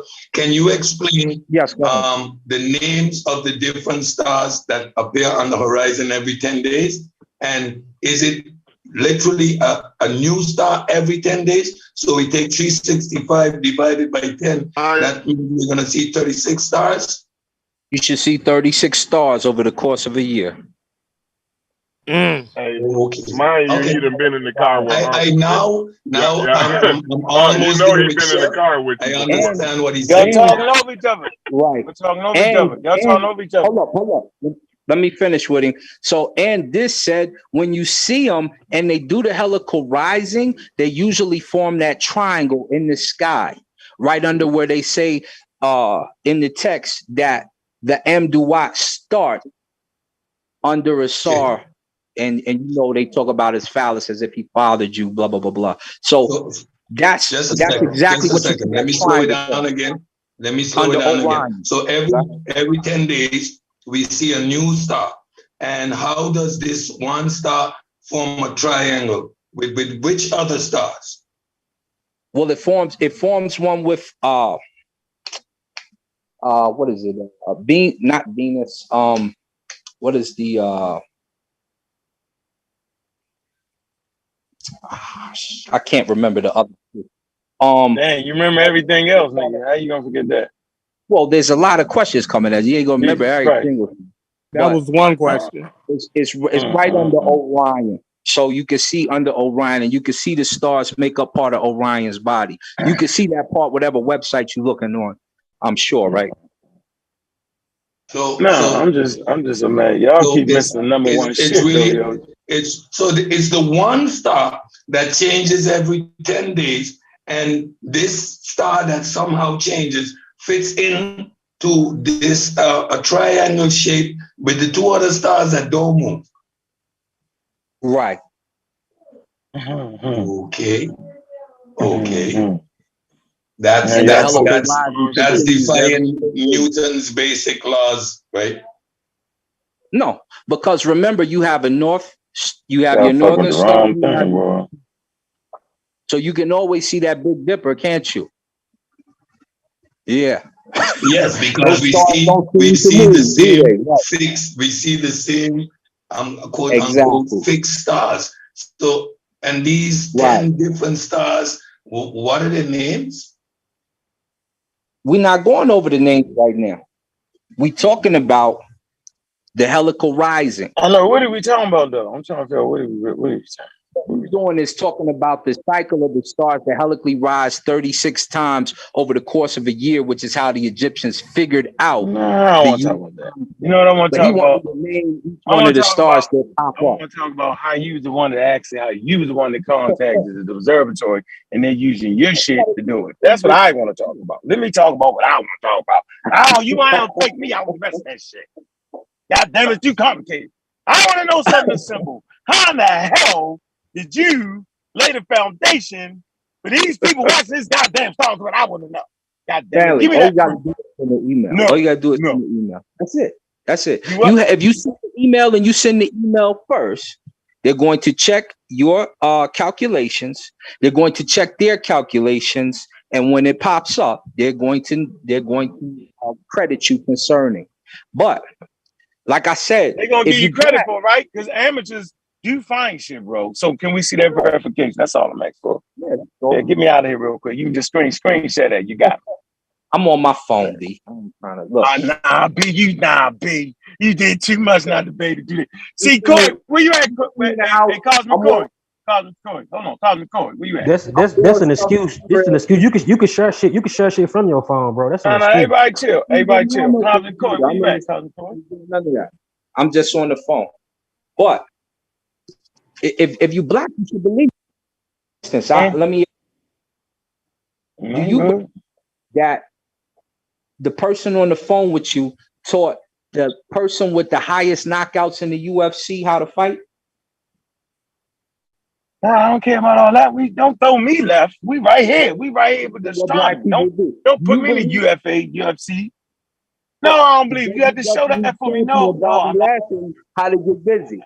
No, I'm trying to say I'm not a believer, yo. So you just had to prove that to me. What up, This is what I'm saying, Cosmic Corey. Hold on for a minute. Hold on for a minute, bro. Hold on for a minute, Corey. Hold on for a minute, bro. Hold on. Yo, wait a minute, man. Stop. Hey, Cosmic Corey. What up? I hear you. You see how I got right to it though. Y'all all off in the minutia. That ain't what's important right now. Where's the proof, right? His observations, you know what I'm saying? Right. It's what the professionals is fucking with. That's what I want to hear. Anything past that, you trying to call me and fake me out. I don't want to hear about the UFC knockouts. I don't know what the hell that. Now I really know you trying to fuck with me right now. When you throw that into the shit. I wasn't in no minutia with him. I wasn't going for it not one day. Not one. I'm just trying to tell you. I'm just trying to tell you who I am. Since you said my credentials ain't Nah, good. man, you showing people how to knock somebody out ain't got shit to do with the stars, bro. We gotta stop Yeah, that. he probably you is trying from to throw me Brooklyn. off, He got man. the Brooklyn Magic. Yeah, that's Brooklyn. Go to the Heck in the website. I'll take you there after. You can go look in there on the Facebook. You can see me telling it before the helical rising takes place. Just give me the verification, y'all. I'm around people that fuck with that. Where is the verification? Because they're gonna give you credit for it. You gotta know that, yo. You gotta know that, bro. I don't know how to know the pages. You know how to find a star. Like you definitely know how to figure out how they're gonna give you credit for something you did. But the site is not nothing major to me. It's just something I do on a regular basis. We in the astronomy. It's on like Science Live or something. But I don't have the article pulled up like, oh, see, they gave me credit. I don't care. It's just something we do on a regular basis. I know, but you care enough to come over here and try to get us with it, yo. We got to guard against all that. Because you got Ali Muhammad. He say that James Webb shit is the weapon. You got all kind of people, dog. And when you say that, yo, we got to be able to verify you on this channel, yo. And two of us can't talk at the same time. And you know I fucks with you. But I'm trying to let you know, yo, you cannot come over here with that on this show. That's what you can't do. What you can do is shut my big mouth up, shut Corey big mouth up. You know what I'm saying? With that evidence, we're going to say, yeah, that nigga really did that. And we're going to support you. But before that point, you can't fake me out with all that razzle dazzle. Yo, easy with the razzle dazzle, flim, flam, blah, karate fight, knockout, what the fuck that got to do with the stars, bro? Yeah, you shouldn't have threw yourself in there. Bro, you shouldn't have threw yourself in there. They ain't going to let you live with that one, yo. I don't have to. I don't really have to worry about it because if I dig it up, it's just going to say a sighting in Denver, blah, blah, blah, blah. No, it's going to give you credit for it. I know how it works. Because once my man Shepard give you any credence, I feel offended. Once my man Shepard give you a half a piece of credence, now I'm feeling offended. It's like, nah. You trying to work my man's over here. You know what I mean? Look, no, he's giving him credit. Shepard's giving him credit. No, Shepard's giving him credit for what he was talking about, meaning the way he expounded on that thing. So yeah, he was right on that. He was that's lying, not the problem. Yeah, no, he might have been I don't even understand that though. If you understood a word he said, I'm giving you a A1, but it wasn't even that. It wasn't rocket science. That's the original science. That's astronomy, Corey. No, that's not the point. I never said I was a damn astronomer. I said I was an astronomer. Them two know they astronomy. I'm not. I'm just checking off the Google. You're supposed to know this. You don't know that. How will helical rising work? Corey, explain it to us real quick. I don't know. You a smart guy. You explained it to us, right? But what I'm saying is, I don't believe a word coming out of your mouth. I know. I'm still right. You don't have to believe. I'm just telling you, I'm right. And when you go look it up, you're gonna say, "Yo, that little bug." But you're talking about a star in Egypt that's supposed to be rising in Egypt, right? Rising happened more than just in Egypt. Just I like understand Ramadan that, right? But you're talking about they're celebrating this in Egypt, right? In Egypt, yes. Right. And you here in the United States in a total different hemisphere, making observations about not only through the pollution, right, but like pollution too over a different hemisphere, right? Now you're talking about you're making observations and predictions about celestial body movements in a different hemisphere. with a makeshift telescope that you bought from Walmart. Makeshift telescope. There's no such thing as a makeshift. I don't think, unless you put a diamond in something that guides it. So two things, right? One, I've been to Egypt. So if I wanted to know, I can make a phone call and they say, we just spotted it. I can say, hey, it's on this day. Two, because it's not that difficult to tell a helical rising, this is one of the first things you can learn in astronomy. It's not that difficult to see it. Three, pull it up and just go over it, see what it actually is, and see if what you're saying is it matches up. Right. So y'all keep focusing on the wrong. Y'all keep focusing on the wrong shit. Take me 15 minutes of looking at this and figuring out you lying already, right? So it's not August 12th yet, is it? No, it's not. It ain't got to be. You made a prediction, right? On August 12th, and let's see if my prediction is correct. So you're saying that August 12th is the new year? In Egypt, though. This has got to be in Egypt, though. You want it in Egypt? That's where they observe this holiday at. So why the fuck would it make a difference? Let me school you again. It is not. It is not a prediction. It is not a prophecy. That is when. Hold on, you gotta say who you are, bro. Don't dive in. Everybody be quiet. My bad. Man, talk to us, Anthony, man. Hold on for a minute, man. What's going on, Anthony, man? Pseudo Killas official, man. Space Age African Astronomy Club. What's good, man? We having a hell of a motherfucking conversation here.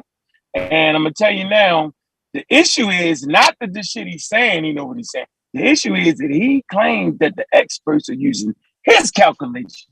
That's the real issue, and he can't prove it and verify it. That's my issue. But go ahead, Anthony. I'm gonna shut up. Well, number one, hey, what's happening, everybody? What's happening? He said but go ahead. Go ahead. No, say that again, Cora. I think I was talking when you was talking. Say that again. No, my bad. I was just saying he was saying that he's tracking this star, like he doing the tracking with his telescope. Well, number one, if he's speaking Egyptian stuff, he the 36 deacon stars and all that there. That's the Nemo. You got what he's talking about now, August 12th, that's Sirius. That's when you'll be able to see Sirius after, 4 months? You hadn't been able to see it. Tell him again. Tell him again, family. Nah, man, we don't need you cutting him off. Yo, let that man talk. We're not going to do that. Let that man talk. Let that man talk. I mean, dude, that ain't no groundbreaking. That ain't nothing. I mean, they've been known that for years. All you got to do is just track the sky. I mean, hell, I was shooting the Pleiades this morning, so I know that Sirius will be coming up pretty soon because the Pleiades which is located in the constellation of Taurus. That's right. Orion is coming right up under it. That's right. You know what I'm saying? It's coming right up under it. But that ain't no prediction. That's just listen. I got a question. At all times, is this celestial body seen from all hemispheres? No. Yeah, you can see Sirius A from both hemispheres. You can see. Sirius. That's what he's talking about. He's talking about the star Sirius. When he's talking about making it at this time that is visible, like at this rise and at this date, that he's talking about, right? You can see it from both hemispheres, right? Yeah, because it runs along the equatorial plane. So yeah, you'll be able to see it from the southern hemisphere and the northern hemisphere, from both of them. Now, right, but I'm talking western and eastern though, right? Yeah, you'll be able to see it at the Okay, the East Coast to see it before the West Coast. You know what I'm saying? That's simply because of the time zones. Yep. I'm not talking like day to day. Like, oh, you talking about everybody around the world see it at the same time? No. Like the date, like this date that he's talking about, right, where it becomes visible, right? He said August, right? Mm-hmm. So at this date is going to be the same date in Egypt. I don't know because I don't know no Egyptian calendar, but in today's time, No, not. It don't have to be like in Egypt. Oh, okay. Well, yeah. In today's time, they'll be able to see that star on the same day you'll be able to see it. Right. Okay. That's what I'm asking. Let me finish to clarify for him because they didn't want me to get this part out. When you do Ramadan, there's a couple things that your Ramadan in Saudi Arabia is going to happen at a different time than in America, about a day or so off. That's because it's lunar. Yeah. Exactly. They don't fuck with the lunar. What are you saying? So it Ramadan starts follows the lunar calendar. Exactly, but it's based off a celestial body, the moon, correct? Yeah. Lunar. Okay. And that moon will show up at a different time for them than it will for you, correct? Oh, I don't know. Only because of the time zones. That's it. It's not gonna be a different day or nothing like that. It's only because of the time zones. No. Yeah, that's all. That's what I was asking. So for those of us who actually used to do Ramadan, you would know, and any Muslim in the chat, you would know Ramadan may start in Saudi Arabia a day or 3 before it starts in America. No. What they got to do with the moon, though? That ain't got nothing to do with the moon or the phases of the moon. The rule is this. So now you know that can happen with the moon. The moon is closer. Oh, yo, you mixing the Malachi Yorkin with it. Yo, don't do him like that. Let him get it out so I can hear it. Let him get it out. Beat him up. Don't mix the Malachi Yorkin. Come on, yo. This me, yo. Come on, yo. This me, yo. You can't do it. Shout out to the life. You done mix me up. Now, when it comes to the star, the similar scenarios can take place, which is why we don't generally see the eastern stars. We always see the northern stars because you're in the northern hemisphere. They ain't got nothing to do with that, man. It's one North Star, dude. Incorrect. This is why you can see the northern star. You can't see any of your southern pole stars, can you? No, that's because the Earth is round. That's why it's because the Earth is round. Incorrect. You know the Earth is round.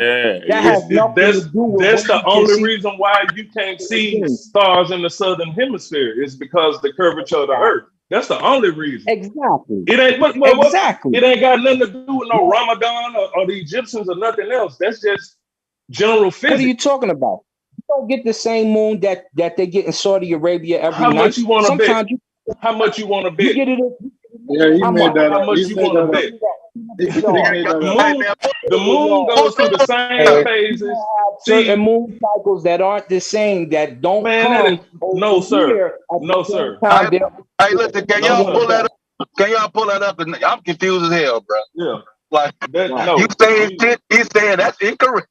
Like, what the fuck? No, that's very, all you gotta do, hey, anybody can just quickly Google the moon phases. That's all you gotta do. No. Pull up, do moon cycles differ around the world? Because that's what we're talking about. Do moon cycles differ? We only got one moon. It's only one moon and one sun, there's bro. where There's you're no way. mistaken. I just wanted to let everyone know that. There's no way.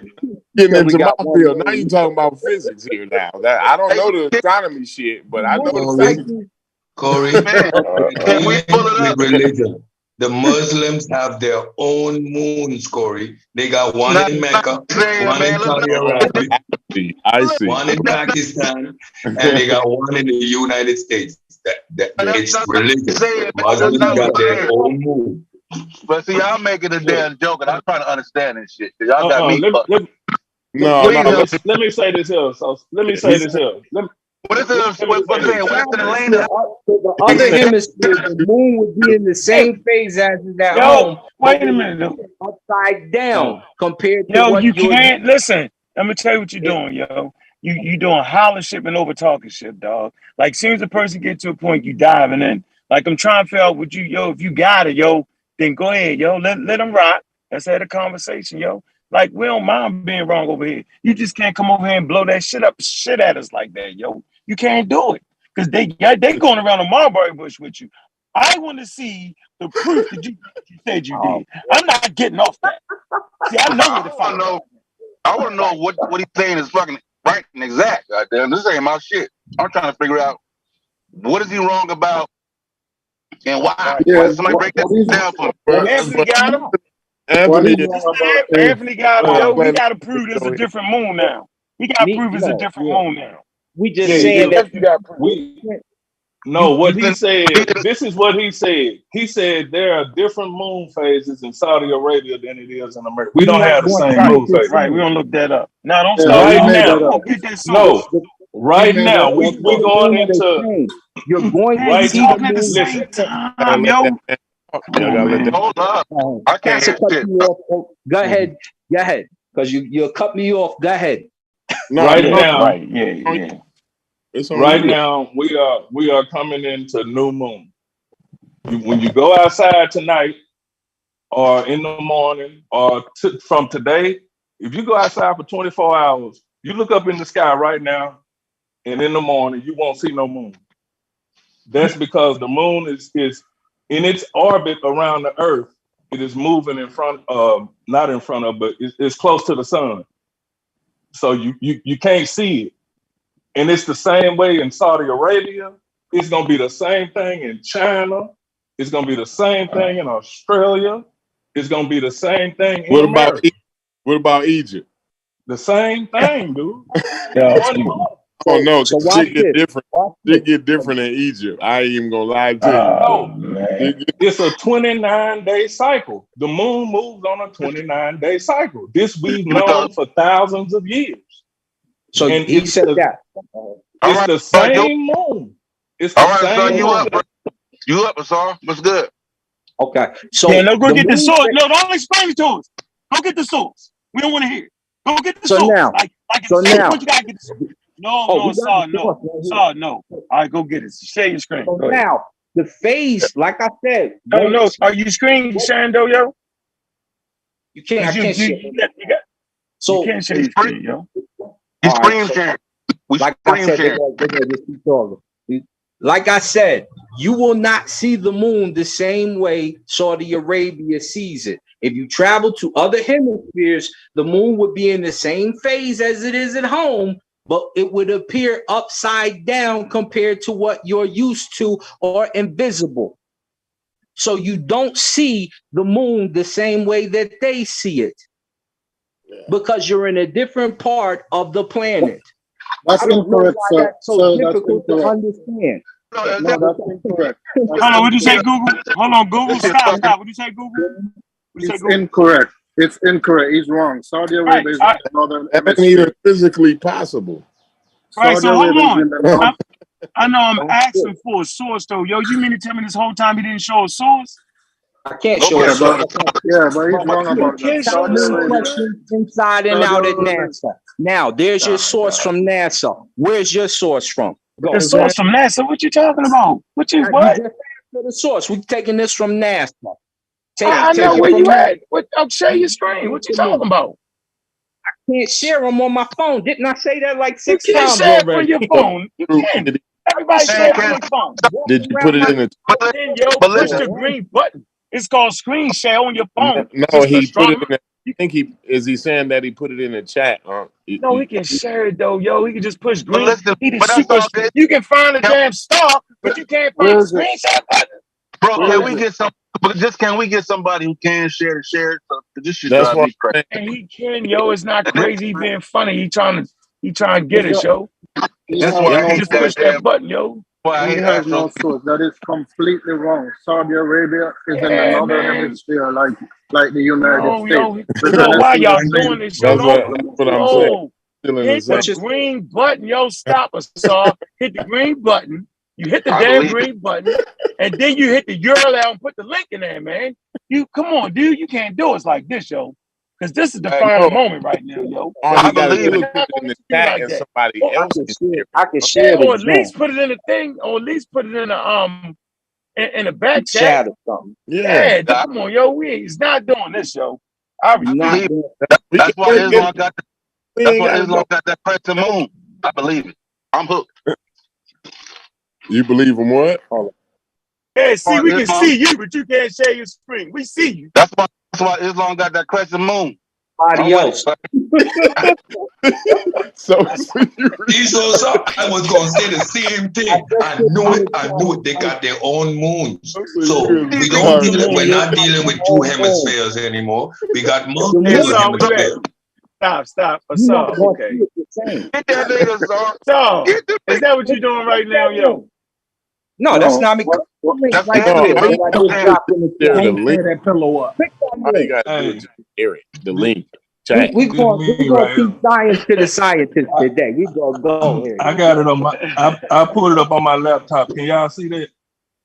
Yeah. Does the moon look the same all around the world? We all see the same moon during the phase. You got the same. Keep reading. But as the image shows, the moon's orientation to your horizon changes throughout the night, or as you move northward or southward. It do what? No, man, you can't do that shit, man. Cut that shit out, man. Let me hear it. See, he tripping. See, he done lost it. See, he done went all past that first line. You see that? We all see the same moon. That's during the phases. You all have the same phases, though. Saul, you gotta stop us, Saul. Listen, bro. Yo, I'm having fun, yo, but you funny as shit, yo. You just died at your source, yo. Stop it, yo. Then you trying to that man said phases. He said the phases, not the. He said, yeah, we see the same moon. He kept it phase. Can I explain what that just said? Can I please? All right, go ahead. Everybody quiet. Go ahead. Cosmic Coin. Go ahead. Wait again. What that's saying is we all see the same moon, right? And it's saying, but through the night, the moon changes, right? The image changes, right? But those changes, we all still see those same changes too. That's what it's saying. It's not saying that we see different changes or nothing like that. Right? I'm saying. So as the night goes on, the image of the moon changes, right? So and it does that everywhere. So Mr. Astronomer couldn't read the source, yo. Is that what y'all trying to tell me?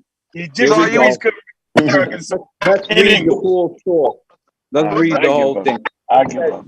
I can't read exactly. Hey, hold on. Wait a minute. It says, hey, let me say this. Let me say this real quick. Go ahead. See, he getting the word orientation all jacked up. Orientation is the movement of the moon across the sky. Everything moving across the sky has an orientation because it's moving from east to west. That's what it looks like from Earth. That's the orientation. Yes. Where the moon's position is in the sky. That's what that is. The moon phase is one moon phase on a certain day, and then so many days. You know that's the new moon, the little crescent, the wax gibbons and all that. Then you pull up you work your way up to the full moon, and then it do the same thing in reverse. And you see the full moon everywhere on this planet on the day of the full moon. Saudi Arabia not gonna have the full moon Tuesday, and then you get the full moon Friday. It don't work like that. Let them go. Come on, Saul, what's up, baby? So it says, yes, everyone sees the same phases of the moon. Can you share it? People. Let me finish. We already shared it. It's in there. The people north and south of the equator do see the moon's current phase from different angles. Though, yeah, but Saudi Arabia is not. Not finished. B, don't cut me let off. Let them get it out, bro. Goddamn. Please. If it happened to you, have a hissy fit. Sit back while I talk. Look, all right, now look. People north and south of the equator do see the moon's current phase from different angles. Though if you travel to the other hemisphere, the moon would be in the same phase as it is at home. but it would appear upside down compared to where you're used to. So if I go to Saudi Arabia, the moon is going to be upside down. It's not going to. Maybe it's in the north. No, it's No, not. you're wrong, sir. No, it's not. Saudi Arabia is in the northern hemisphere. No, it's One at a not. time. We gotta go one at a time. One at a time. Hold on, bro. Saudi Arabia. Saudi Arabia is in the northern hemisphere. He's wrong. It's not in the southern hemisphere. Money. I ain't even done yet. I ain't even done yet. All right, but hold on. Y'all was acting like the upside down. See, y'all got me fucked. Y'all was acting like the upside down shit was crazy now. And this is my point. Now, if you messing it up. Nah, you messing it up. Yeah, you messing it up. Go ahead. Go ahead. Hold on. Google Scholar, then Google Scholar. What you got to say? He's right about the first part, but where no, he's you can't. wrong. Come on, yo. Come on, Asad. We got to hit Google. Asad, we trying to hit Google. You just read. Go ahead, Google. No, sorry, finish his point. He's right about the first part, but where he's wrong is that Saudi Arabia is in the northern hemisphere. It's in the same hemisphere as us. So we see this moon the same way. He's wrong about that. You're wrong. All right. Okay. Hold on for a minute. We don't need you to. Hey, where you at, Anthony? Talk to us. Yeah. Look, as far as the moon being upside down when you go to the southern hemisphere, now, man, it's the same moon. It don't flip when you go to the southern hemisphere. I mean, no. So what does that mean? What does it mean? The moon no, what does it mean when it says the moon appears to be upside down? It said appears, bro. You see it from a different vantage point. No, man. I know. Hold on for a minute, yo. It say appears. You know what it appears to be, but it don't gotta be. Just because something seems like it is. It's easy to understand. When you see it, I know that. I know what appears mean. That means it looks like it's upside down. So so but it's actually not. Upside down.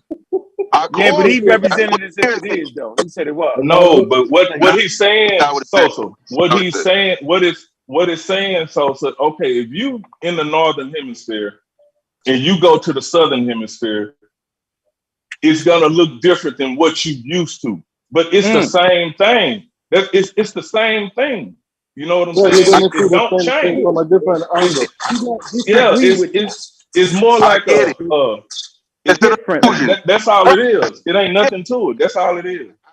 I get that, but he didn't say nothing past that. He didn't say nothing past that. So now, you want to know? Was you on here the whole time? Was you on here the whole time? I would listen the whole time. So we know you can't to say with Pseudo. We know you can't to say with Pseudo. I'm telling you what he said, yo. He said it's a whole different moon, dog. Yeah, that's what he never. Bro.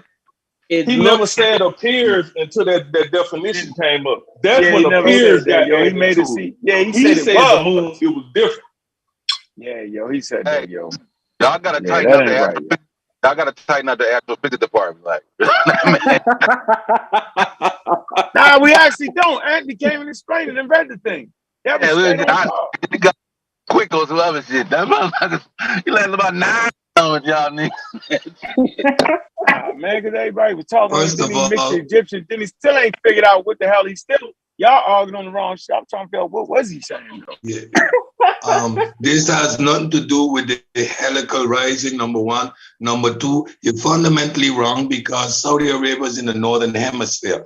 And what happens is an optical illusion that because of the Earth being a sphere, our orientation changes. So when we see in the northern hemisphere something orientated to the left, when we look at it from the southern hemisphere, it will appear to be orientated to the right. That's just a perception issue because of the Earth being a globe. However, there's not a different moon. We won't see the moon different. The full moon will not be one day in Saudi Arabia and then 2 days later over here.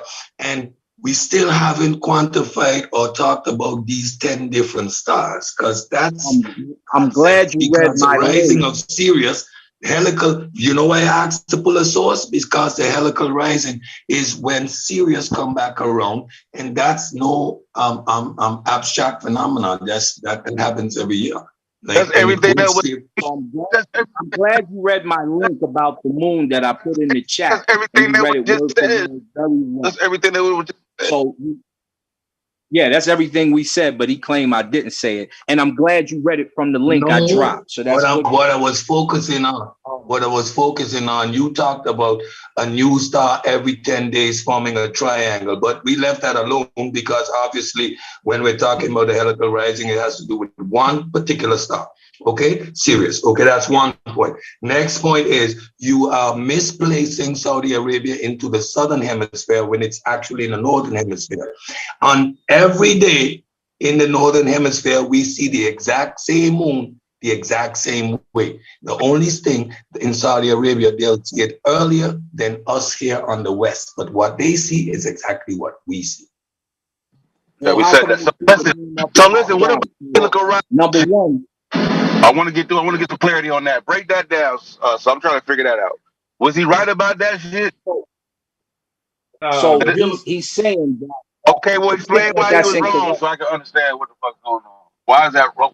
He didn't. He's saying that, and he's saying that two things. He's saying one, Saudi Arabia sees the same phase of the moon we see. We said that already. What they don't see is the moon the same way we see it, which is why from different vantage points, as already stated, they'll see it upside down. Sometimes they won't see it due to light pollution. Then he asked me to name the stars that we would see. Let me give you the ancient names just so you have them. One is Tamat Heret. The second one is Tamat Heret. You just went back and repeated the same misinformation. So you don't want to hear them. You just want to chop up. All right. So I can't hear replay. I got them for you. Thirdly, since we there, you claim that, yes, Saudi Arabia is in a certain part of the world, right?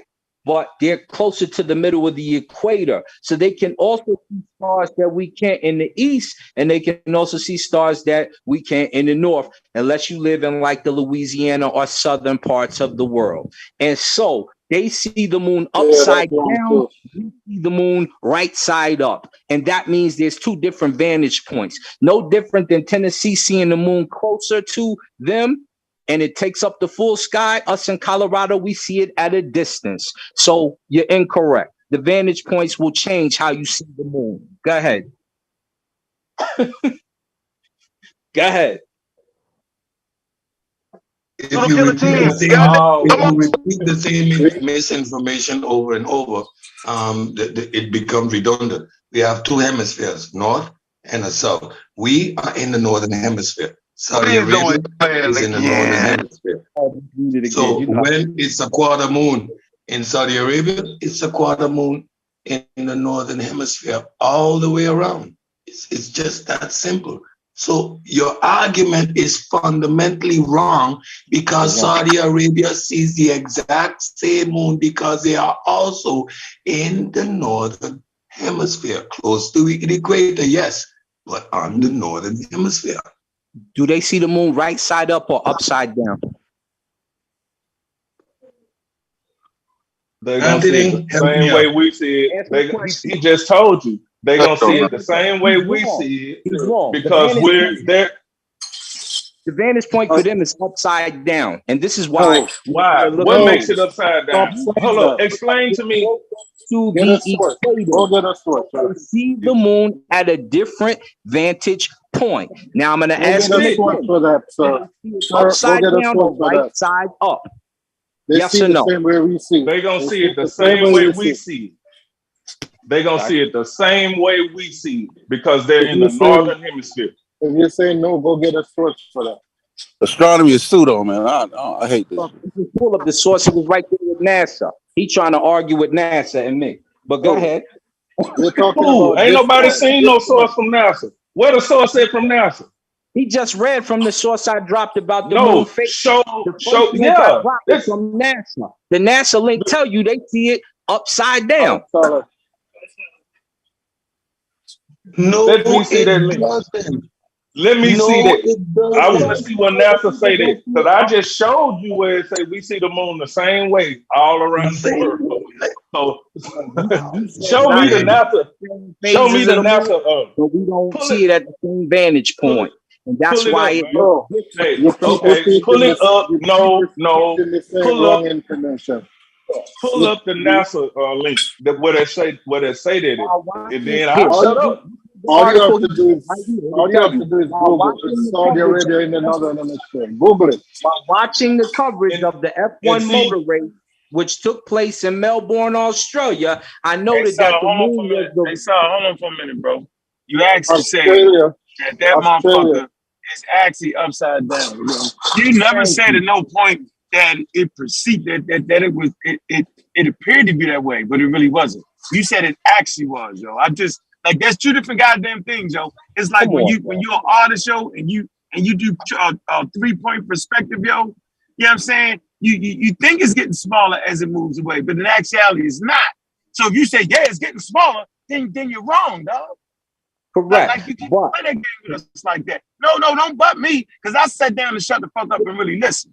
That's the worst thing to have me do is shut the fuck up and really listen. So it's 2 points now. It's 2 points. I need that proof that you actually sent that information. And then I know you said that it actually did that when it really didn't. But you trying to say I'm saying the moon. You trying to say I said the moon was actually upside down. I said from vantage point. Vantage point means that when you're looking, it's going to appear upside down. Now you never use the word appear. No. I don't think we'd argue with you. The whole time. No, you didn't say appear, yo. All right, well, no. See, I gotta give brothers the point. I gotta give my brothers a point. I'm gonna give you You're gonna give them the point. No. I'm saying, yo, we're just having a conversation, nigga. And I told you could prove it.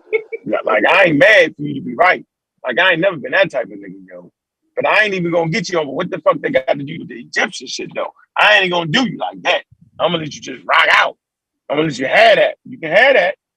You can have that. But, yeah, you said it was actually turned around, yo, and it didn't. It was obviously it wasn't. It appears to be that way. So you have to be clear with that. Because we saying no, that's why we argue. Nah, it ain't upside down. That's why Anthony say, no, it's the same way everywhere around. Right, because you had us thinking that. We would have never thought that if you ain't had us thinking that. All right. So that was the whole argument for, bro. That's all I'm saying, yo. That's a big ass killer dead moment right there. If you guys felt that, absolutely, that's the difference. So let me give my brothers a point on that point. Let me say maybe I misspoke, but from the article, that was your whole goddamn point, though. See, that was your whole point. That was your whole point on that. So why? So if you give that point, you lost that point. That was your whole point. Hey, he was trying to grab that orientation role, but I snatched him from it. But he was too quick with that damn with the appearance. He was too quick for me for that. But he was finna grab that orientation, but I got it from him. But you got him because he was definitely trying hard. He was trying hard. Watch this, Ant. Watch this, fellas. It say this. Same article that said this. I dropped the link. Said read from. It says this. It says while watching the coverage of the F1 motor race, which took place in Melbourne, Australia, I noted that the moon was the wrong way up. Ask my brother-in-law, who usually knows everything, but he was. That's not Saudi Arabia. Melbourne, Australia is not Saudi Arabia. What are you talking about? So when we talk about vantage Australia isn't in the southern hemisphere. Australia is in the southern hemisphere, so it would appear the exact opposite way around, right? Right? Because Australia is all the way down in the southern hemisphere. That's why in Australia, when it's summertime over here, it's winter there, right? That's right. Here we go. Y'all. Okay, so we're dealing with hemispheres. The world is split into two. And because of it being a globe, the perception of looking at celestial bodies is that they look the opposite way around. You know, another phenomenon that when you flush the toilet on the southern hemisphere, it looks and appears to be going the opposite way when the circular motion takes place. You know that?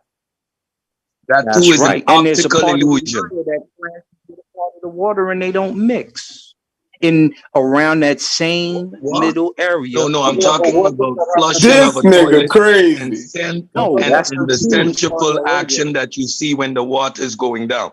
In the southern hemisphere, it appears to be going the opposite direction. And you know why that is? So. You know why that is? Because you have a different vantage point. But all it is wow. Let me say this here, brother. All it is, okay, when you're in the northern hemisphere and you're looking towards the equator, your left is going to be the east. And when you're in the southern hemisphere and you're looking towards the equator, your left is going to be to the right. That's all it is. That's it. That's vantage point, ain't it? But that's it. There's nothing else changing. But this shit is hilarious. And again, Saudi Arabia is in the northern hemisphere. That nigga Saul's a problem. He's a problem. Yeah, y'all ain't moved this nigga yet. But he bringing up words like vantage point and appearance. He wasn't saying that until I read that. But you wasn't saying that until I pulled that shared my screen. You wasn't saying that. You was like Unc say, you was talking like it was a totally different moon. You actually said that. And I told you that in Saudi Arabia, when it's a full moon, you're not gonna have a full moon in America a couple of days later. And I actually told you that. So you started using this vantage point and appearance when you saw that in what I had on my screen. So don't try to play that game, dog. And so that you already gave us the point to that. Let's get back to serious. Let's get back to that.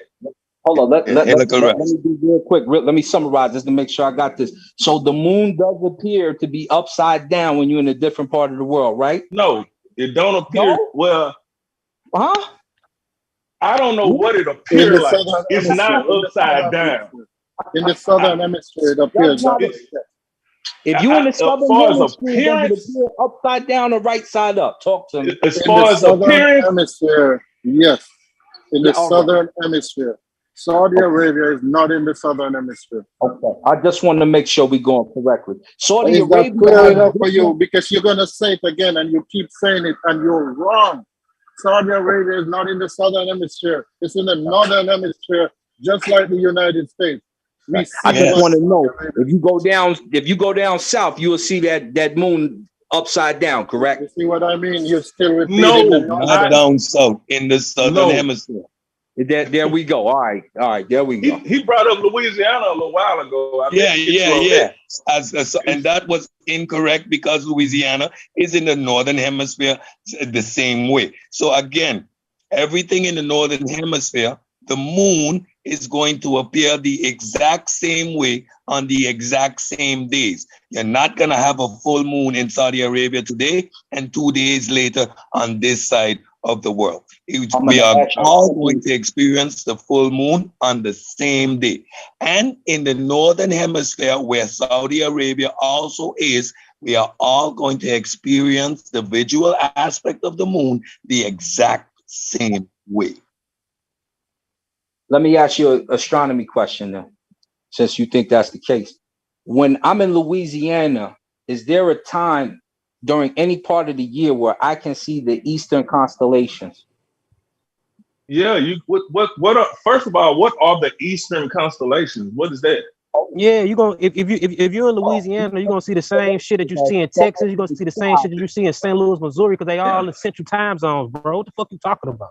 So what is the eastern constellation? No, what are the eastern constellations? What is that? Well, you're talking about asterisms, correct? No, you said constellation. You know what an asterism is? You know what an asterism is? An asterism is a group of stars within a constellation that make up a constellation of old or of that same constellation. So they're constellations. An asterism is a group of stars within a constellation.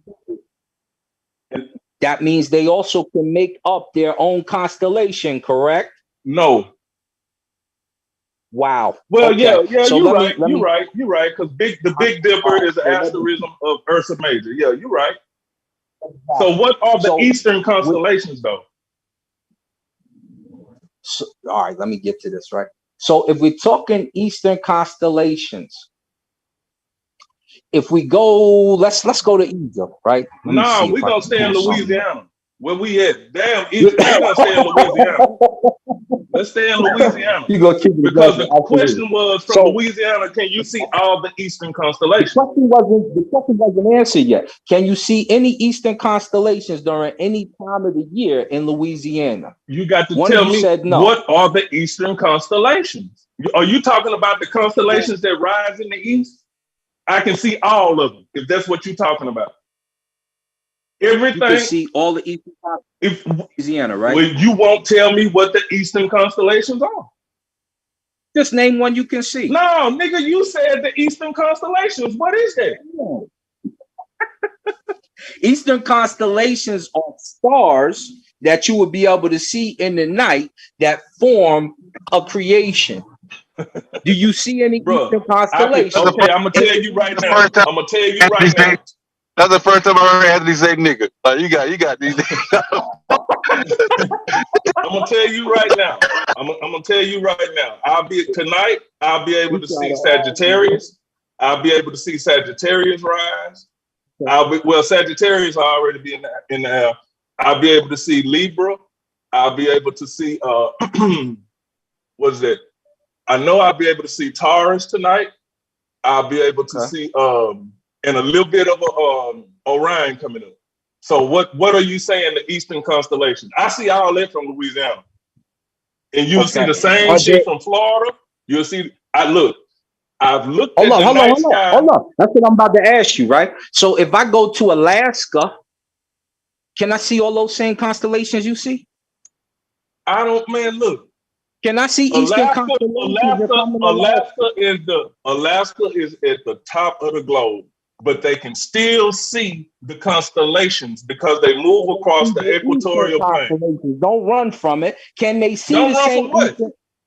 If you in Alaska, you're gonna see the same eastern sky from everywhere else. Now, it might be a little different because they farther north. They are farther north.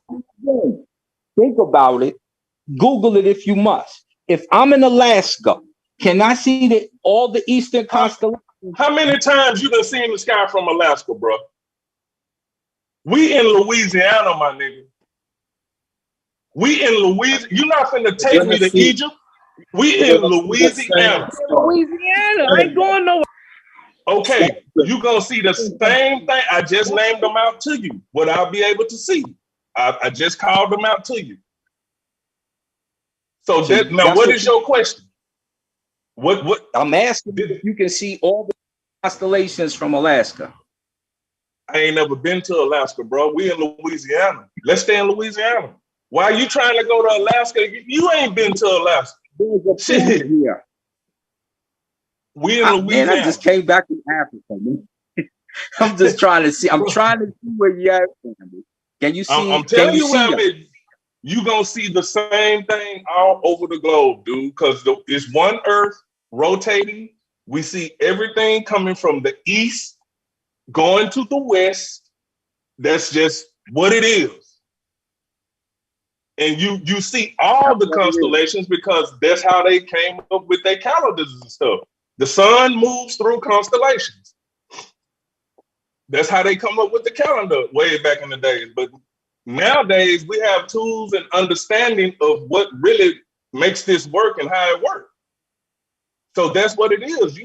You're going to see whatever you call in the Eastern constellations, because all of them going to be Eastern constellations at some point in the year, because they all going to rise in the East.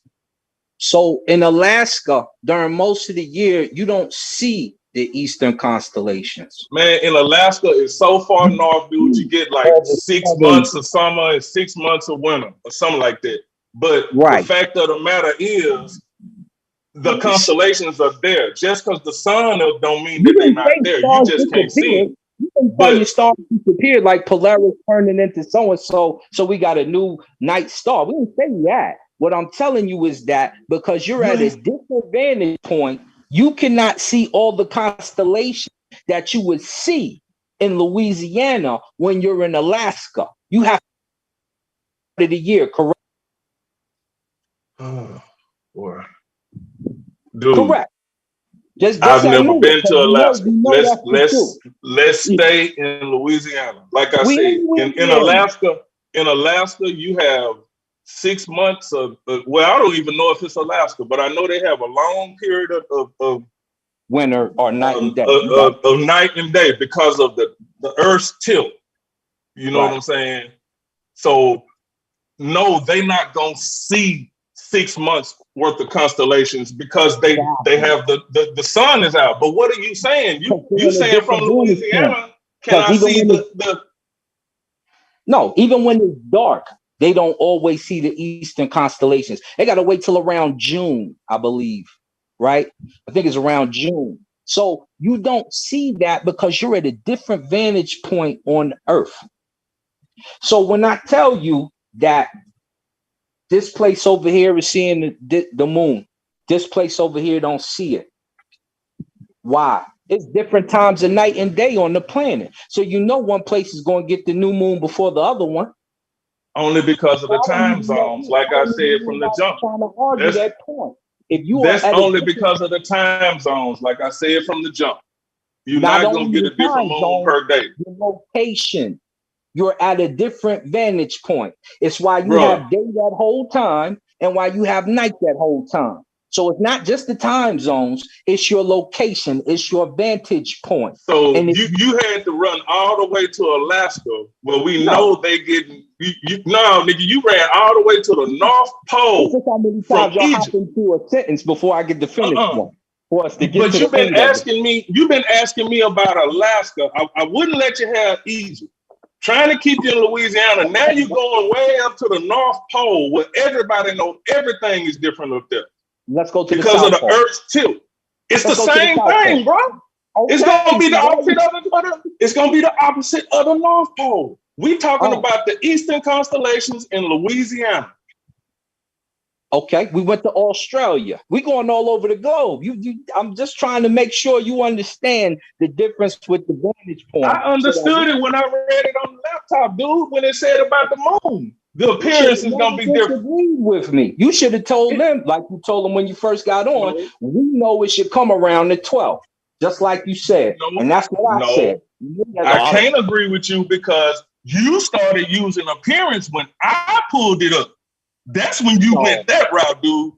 You done already gave me the point for that. So why is you still going there? We supposed to be on Sirius. But you still on this shit. You done already gave me the point for that, dog.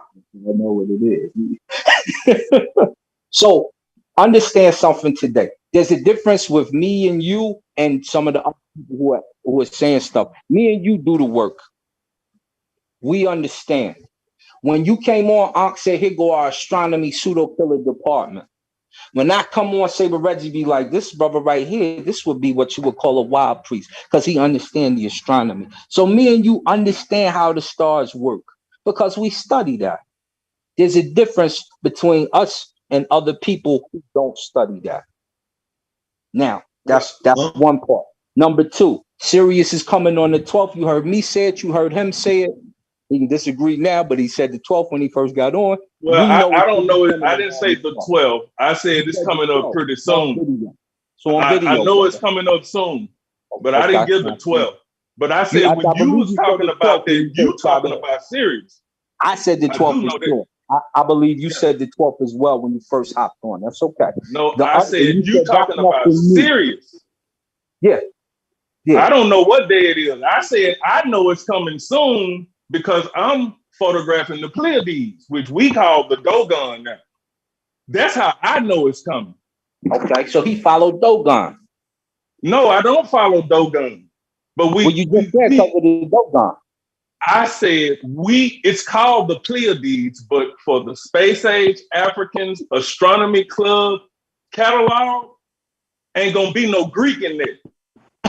Ain't gonna be no Greek in it. So we call it our set. It's gonna be African American and African names for everything we find in this catalog. And anybody that don't like it ain't got to get with it. Period. Okay. So I'm not per se down with the Dogon and all that, but I'm gonna give the Dogon due for what they use celestial objects for in the real world.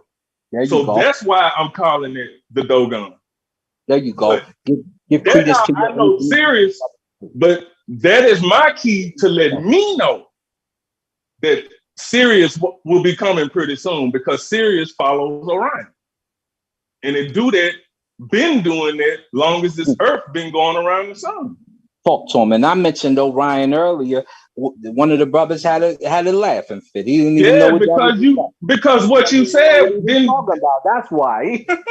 But you was talking about 36. You said 10 stars or something like that rise in so many days or something, and they all gonna make a triangle with Orion. Yeah, the helical rising of the stars that the Egyptians followed to create their calendar happens every 10 days. So the brother said, look that up, and started to ask me questions about it. I just already knew. So yeah, I gave him the information. He was like, yeah, that's correct. He knew that. But that's when I came on, and when you said August 12th, that's when I say, no, he talking about Sirius, because that's what the helical rising refers to. That's one of them, yes. But there's more than one. That's all it refers to, not one of them. There ain't no third, second, and not one every 10 days. So I don't know how you confuse what we understand as a helical rising, and we can almost predict the day, because we know after being away from 4 months, like Anthony explained, it's coming up. I just checked it quick on Wikipedia there. So I was trying to find the history. I looked it all up. There's no mention of a new star every 10 days in that same position, which would defy the way the celestial bodies move. So now we got to school our brother Shed a little bit on astronomy. Shed, is there only one helical rising? Is it only Sirius? According to the data, yes, the helical rising refers to Sirius. That's why we know it's coming soon, somewhere around the 12th, 13th of August. Yes, it's so do us a favor. Do us a favor, because we know what you believe. We know what you just read. Look up, are there other helical risings other than Sirius? Pull it up. Show us. Yeah, just Google it. Show us the 10, just Google it. The 36 helical risings that happen so you can correct year. Yourself real quick. You need to show us a source of the 36 and a half helical risings that take place every year. That's on you. We already tried to read the names of those to you from Otto Neugenbauer and Richard Parker. You didn't even want to let me finish. So all I want you to do is do a simple Google. When you Google, put, are there other helical risings? Yes or no? Tell us what you find.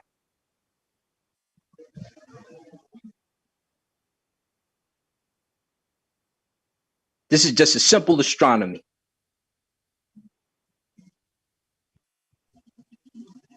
That's astrology. That's not astronomy. That's what that is. That's astrology.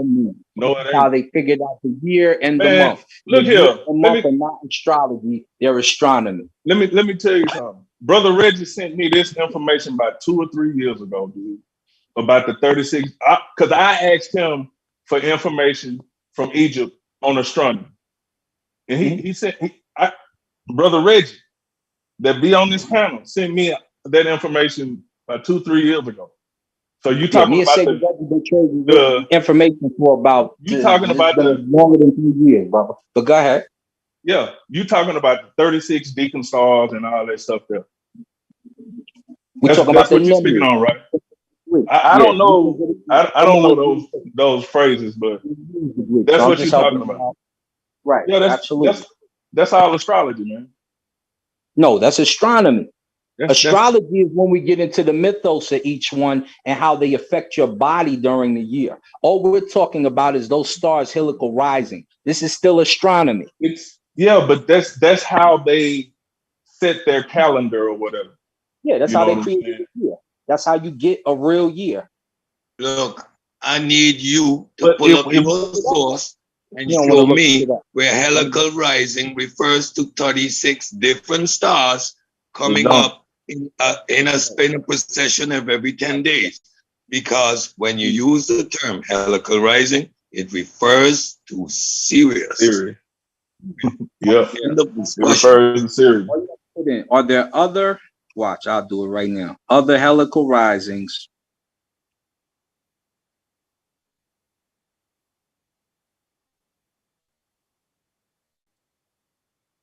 Or the other helical rising stars. Let's just put that in there. Helical rising. The helical rising or star rise of a star occurs annually, or the phenomenon of a planet when it first does such and such. Let me go over here between heaven and earth. Helical rising stars tell us a lot about the characteristics of the daemon. The daemon is a sort of inner mentor. Helical rising and setting stars, 101 by astrologically speaking medium. So I'm telling you, there's more than one helical rising for each. There's a helical rising annually for each star, and there's more than one star that does a helical rising. Did you want me to name one of the stars that do it? Okay, what they got to do with? So when he says there's only one star that helical rises, he's wrong. And anybody who would think that there's only one helical rising of one for just one star, you're wrong. There's 36 stars that helical rise for the Egyptians to know the year. So when each one of those rises, it goes in the sky for about 10 days before another star helically rises and takes its place. And this is okay, where do they, let me ask you this before you go any farther. Where do they fit into Orion?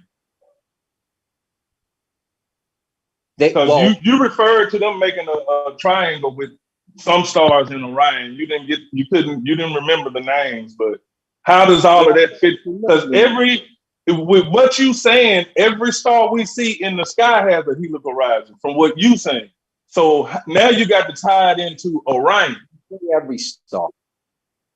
Man, I ain't gonna do all the homework tonight, man. We're not doing all the homework. Because you can't do it, because Orion ain't even out 12 months. Hell, you can't do it. That's why. Yeah, I know. Shit, you can't see Orion for 12 months. So I know that's crap. So you can find 36 stars anywhere in the sky. You can find it.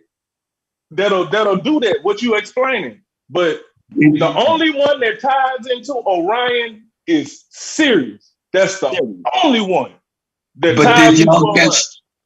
Did y'all catch the flippance of the script right there, right?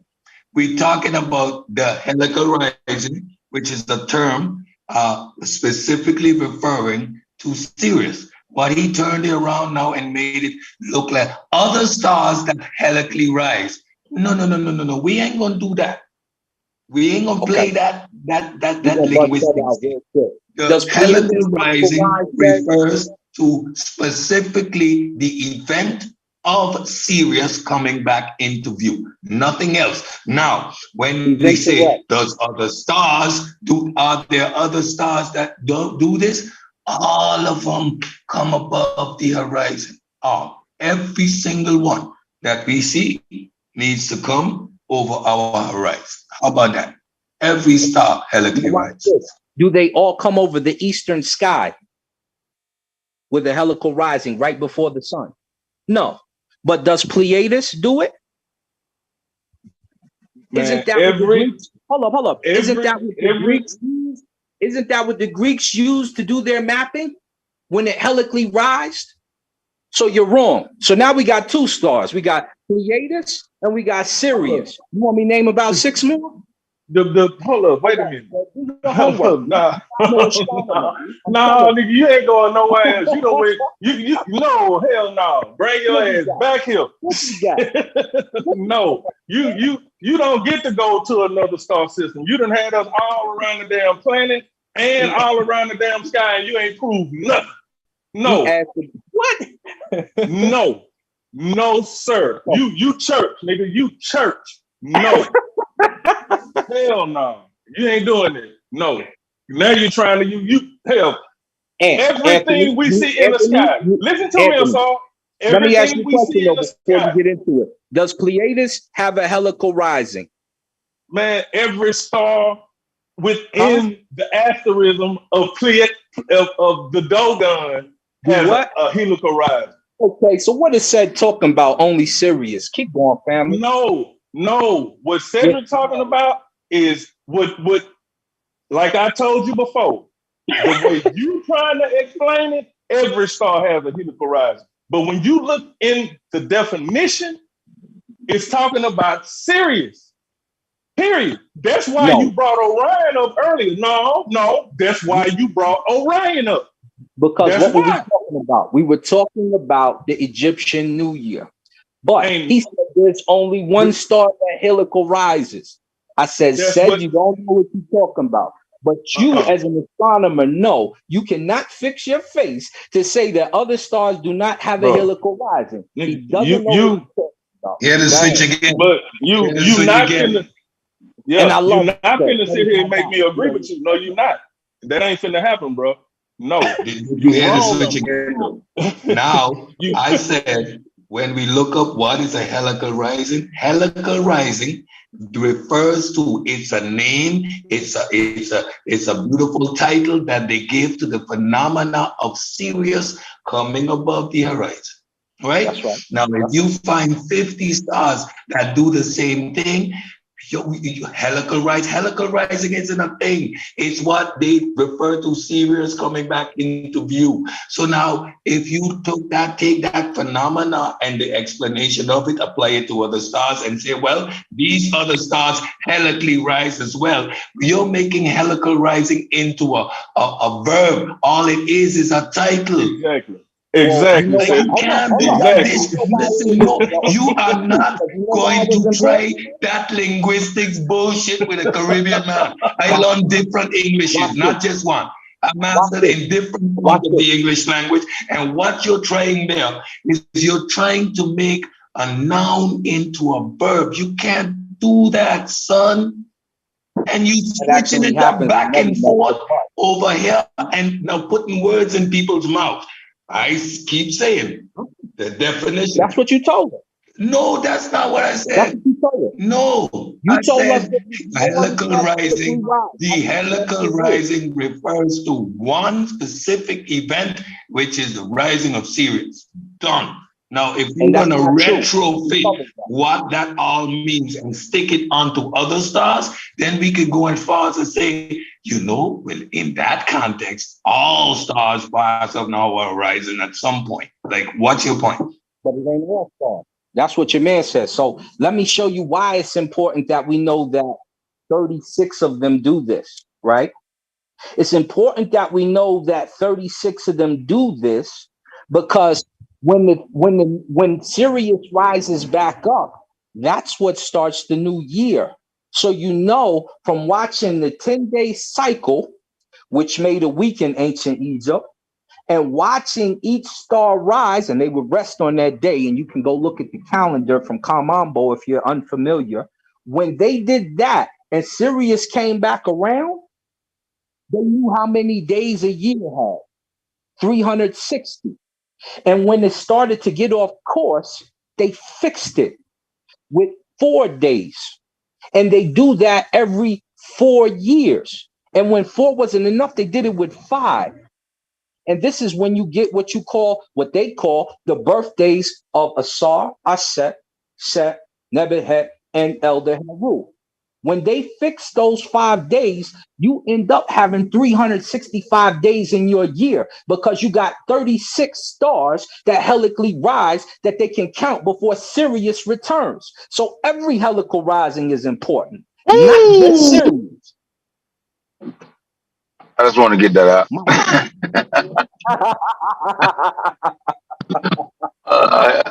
I don't even understand half of the shit y'all talk about. Why y'all mad about it? Shit. Helical rise, goddamn upside down moon and shit. He can have that one. Yeah, you can have that. Because that's our mythology. They'll say I ain't touching that. That's what a nigga believes in, you know. I ain't what you believe. He went 12 rounds. Hey, but hey, on the 12 rounds. I don't know if y'all know, but on the slick, he just claimed the leap year for Egypt too. So just put that in there. They invented the leap year too. So there it is. And I wonder, I don't accept none of his inventions. Yeah, I don't accept none of his inventions. You I said wonder if there's a 37 star that they don't count, or do we start back over? Corey, come on, now, man. here's the thing. Now, here's what I say. I don't know if I can't say they invented the leap year, but I know that their calendar is it's so accurate that I think it's estimated that they had to account for it, like because it's so accurate. But my they, uncle said if they I'm invented not the leap. mistaken, from the information I got, if I'm not mistaken, they were on this. Is that the Sidral calendar? Yeah, sidereal. Yeah. And what that, correct me if I'm wrong, but that accounts for pretty much every second of daylight you got, right? Just about. Yeah. They're like 4 seconds off, I think. Yeah. So yeah, I mean that's legit. I mean that's something we can go out and do that, but that's something you can do from your backyard. You know what I'm saying? All you got to do is just pay attention to when the sun rises, set, and correlate it to what you see in the night sky. I mean that's all you got to do. I mean, shit. And now, look, I gave them an easier method. All you have to do every 10 days, go look at the new star, helically rise. You can go get Stellarium, download That's what I got. I got it. It's free. Yeah. And you'll see every 10 days in the eastern sky, about 35 degrees, you'll see that new star helically rise. And you'll see what the Egyptians saw, and you'll be able to count the calendar and make sure the days are right and add 5 during the leap year, just so that your time stays correct. So that thing helically ride, huh? Helically ride. Hey, but like the way he using it, man, that's you picking out one star, but it's goddamn billions of them out there that's coming up. You know what I'm saying? 36 but you just picking out one. You know, and you can pick out a different one every damn day because there's so many. You ain't gotta wait 10 days. You could, you know you could, but you don't want to count daily. That's a whole lot of counting. You could do a 10-day. There's and then nothing. You only got to do it 36 times. So that's what I'm saying. You could shorten your method for what I gave you tonight. Yeah, that's you're totally right. But as far as making it mythological and special and all that, nah, man, people all around the world had their ways of reading the night sky and applying it to their reality. That ain't nothing special about that. That was what people was doing all around the world. And they tied their mythology and stories into those shapes they saw in the sky. Everybody saw the Pleiades, or what we call the Dogon, but everybody had a different story for it. And there's every culture had a different mythology for it, but they seeing the same thing. You know what I'm saying? Yeah, at a different vantage point. And that's you had lunar and solar. Yeah, you had lunar and an asterism is a group of stars within a constellation. They don't necessarily make a shape. Because the Pleiades don't make a shape, but they are included within Taurus.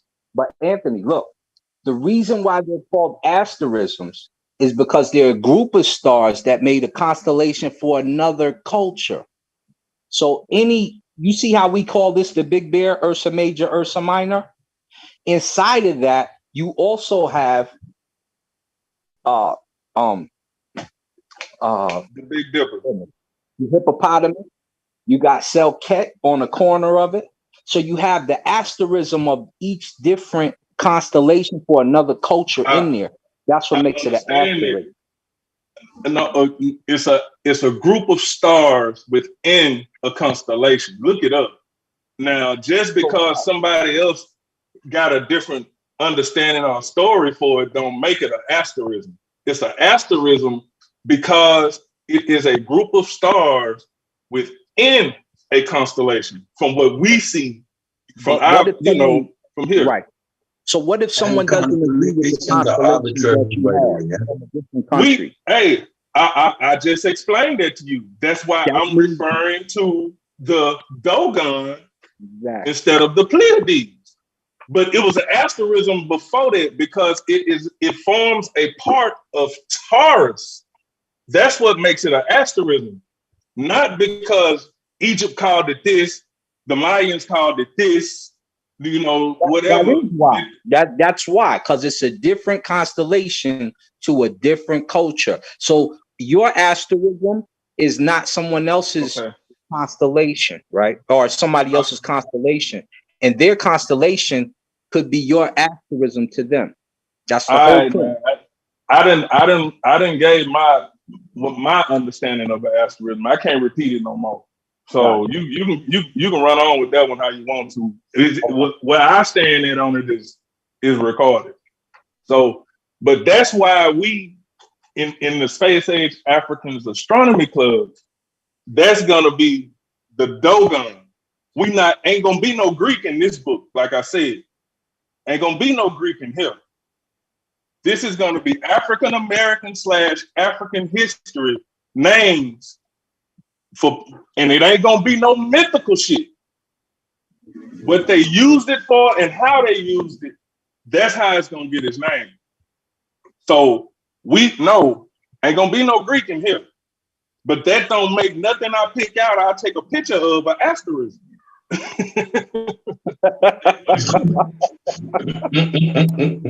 All right, I'm gonna hop over here so y'all can talk a little shit about me real quick. I'm gonna just listen.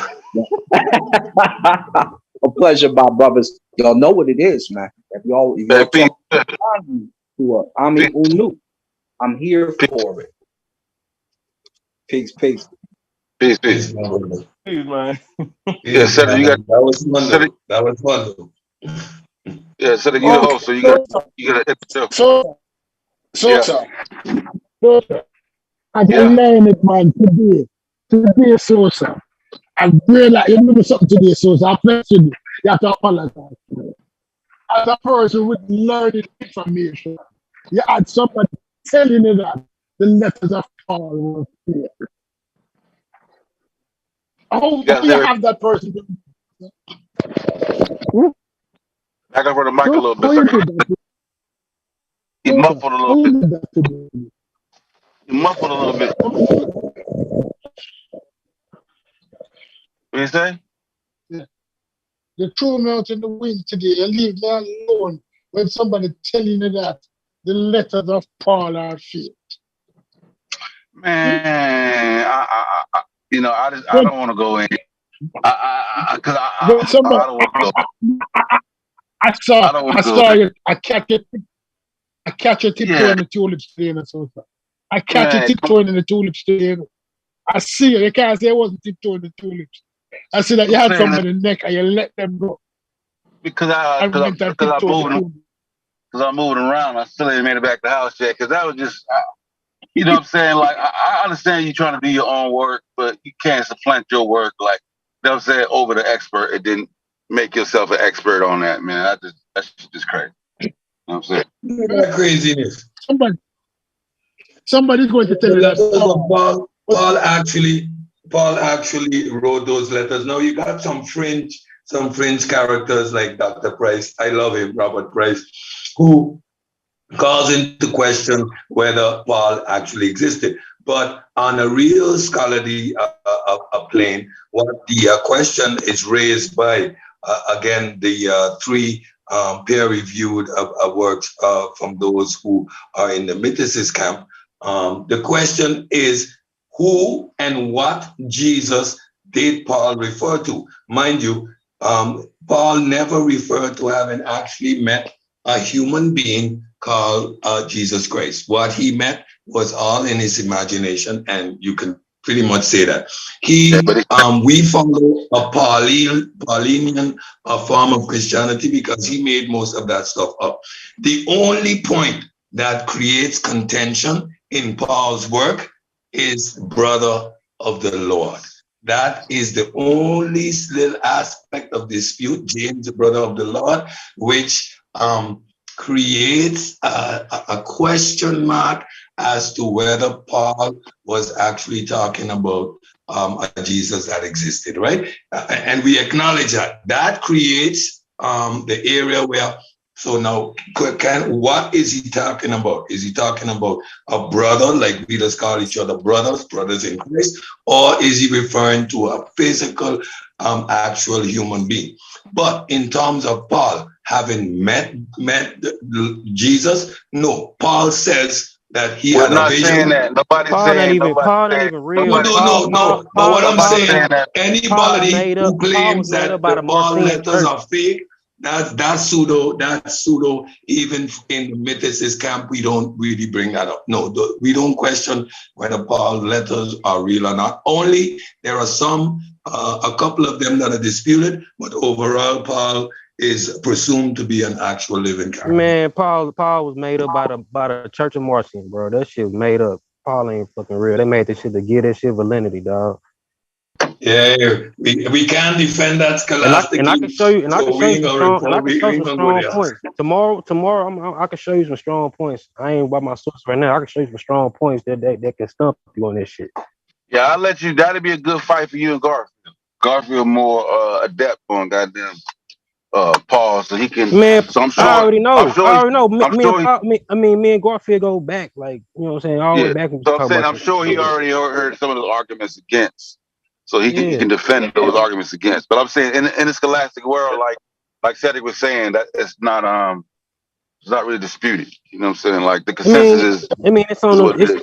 It's on the fence. Some scholars do, some scholars don't. I mean, it just depends. Like, the consensus is not the consensus is the consent.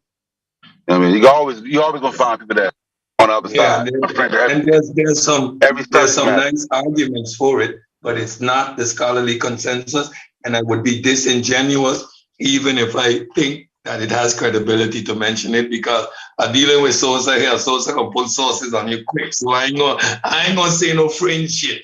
I can only refer to mysticism because there's actually peer-reviewed documents. But on the outskirts of this whole argument, we got to realize that this whole debate whether Jesus is a living, was an actual character or not, an actual living human being, is to sort of justify or quantify Christianity. But then again, it is self-defeating, because if Jesus was an actual person, then everything in the Bible is a lie. But you know who so-called discovered the Paul letters, right? No. Marcion did, when he made that shit up. I know the arguments, but again, we can't bring that in the Pseudo Killas. We gonna get spanked. I don't know, man. I could fuck shit up, man. So if we try Paul wasn't real argument, how are you gonna rebut that? It's not scholarly consensus. This is like the consensus with Afroasiatic. Some scholars say that shit started in the Levant. Some say it started in Africa, but most of the motherfuckers scholars say in the Levant. But them motherfuckers, you know what I'm saying, ain't looking at all the whole picture of this shit. You know what I'm saying? But even though they still say that's not a consensus though. There's no consensus on that. Yeah, it's difficult to argue that from our perspective. Man, that's because that shit tied to politics and all the other shit too. They want that shit. I can't defend that. I can agree, but I can't substantiate it, you know. So, but that's my only argument. So as far as the scholarly consensus is, there's a couple of books from Paul that is in dispute. However, the works of Paul, the letters of Paul are assumed, and the consensus is they are legit. And again, I just explained what the argument is from a mythicist perspective. And my personal opinion about the whole Jesus matter is it's a lose-lose. It's a lose-lose situation for Christianity, for believers. If he actually existed, then his daddy was an actual human. It was a whole lot of Jesus though. They like the archetype of Jesus was Joshua of Nin, and they you know what I'm saying, they made it like a moniker of themselves during the Masonic time with them Jewish sects and shit. It was a common leadership name. You know what I'm saying? And I agree. We know the name, but it's the specifics. It's the specifics. The brother, a brother named James, executed by Pontius Pilate. So it got to go through. It got to go Yeah, through but all of Yeah, the. but when you look at that whole Pontius Pilate story, we would need to have verification of that actuality from the Roman yeah, because perspective. it was And if we even look two at the Jesus story, then. You if had we look at the Jesus. story, there is no factuality. First of all, nobody is getting crucified on a holy day. That's not going to happen. Yeah. Pontius Pilate wasn't letting go of any type of. He Because wasn't entering into no trade. you got Jesus Ben Strata. You got Jesus Ben Strata that was crucified too. A couple of So motherfuckers when crucified we during the look Roman at the period. Pilate That shit was the story, Masonic age. yeah, the Pilate story doesn't add up. You know, the whole audience with Jesus and Jesus talking to Pilate like that. None of it adds up to what the actual character was. Even when they do the method, there's certain things that they rule out, do the attestation. So they don't, just because they put Jesus historical, there's many things that they rule out based on attestation, textual criticism. You can even take aspects from Sitting Borkaba from that shit. He got different aspects that'll add up with it too. Like it's different motherfuckers and shit that they just piled together. But see, the fact that other things are added on still doesn't take the fact away that the person's historical. Like I'm not you know what I mean? That's different. Like I said, the Malachi York thing is the same thing. It don't matter all the other shit they attach to the shit doesn't erase the fact that the person is historical. And then you had Jesus the high priest, Yeshua the high priest. His son was crucified and died and shit too. His son? Yeah. Did he have a brother named James? No, I gotta look that up. I got some shit on there too. Where the motherfucker got a brother named James and all that shit too. What I'm saying, the fact that Jesus is a demigod, it resembles all the stories of the time. The whole context of the things he did, it resembles most of the demigods and their activities of the time. So the story itself, I can deem mythological. Whether it is based on an actual figure, yes or no, is completely irrelevant in the larger picture, because what we attribute to this dude, the fact or what Christianity attributes to this character, none of it is an actuality. You cannot separate the actual person from the stories that were created about him. And if we can attest to Jesus being an actual character, it defeats Christianity even more so. So like it's a lose-lose situation, whether he existed or not. Because every time we refer to the character, we are not referring to the historical, actual human being that, like Dr. York, for example, was a pedophile and these type of things. We have no quantification of Jesus as a human being. Nobody said, you know what, this dude sat in the bar once with John, and nothing of that. Everything that we have to attest to his being comes out of a book that we can all agree that none of that shit real. None of that ain't happened. You walk on what none of the stories attributed to this character can or were ever real. We can agree to that. So now, whether he existed or not is completely irrelevant in the larger scheme of things. To my simple mind. Because it's nothing about the character Jesus. Once you accept, okay, he was a real person. That means his daddy had to be a human being. Okay, that means every other story we read about him from there, there's nothing that we can attest to. Every story about Jesus comes from way after he walked this planet. Then it's the apologists writing that they spoke to this one, that spoke to that one. It's third and fourth hand accounts with the 500. You know what I mean? So even if this character was a human being, even if he was crucified, man, he rocked on that cross and was thrown in a ditch like the rest of the criminals were treated by the Romans at that time. Start, end the story, full stop.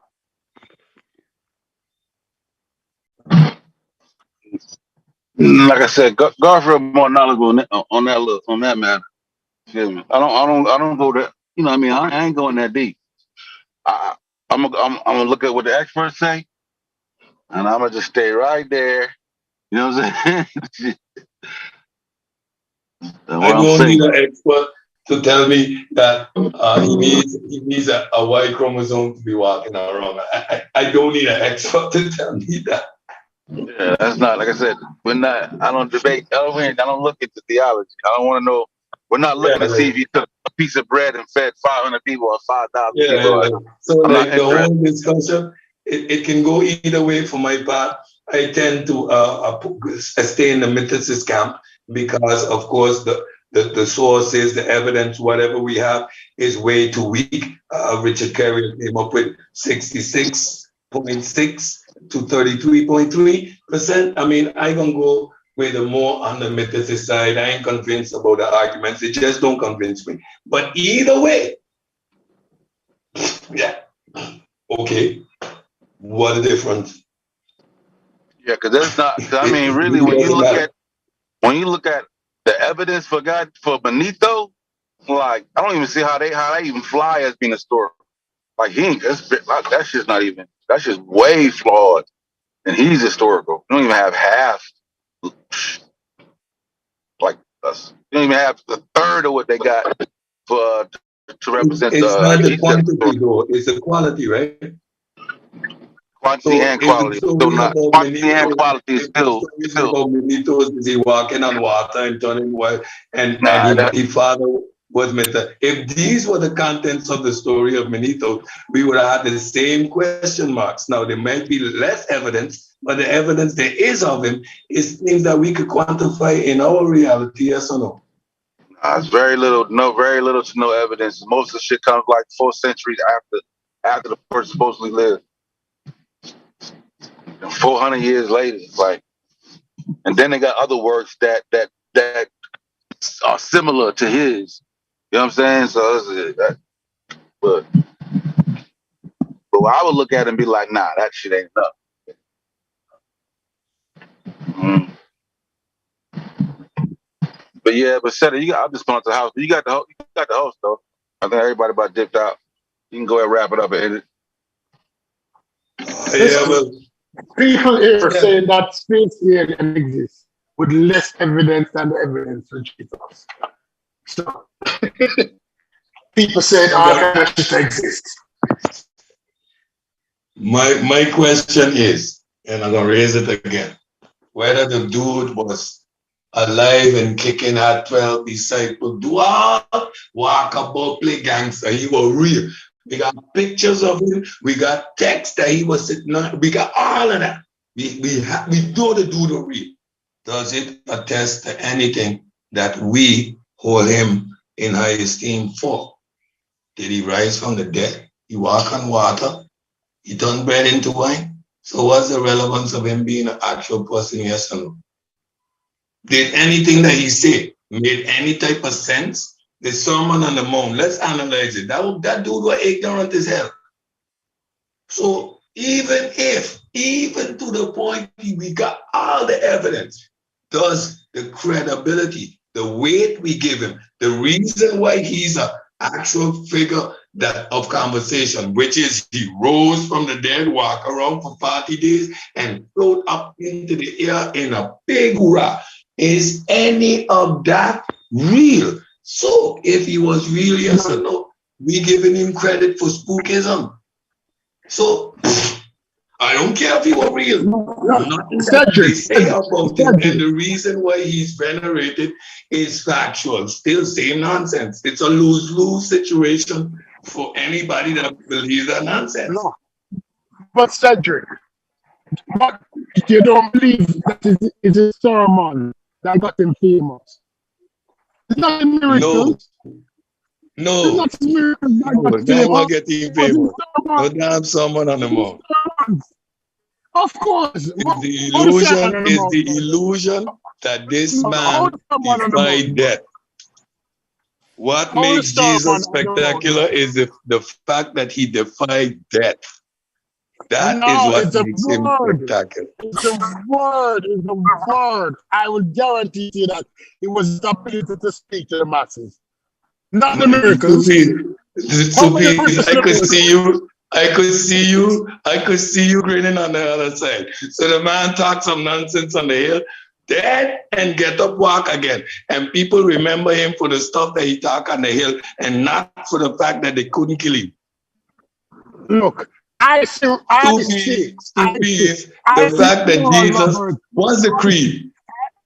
I see Oral Roberts come to Jamaica, a full the national stadium, and couldn't perform miracles.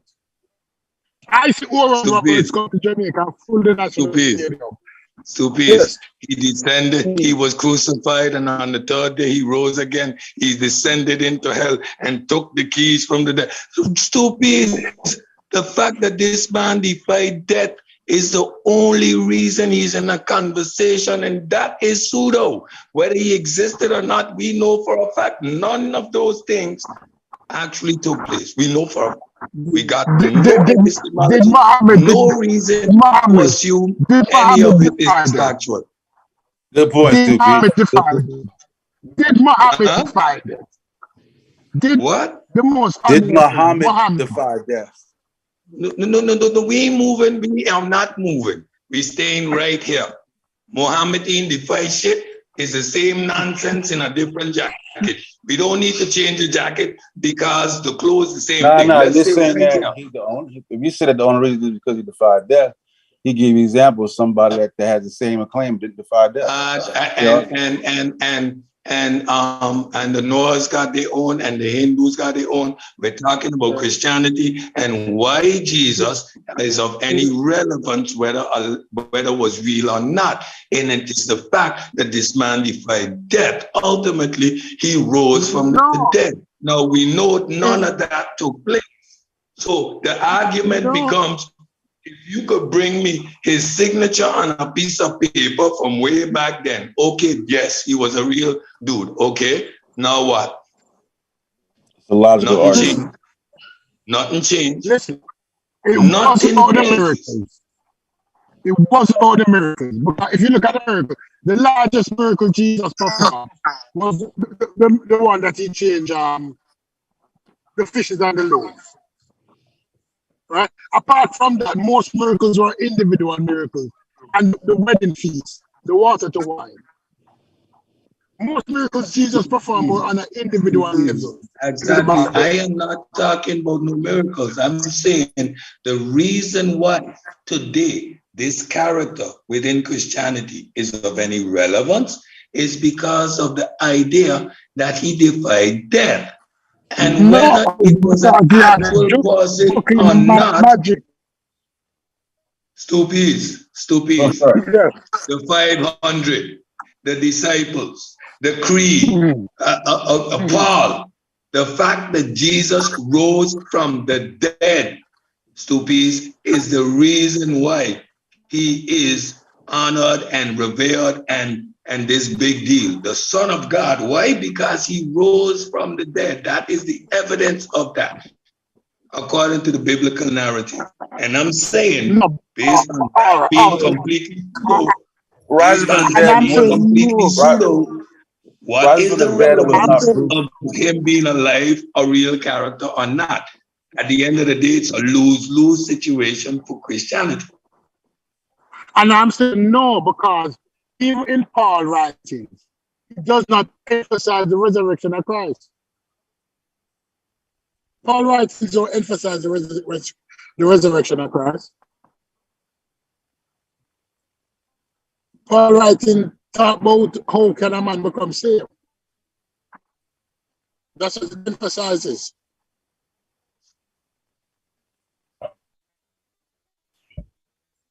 Yeah, I'm just getting back to the crib. Yeah. So it wasn't about the miracles. It wasn't about his resurrection. The man didn't have the Brooklyn magic. Yeah. That's why I wanted to see somebody actually try and debate that, but the historicity part, you know what I mean? I heard some people make arguments. I heard Chris tried. Wasn't it Chris? What his name is? when I quit on Jabari. I heard him try to make the argument against, but they don't be Yeah, having enough information to go at it. I would never debate these subjects. I'm going straight to evidence for your God. Done. That's the only debate I'm having. But again, you could hear like a dude spoke some stuff. I watched this dude get killed, and 3 days later, I watch him walking again. And to me, the stuff he said was more spectacular than that feat, according to what Stupis is saying. Stupis, I'm going to disagree with you all day. I'm going to argue and just disagree. How many? I'm going to According just to the Bible, disagree. how many people? No. How many people saw Jesus after the resurrection? 500 plus. 500 plus. And those 500 spread that good news. And that's what made him a superstar. Not the fact that he spoke to a 5,000 on a hill. Because 5,000 or 500 ain't gonna make much of a difference, right? He feed 5,000 with some fish, and 500 see him get up and walk again after they kill him. So now the two come to me. 50 who saw him, they showed some bread, right? And 5 who saw the man after he died. Which one of those stories have more impact on me? Stupid, if the 50 who tell you give them some bread have more impact on you than the 5 who tell you, yo, I see that nigga 3 days after up and walking, bouncing around like nothing happened. If that don't have more impact on you, Stupid, then I rest my case, Stupid. It is a song.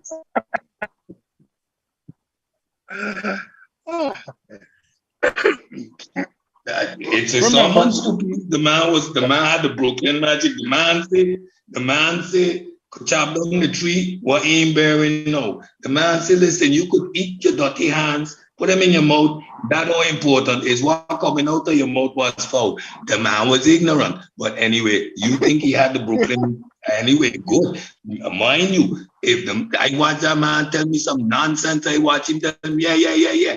3 days later, I know they killed that man. He come back and say, yo, remember what I tell you about the bread? Which one have impact on me, Stupid?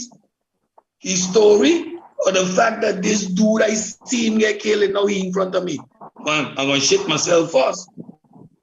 I will literally... You're saying the man that came back. The man came back, and that isn't what got him the fame.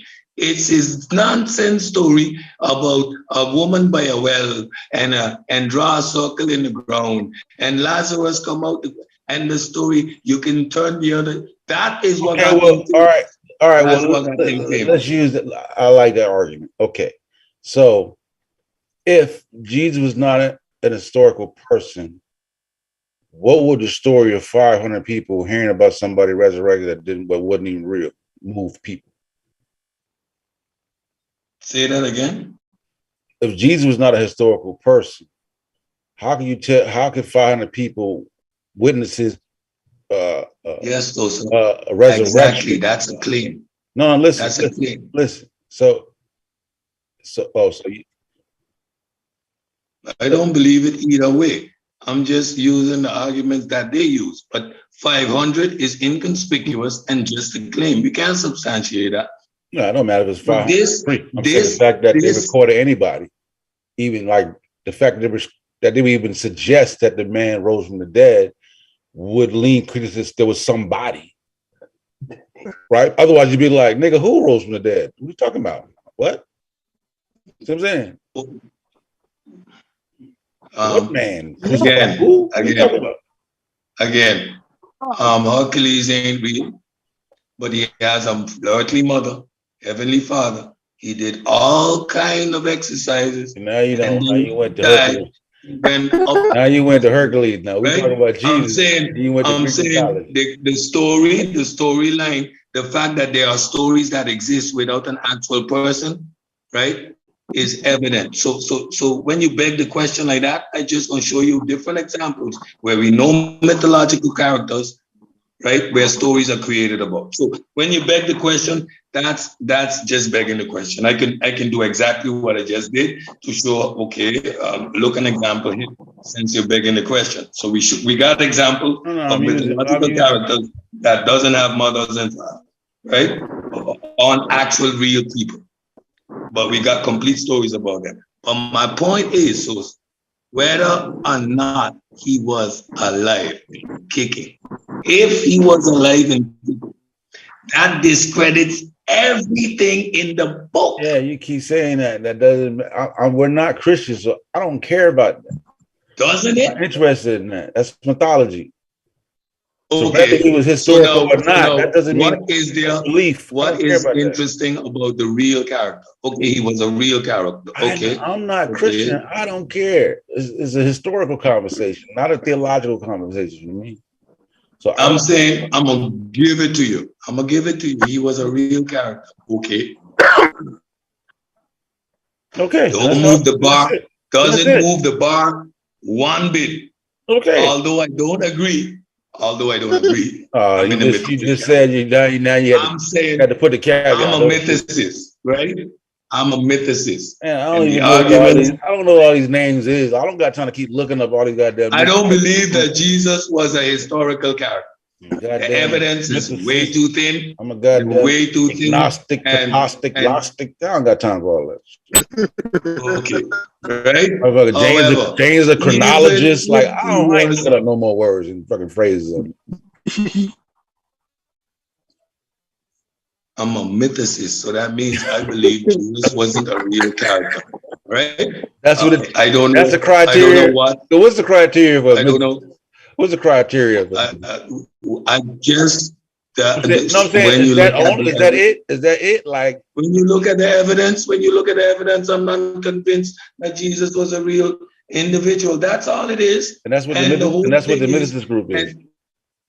People that don't believe Jesus is historical, that's what the mythicist is. Those are people who do not believe that Jesus was an actual human being. Jesus is a myth. And the whole story behind him is a myth. Now that's all mythicism means, or mythicist means. Nothing else. Yeah, all right. Shit. It ain't too complicated. And then the reasons why, like Paul not seeing a real person, and again I admit where the gray area is. That's why it's not 100% certain, and that's why you get numbers like more leaning towards 60-70% of Jesus being a myth. However, my overall point is, okay, he's real. I give you, he was a real person. Now what? Did we move the bar one bit on anything that is attributed to this individual? No, we don't have to move the bar. They just want to make that's it.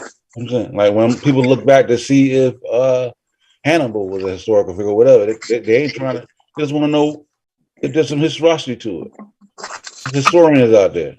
It's 2,000 years from now, niggas will be like, was Malachi York the alien, the nigga that lived on planet? Is that was a real person?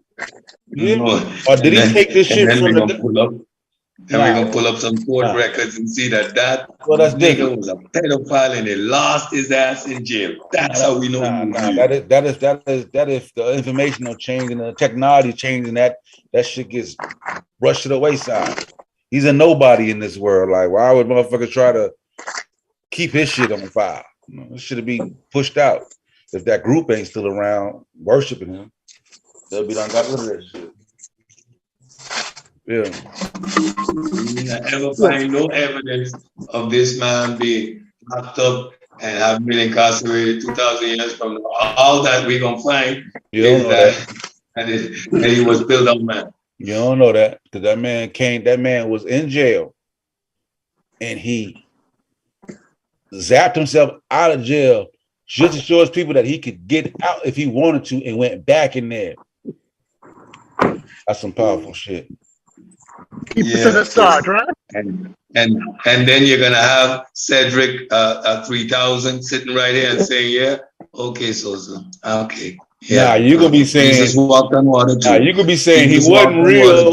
You could be saying he wasn't real because ain't no God. We ain't seen no damn aliens. No, Ain't what nobody I'm gonna from a say, planet Risk. regardless if We he got was a many real stories person back or there. Them not, niggas saying they aliens. nobody was going to go through the walls of a prison. So you can miss me with that. So whether he was real or not is completely irrelevant to those magical stories you attribute to the individual. That's some bullshit. And that, and me 3000.0 is gonna say exactly that. But okay, whether he was real or not, don't matter. No man ain't going to a prison wall. Yeah, you keep going back to the mythos. You know what I'm saying? But that don't make him less real. To me, if we agree that Jesus was a real person, then no, we can't argue that no real person can do the miracle that Jesus did. Yo, I want to Reggie to pull up this. I want to Reggie to pull up this goddamn Kusta incense burner that he said. Because now that I'm home, I want to goddamn look him up on that shit. You know what I'm saying? Reggie? Yeah, you know what I'm saying. But stupid. And I appreciate your argument. Okay, let's say Jesus week. All right, walk with me now. Okay. We established that all we can establish is that he was real. Every other piece of evidence attributed to what he did, how he did it, where he did it, we're gonna have to go where to find it. In the Gospels, right? No, in the Gospels, there's no other evidence outside of the Gospels. Wait. So when we want to know about this character, what we have established now is historical. Walk with me. We read. Where are we going to see? Where are we going to read and find out what makes this partner special? Where are we going to do that? We can't read the Gospels. That's 100% true. But some might be true. Are you saying that's none of the Gospels? Why you running ahead of me for? Stay with me now. Walk with me. The Gospels, right? Yes, Gospels. Okay, good. So now when we open the Gospels, we're gonna start reading how this man came into being, Stupies. We know that he had a mother. He came into being through his mother. Your microphone. Like in a bad area or something. Who is attributed to being his father, Stupies? God through the angel Gabriel. Okay, good. That's okay, good. So now we're gonna stay right there. So now we're gonna come. All right. I want to quantify angel. Let's go, Stupies. We're gonna stay right here. We ain't going no further than that. Let's find Gabriel the angel. Quantify the angel Gabriel for me. And when you're done quantify Gabriel the angel for me, let's quantify God. We just need to establish these two characters are evidently real for me to attribute anything in that story as credible. To talk about the character we just decided is a factual person. So now walk with me, Stupies. You're gonna have to quantify those two characters for me, and then we're gonna need to explain how Gabriel carried the seed from God to the female. We got a lot of breaking down to do right here for me to even go to the next piece of story about the character we just found out is real. So now we're doing the same Dr. Yark thing. Dr. Yark real, but the story says the man moved through the wall, come out. So they would have to explain to me how that process went, the whole breakdown for me to have any type of... I'm trying to know. Are there any primary or historical evidence of the existence of Stupid. Please, no stupid. All you got to say is none of that shit possible. None of that shit possible. That's all you need to say, stupid. You know how to deny the existence of angels. I got several sources from different books. Your mic should be like right. Sorry. Yeah. Mic. I have several books to the existence of angels. Did that angel exist? Tell me that angels don't exist. Hey, look, I just want somebody to go challenge Garfield on that debate. I think he'll destroy anybody on that debate. No, him and Jabbar debate. I gonna give Garfield. Nah, don't give nothing to Jesus. Don't give him nothing. Don't give him. You know why? Because we don't want to have the real discussion. Whenever I said let's debate whether God is real, that goes quiet. So now I'm asking the follow-up question. I'm gonna give you Jesus is real. Nobody wants to debate if God exists. So now. Okay. No. I need you to deny. You can't prove. I need you to deny the existence of angels. You can't prove God exists. It can't be proven scientifically if he did it. Okay. So now, can't know that. Now we know for a fact. Ain't got no angels, ain't got no God, ain't got no magical insemination. Dude ain't walking around without the Y chromosome. So even if the dude was real, all these stories about him make no sense. They're illogical, they're irrational, and it ain't true. That conversation ends really quick. Like no. Tell me why you say angels not real. Tell me why you say angels not real. Nigga, wow. No. It's the angels not real. I don't believe in them, but you have different books saying angels real. So what proof you have to say angels not real? They got books saying mermaids real. You know that, right? They got pictures, they got complete stories, mermaids real. You know that dragons real too. Dragons real too. In the book say the dragon real. I got one in my closet, stupid. Stupid, I got a dragon right there in my closet now. You know how it get there? Because in my imagination, I say it real. So a book say it real. Stupid. In this community, people are saying source up. Like, okay, you bring a source, that make the source credible. The book say it real. That means it's real. Is there any evidence for anything the book say? The book could say anything. Let's not you not bring those arguments to me, stupid. I just ask. Because I'm a methodological naturalist, I just ask for quantifiable evidence. Give me a repeatable test to prove these angels exist. Otherwise, it's a figment of your imagination. You say you're a mythicist. You're a mythicist. No. Mythicist is simply somebody who takes the position Jesus healed. You already told me. There's nothing pseudo about that position. I know. You say you're a mythicist. You're a methodological naturalist. Mythicist, methodological naturalist, anti-theist. God damn, how many goddamn got more titles than the goddamn Lord? So sometimes, you need to slow down, when you hold a position with regards to a specific subject, right? That's just a position that you hold and you quantify it by just giving it a title. It ain't all that. Slow down. When I say I'm a methodological naturalist, it's a way that I use. So now, when you bring these things up, why do you bring them up? Like every aspect of a conversation, when we have a political discussion, I'm going to be a centrist. So I'm a methodological naturalist, a mythicist, a centrist. What else was I'm a father?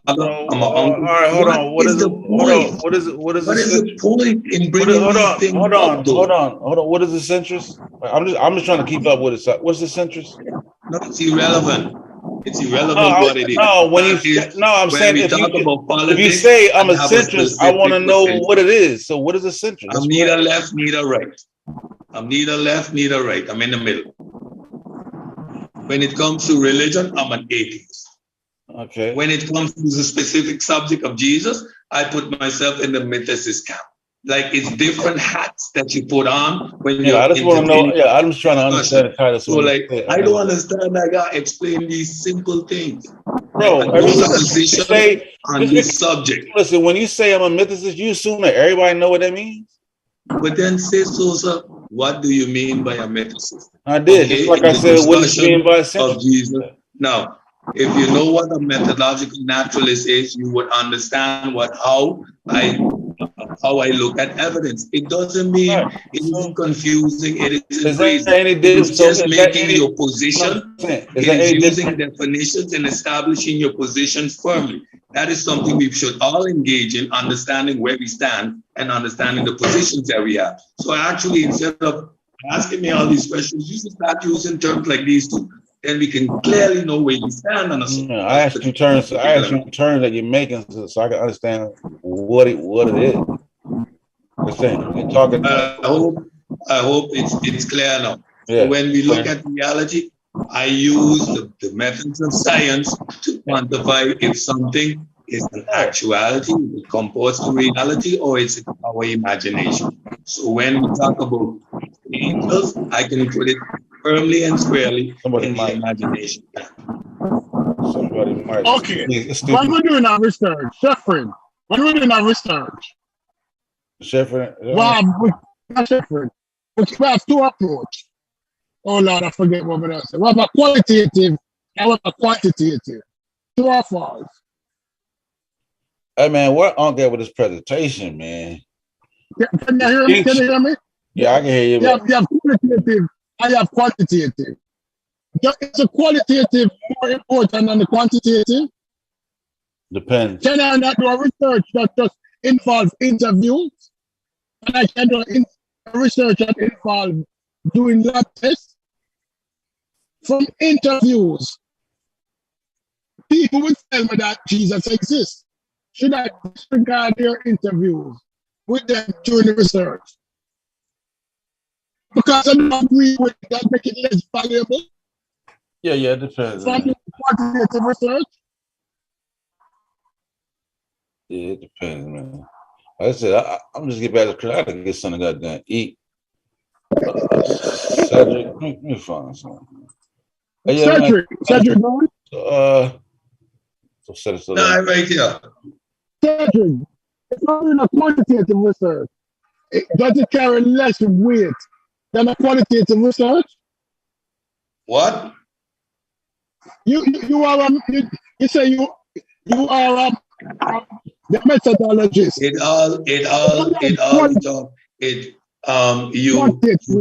You first need to have a quantitative analysis, a qualitative analysis before you do a quantitative one. If there's no qualitative analysis possible, then you can't do a quantitative one. Right. Really, no qualitative analysis is possible to find the existence of angels. So we have to do a qualitative one. Quality, whether it's an actuality or not. And once we establish that it is, then we can do a quantitative analysis of exactly how much concentration, if they got more demons than good ones, if there's a difference in the good ones that they have. We could do all of those once we have established qualitatively that they actually exist. So until we reach to that point, we got nothing to talk about really. It's just imagination. Cedric, you know that, you know that, right? I know you're harassing me. I know you're harassing me. Hey, look, I'm about to slide, man. Look, hold on, listen, man. Y'all also, man, support the brother Unbiased, man. He be dropping some good information on politics and just law and shit like that. And we get on the black stuff too. So, man, support the brother, man. And if you want to hear more of a lunatic stupid, sometimes I'm gonna go over there for a little while, chop it out with the brother, man. But Cedric, you gonna go ahead. Okay, he's on now. Yeah. So y'all click the link, man. Support the brother, man. Subscribe to the channel. Click the link in the chat. Let's go over there, support the brother. Yeah, man. I'm about to slide over there too for a little while, chop it out while I'm chilling. But go ahead, you can go ahead and close it out. It was a great show. Vance just slipped in the back. Vance, you want to say something? No. I'm cooling. I just got off work. I'm listening. I don't know what's going on right now. You missed the astrophysics bill, man. You missed the deep knowledge. You late, bro. Oh, I know it. I know I did. Song called dropping that heat. Oh my God. Why you all in the reference to the club? I'm just glad. I'm glad I popped up and ain't no James on here. That's all. them Jameses be killing me. We can only deal with one James at a time, yo. It's crazy. Two James. Yeah, they twist us all up, have us all looking crazy, conversations going crazy. Yeah. Just one at a time if they listen. James 1 and James 2, y'all got to take turns. James be like, hey, look, man, look, I'm a chronologist, man. I ain't even who? I'm a chronologist. See what I'm saying? I don't know what that means. I don't got time to be trying. Oh man, so no, man. Don't do me like that. Who? Man, the chronology. That's not an actual thing. That's not a position either. I don't know what it is or not. Chronology is a science, and you could look at it, but doesn't make you that's not a thing. You're a chronologist. Chronologist is a chronologist. Oh my God. Anyway, guys. We're heading on over to Unbiased Truth. This was a fun build-up. Yeah, and remember, I am starting a study. It is going to be a qualitative study on the existence of angels. If anybody in the chat ever experienced angels, can you please call me through sponsor? I'd love to interview you. If there's any similarities in the story between everybody who have been touched by an angel. Because if there's similarities in the story, we actually establish that angels are real. So everybody who has ever been touched by an angel, you have to have one thing built into your experiment. How to distinguish the angels from the aliens. Hey, I'm out, y'all. Peace. Yeah, me too, guys. It's been a good one. See you over at Unbiased Truth. Till the next time. Peace. Pseudo Killas out. All right. Later.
Y'all still here?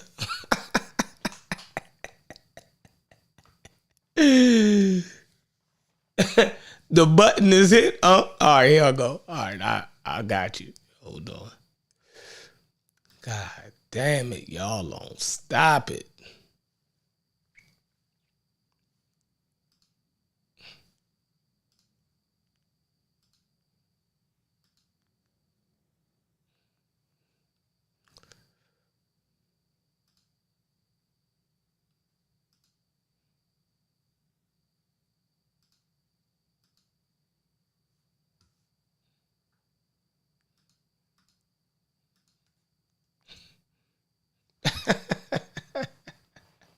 Yeah.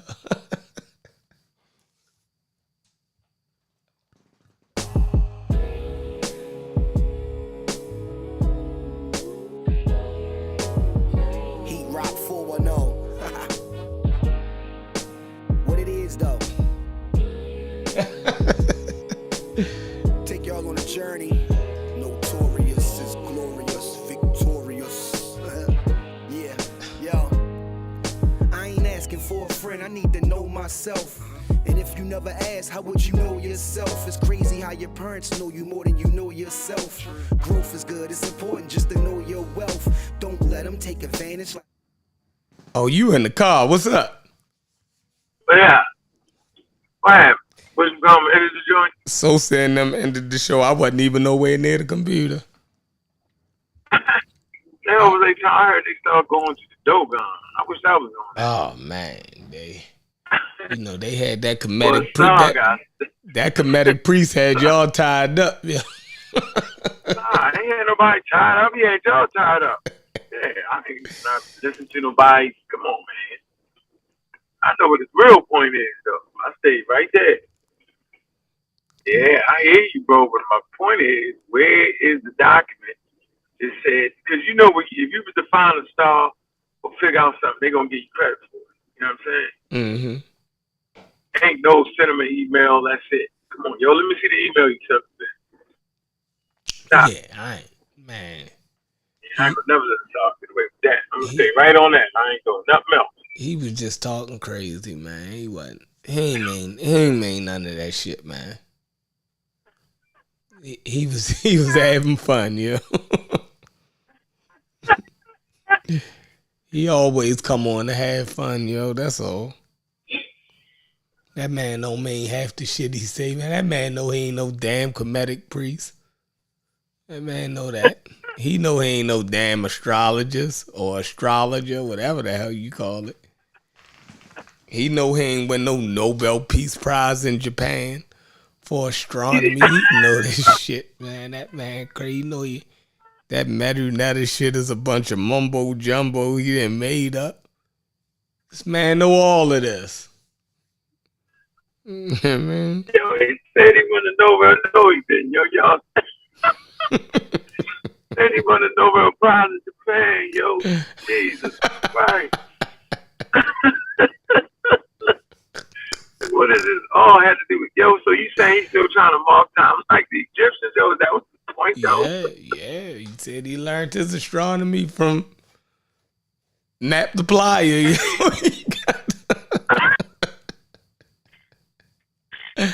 He said Nap the Plier is on par with NASA, yo.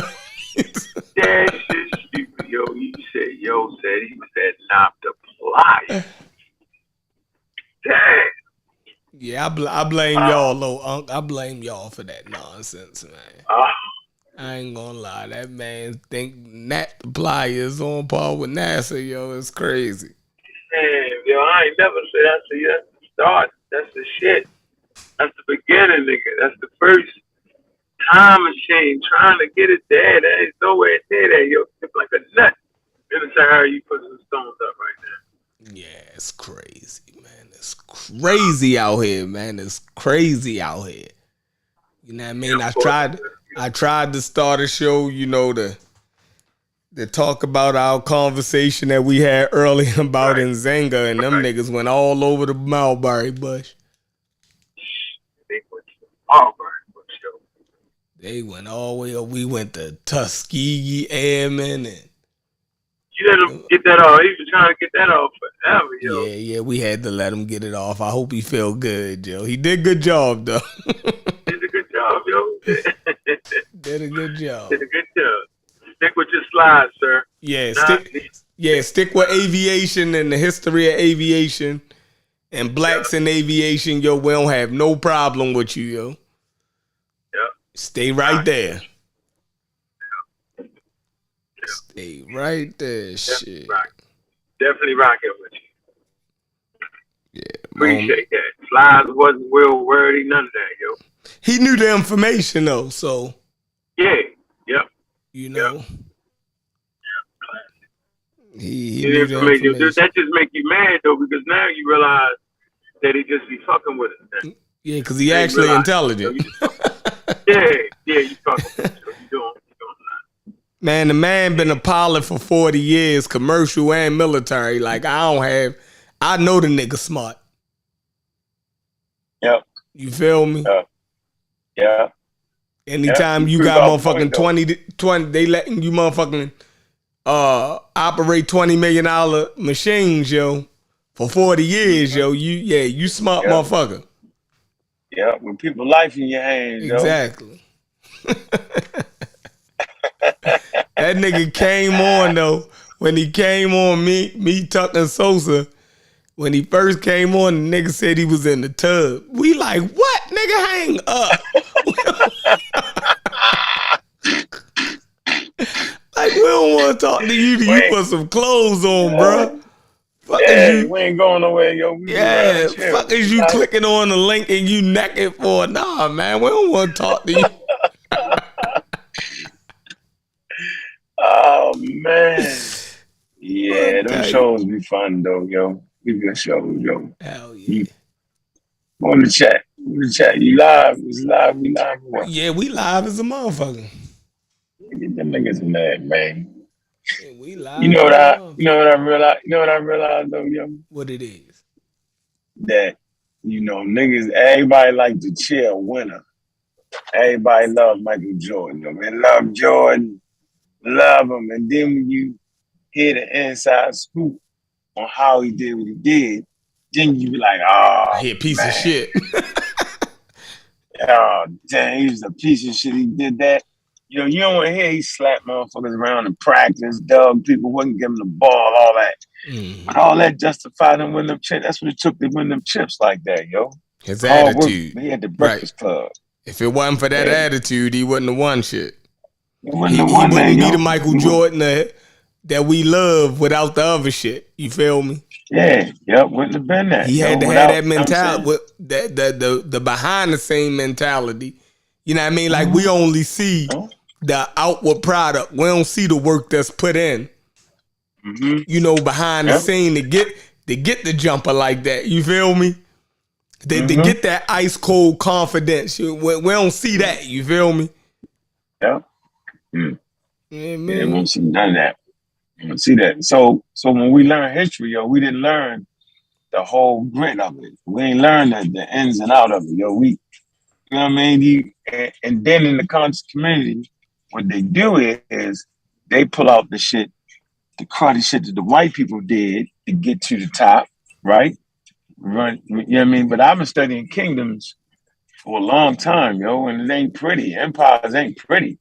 You know what I'm saying? It's not pretty.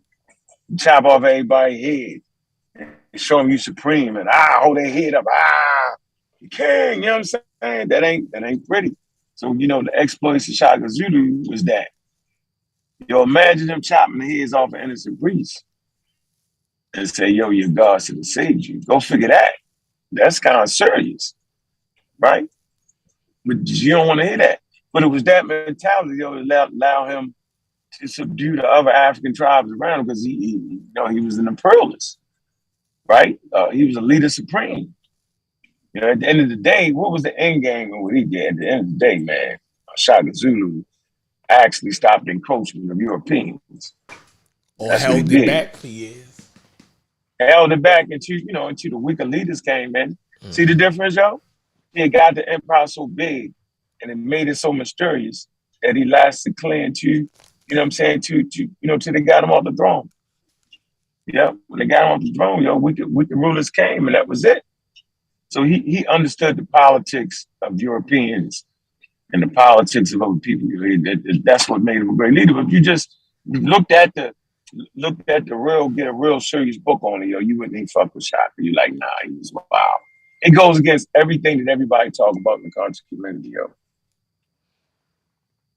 You know what I'm saying? And that's the truth.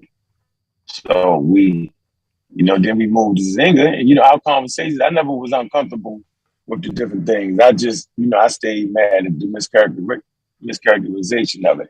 Because I always felt like y'all wasn't necessarily ready for the real story.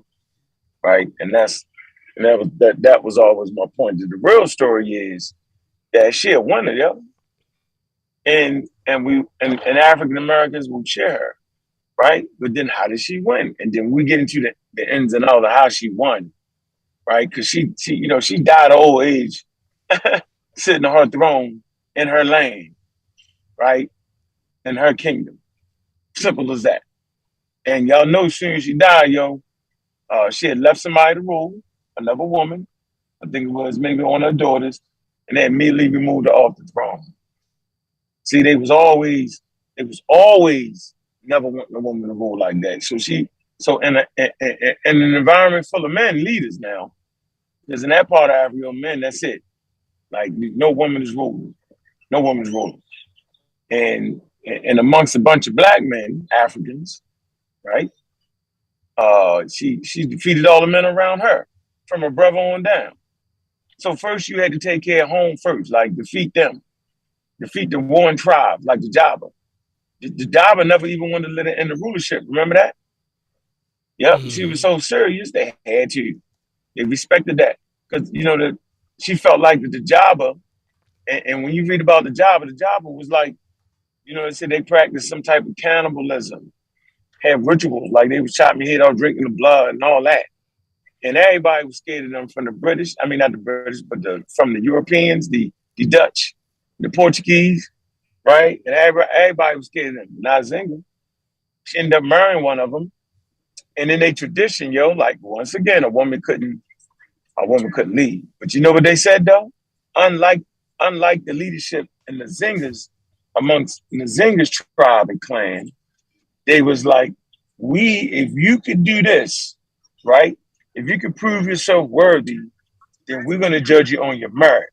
Whereas though Nzinga's clan, tribe, kingdom, they wasn't judging her on her merit. Because if they judged her on her merit and her actions and what she actually did as an African woman, she would have been the ruler, the leader in half the shit that we talked about. Watch this. Half the shit that we talked about wouldn't even have had to occur. Right? She wouldn't have had to subdue the tribes within her nation. She wouldn't have had to make them play tributary after they lost to her. She wouldn't have had to do none of that. Wouldn't have been none of that. But she had to do that. And the Nzinga realized that those people they was calling out of control wild had more morals and more merit than her own clan, because her own clan would not judge her based off her merit, based off her ability to run the kingdom. They judged her off of being a woman. And I just always found that part of the story very interesting. So for me, yo, is the struggle, the story of the Nzinga is more than just a struggle of an African queen. I'd say queen and king, because she had to dress up like a man. That's how far she was willing to go. I'm gonna dress like a man, right? And be cut wide. Me and Kent talked about. I said, Kent, same reason except Chet dressed up like a man, yo, because they wasn't letting you be the pharaoh, yo. You know what I'm saying? So she had to mimic that. And it's just, for me, so it's the struggle of a black woman in an environment of black men that was always trying to hold it down. Like she earned the right to rule, yo. She earned the right amongst her brothers. She saved the kingdom for her brother, right? And the brother turned right around and just did something. Like, it's just the most crazy shit ever, yo. Like, betrayal at all-time high, yo. And I ain't even talked about white people yet. Ain't that funny? Mm-hmm. Yeah, wow. So just my point is, yo, like, I don't think we ready. We want to see the winners because she definitely was a winner. And you ain't have a whole lot of winners. Now I have a whole lot of kings that won and kept their kingdom intact. Nope. It just wasn't going down. Come on now. Damn, motherfucker. Shit. Dumbass motherfucker. Cut you off. Hey, I'm gonna run. I'm at the gas on him, though. I don't play that shit. Jump out there if you want. Yeah, I play football, yo. Person running the fastest do the most damage on the person you hit. So no, I guess you know what I mean. Without really getting into a deep fight, I don't like fighting tonight. I just when I think we squeamish, right? And y'all whole thing was the slavery. I was like, man, it's all in the game. It's all in it's all in what they was doing. And I'm confident that woman had other choices, yo. She would have did that. I'm confident in that, yo. I'm confident. But I mean, you know, at the end of the day, man, when you get the question is, if we get out, if we step aside and look at the Portuguese and the Dutch, the question would be, why is the Portuguese in her kingdom? Why, you know what I'm saying? Why she gotta fight back? Why she gotta remove a vassal king from the Portuguese, looking just like her man, off her throne and rightfully belongs to her? Why are the Portuguese trying to control her land and property, yo? Like that, it's called an invader. And I forget the guy's name. And it's dealing with like private property and protection and that, right? So the state, actually they call it like ritualized violence, so you got to look at time periods, right? And actually, a lot of these chiefs, man, they couldn't do much. You could only exact violence maybe 100, 200 yards in front of you, because when you leave, nobody's listening to you, nobody's paying attention, and they're just not listening to that, right? But when things became a state, right, when the different polities was put in place, right, then the state controlled the land, right, and had the authority to exact violence on anybody invading a space. Like the same way with what you would call private property, what you own. You can only own it, right? Watch this, if you can protect it. So that's why we had the police. See, without and even with the police, by the time they get there, somebody can just take your shit. So I'm giving you a very, very simple principle to understand what it was she was doing and how nobody would look at it no other way. Because it's all about the ownership of what you have and what you can protect. So if you can't protect your space, somebody will take it in the world we live in. So you Dutch, Portuguese, you say the Portuguese was worse, was in their sovereign space in the Nzingas. They don't belong there. They can only be there if she can exact enough murder on them to stop them from being there. Other African nations couldn't stop them from being there. Other smaller tribes couldn't stop them from being there. And they were sucked up in the slave trade and land took. They couldn't stop it. So they couldn't stop them from being there.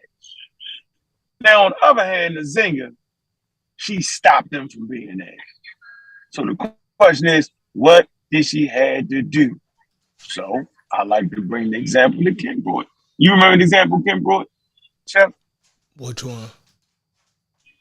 And he was saying, well, yeah, you know, I said, Ken, so if I kick your door in, yo, and I bring your homeboy in there with me, and he show me where all your shit at, you're gonna be more mad at your homeboy than me. But if you catch me breaking your house and you can chop my head off, yo, you're not gonna say, yo, you was wrong for going that hard. No, you shouldn't. I shouldn't be in Ken's house. And then my friend, then Ken's friend, shouldn't have backstabbed him and showed me the way into Ken's house and showed me all the money was and showed me all the guns. We shouldn't have did that. We both wrong. And whatever you do to us while we in that house, do we say that man broke a law, broke a rule? Like, what do you say to that? No, I get you. But that's one. All right. How do I say this without starting the argument? I ain't gonna argue. We're gonna talk it through. We ain't gonna argue. I'm not gonna argue. Circumstances, Now bro. if you say then anything goes with the person that broke in your house, I would say I totally agree. Right? So with the Dutch and the Portuguese, whatever measures, however harsh or heinous, she, was true that she chose to go with them. Ultimate responsibility would have fell on them because they was invaders. Yeah. Right? So I totally agree if that's the only scenario. Right? There's other scenarios, but go ahead. Right. So the scenario that we took issue with was the slavery. Now, her burning up Dutch ships and, scuttling ships on the coast, right? Doing what fuck is this girl texting me for? Then I have no problem with that because that's what they get. Right? But in the case of the selling of human beings, then now that becomes problematic for me. I ain't saying that on the world stage, that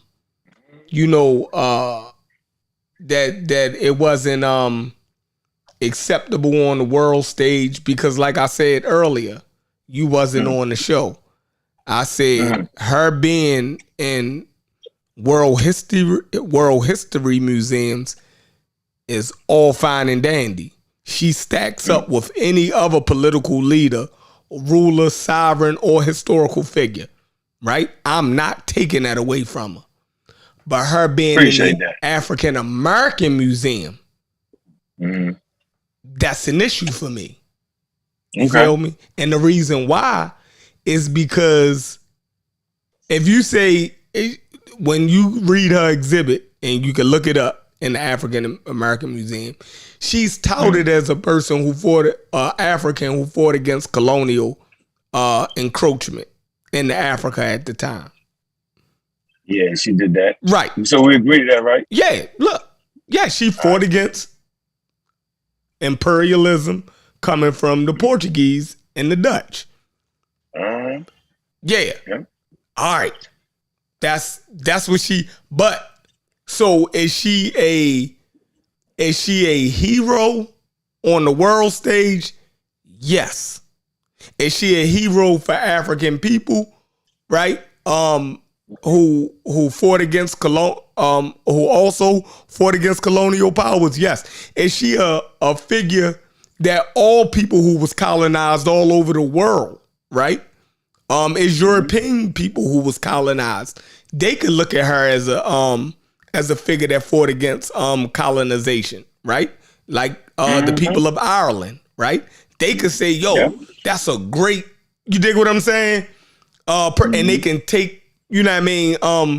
They can take strategy and hope from a person like Queen Nzinga. The Japanese can do it, right?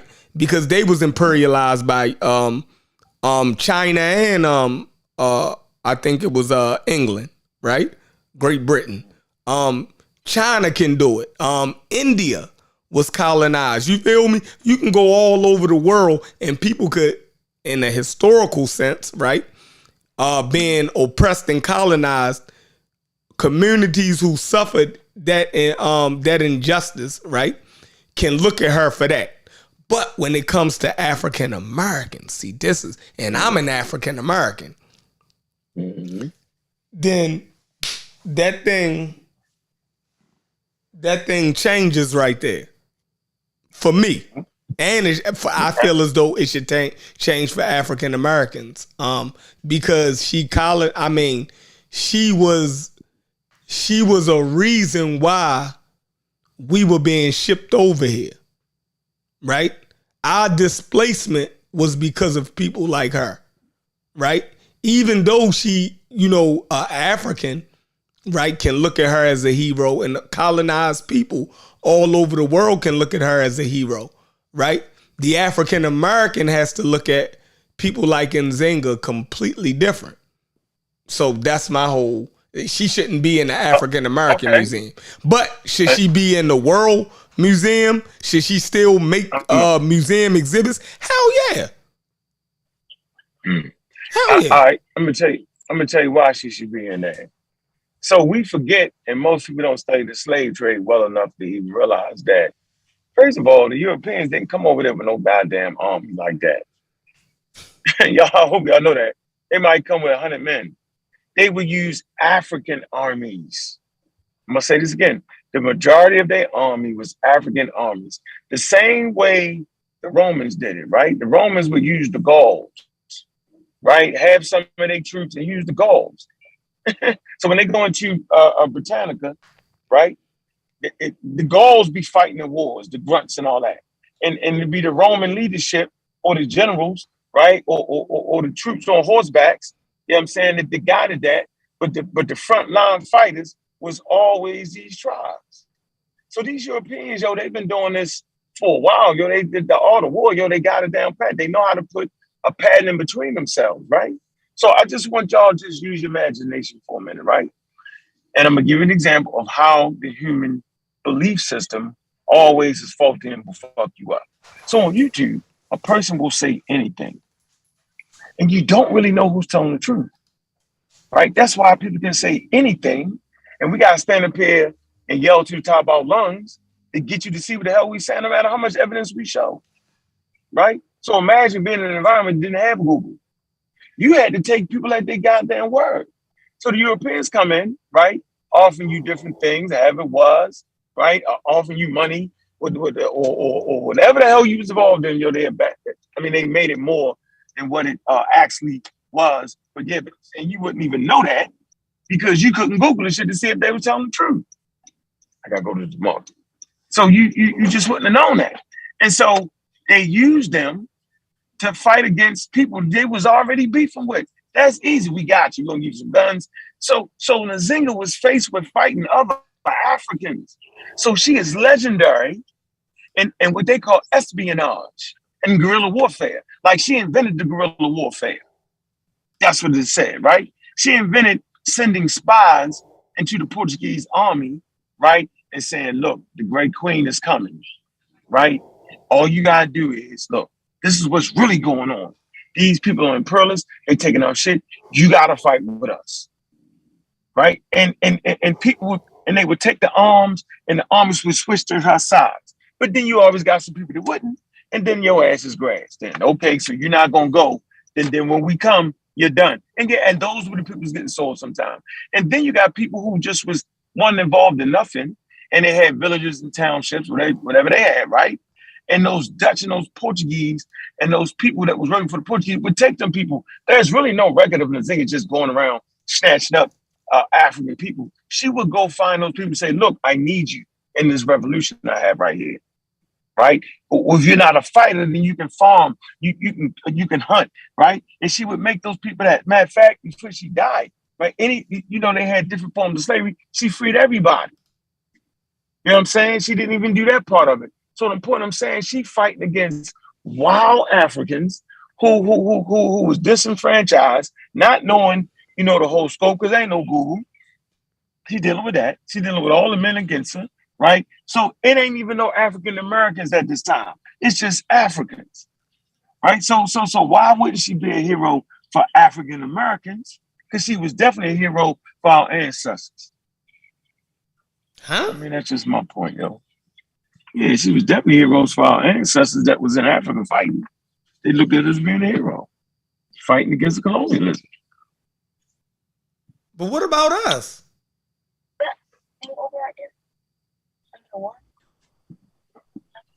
We get a cold without that, bro. Tuck your mic on mute, yo. Huh? Oh, there you go. No, I thought Tuck mic was on mute. It was. I was saying they didn't fight, Chef. That's what I was trying to tell you earlier. That's what I was trying to say to you earlier. Like, could she be a hero to African Americans because of the people that she didn't allow to be captured and brought over here? That's what I said. That's what I said to you earlier. Yeah, but we not those people, right? We done formed another group of people over here. We the opposite of the people that she saved, right? We're not those people. That's, you know what I mean? Like I don't, like it's like y'all ain't getting that, you know? No, Chef, how you know? I mean, you know, she lost a lot of people to slavery, bro, that was fighting against resistance and got captured and sold. Why can't I be there, come out that clan? You might that can was fighting resistance and got caught. Listen, you might can. You can be that. If you want to feel as though you the person that was a part of Nzinga crew that got caught up, whatever you got to make the feel. Listen, fine. I'm saying on principle, right? On principle, we shouldn't fuck with her. Just on principle. That's like me saying that I'm saying that slavery, whoever engaged in it, was wrong. I can't then start giving out passes because of circumstances. Because everybody got circumstances. Everybody got reasons, right? George Washington got his slaves from his daddy. It was just the way of life at his time. He didn't know nothing else. Do I give him a pass for that? No. Just think of all of the slave masters. Slavery was an inherited culture. If that's the case, they didn't know no better. It was just the time that they lived in. They had all these fields and crops that needed to get taken care of. Somebody had to do it. We can always justify a reason for somebody participating in that shit. I just can't justify it. I won't do my ancestors like that. Maybe y'all can y'all never gonna justify the white people, but the black people, y'all gonna find a way to justify them in some type of way. And I get it. Y'all ain't ready. Y'all ain't ready to say fuck them. You know what I mean? I'm at the stage where I can say fuck them. I like the root though. So if you get away from the root of what really happened, then you can say what you're saying. But the truth is, she was a sovereign nation, and I'm gonna do whatever I gotta do because I got millions of people to feed and clothe and shelter, and I just can't let y'all come in here and do that. Facts. And so if you're over there fighting for her, if you're over there fighting for them Europeans, you got to go. I don't even know you. I don't even care. I don't care about you. You gotta go. Okay, what color you is. You're out of here, right? And so some of us did end up in America like that, but a lot of us ended up. The people were peaceful tribes too. All that was in the game, bro. Right. Like I said, there's no historical record of her just slave raiding. We don't have that. That's my point. You will never find that. You'll find her capturing key ports and key areas where the trade was at, but you got to take that area in order to do. You cannot let them have that real estate, bro. They cannot. You cannot have them. You cannot let them have the main commodity in that area. And matter of fact, the fact that she was in, the fact they controlled it, kind of helped us out. Imagine with them fools. If them fools wasn't, remember you can read the book. They had rules and regulations. Like the free people couldn't be sold. None of that shit. If you was a serf, you was a serf, right? If you was a criminal, right, you could be sold. They had rules, and I'm saying she followed them rules. I'm saying that because the literature says she followed the rules. They said that. So I don't know what more to say, and I think we all have a choice. But what we can't do is we cannot all of a sudden become historians and then act like that lady ain't in that museum. There are people who really study history for real. Like we're not coming up with nothing new. And I mean, it's just incredible to actually think that we can outdo the experts in the history. Now, as we read the story ourselves, yeah, you can come and say, yeah, I wouldn't mess with nobody like that. But I'm saying for my daughters, yo, that's a great example of womanhood for my daughters, yo. Hell no. Hurry Tubman, man. Get out of here. Hurry Tubman. Hey, can I ask you a question? You got so many black women, African-American women that you can teach your daughters about that come out of their line of the struggle than to teach about a chick that sold black people. Nah, that's nuts. But go ahead. Go ahead, Shaquan. What's the question?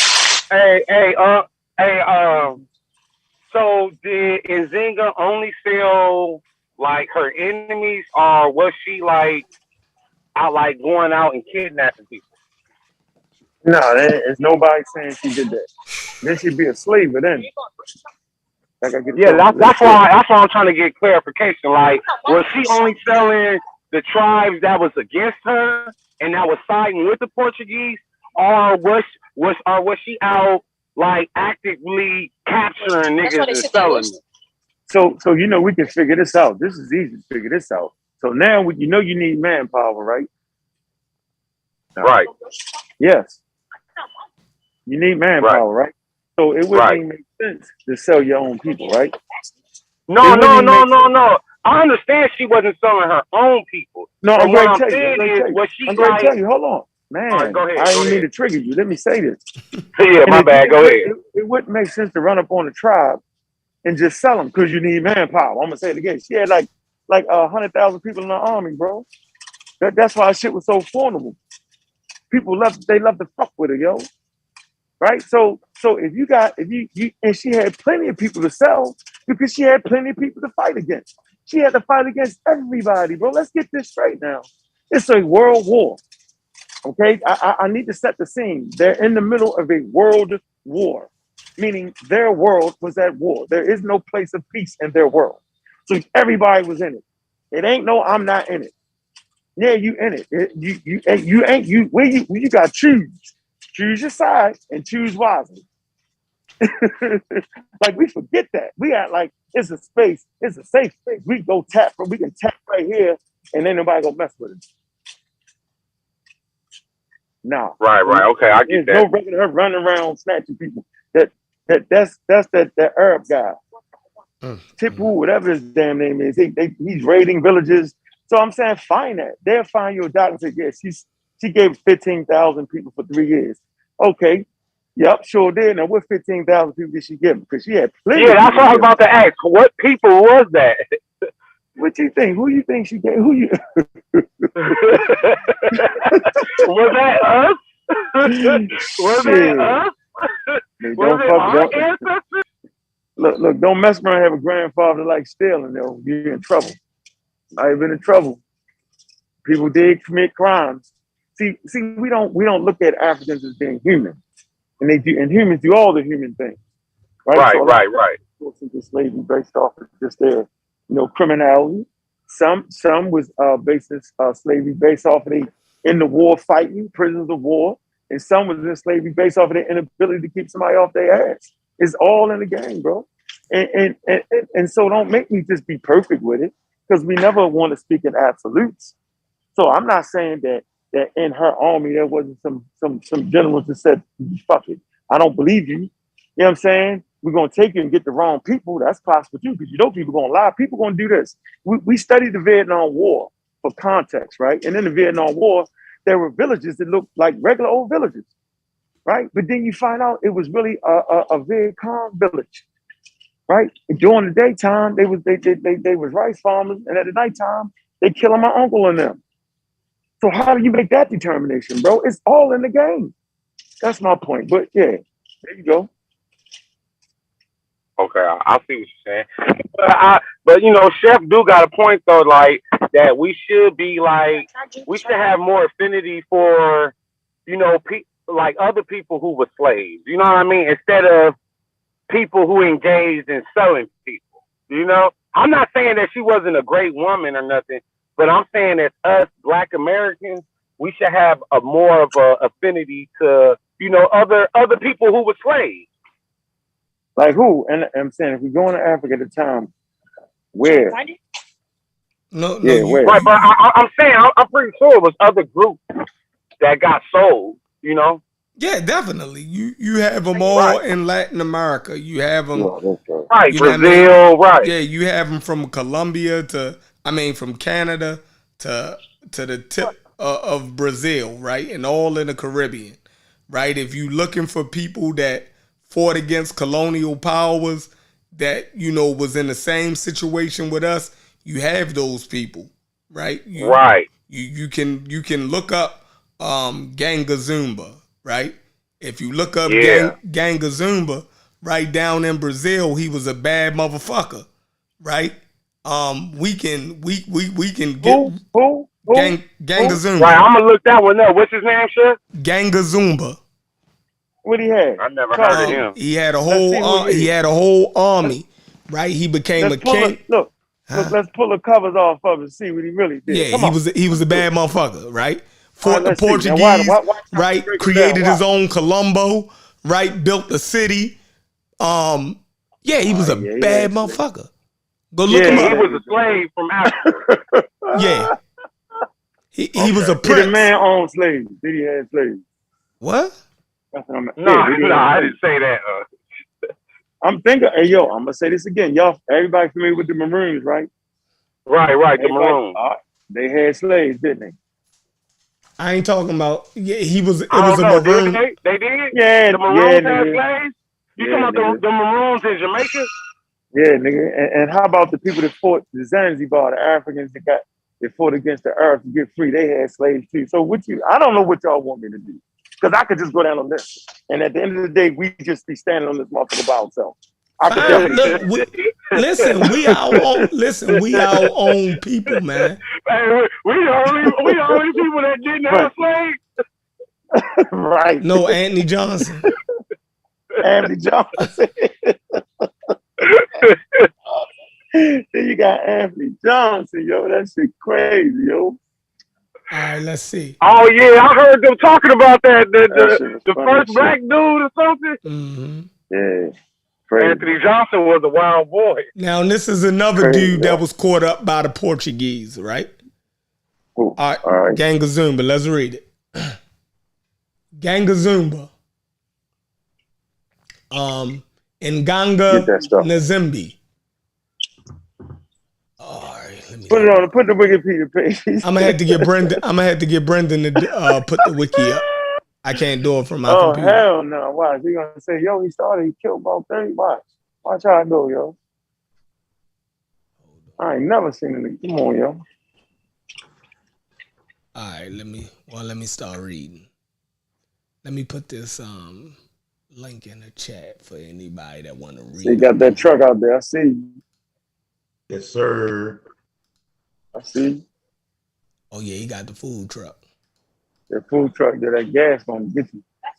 Boy. Yeah, we got Louisiana cuisine. Okay. Yeah, that's the hey y'all, that's the link. Pseudo Killas. I just put the link in the chat. Catfish, red beans and rice. You got a new family. Yeah, when y'all come to California, man, food on me. I'm definitely coming. I'm gonna holler at your man first over there in Compton. Hey, you know what's crazy? Why at this event I ran into that wild ass fool. Yep, he about 2 feet tall, ready to get smacked up at any moment. I said, shoot that. That nigga got scared. He looked. Yep, scared to death. The nigga got scared like, damn, who's that? Somebody noticed me. I'm like, I know you from YouTube. Hey, Brendan, you in here? Hey, what is he talking into? What is that? Walkie-talkie. Yeah. No, I talk into my speaker because on my phone it's real low. Oh, okay. Hey, Brendan, can you pull that out the chat for me and put it up? Which one? Hey, Chef, I want to learn about him. I never heard of that person. Yeah, we about to read it now in the chat. Oh, okay. Are you the guy that you just mentioned? Yeah. Yeah, let's read about him. Watch. Hold on. Let me pull up You ain't fighting no war without wilding out, yo. I don't care what you say. See if I can pull up a window here.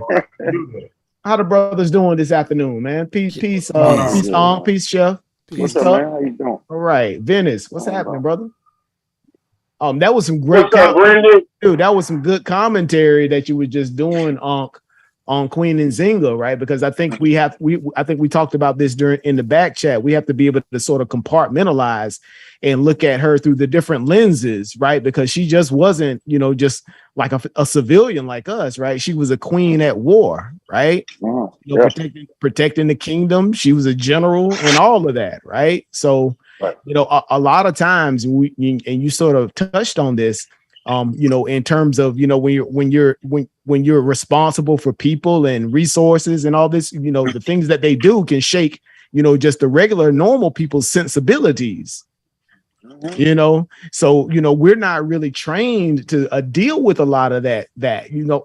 I'll give you an example, you know, like military generals, right? When they go to West Point, right, they're trained in philosophical debates and discussions that talk about, you know, okay, well, are there any such things as just wars? When is it justified to do this action or those actions, right? To sort of prepare their psyche for some of these things, right? Because that kind of stuff can actually tear you apart. We see it, right? With war fighters on the ground trying to reconcile, you know, some of those actions there, right? And I think it's a bit, we can't take that for granted, right?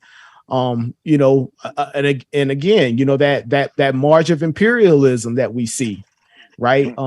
In terms of justifying that, the only thing that justifies that march for imperialism is what moves those interests forward sometimes. So, you know, we have to look at it through that lens as well. Now, with that being said, I don't have a problem with seeing contradictory sort of views there, right? Because us as being on the losing end of some of those actions, right? We don't necessarily have to hold people like that in high regard, right? You know, because I'm giving you an example, because if she would have did the same things in our modern time, she would have been drugged in front of the world court and brought up on war crimes. You know, so that's not such, you know, under today's measure, right? And I use today's measure when I look at history, right? I don't go back and say, okay, well, it was acceptable at the time. I use, okay, well, these are modern. I use my modern standards to judge it, right? Because this is where we stand, and they were doing things where they stood as well, right? So because that's how they measure their world. They measure their world by their standards, and I'm going to measure mine by mine. Yep. What's the guy's name? Ganga Zumba. I put the link in the chat. You can just okay. It's on the back chat, yeah, or it's in the back chat. I mean, on the Zoom chat. Oh, okay, Wikipedia. Okay. Hey, so a question. So Nzinga, so it's a difference between what she was doing and, let's say, like the Ashanti tribe. Right. No. Totally different. Totally different. Totally different, bro. They just was wild out.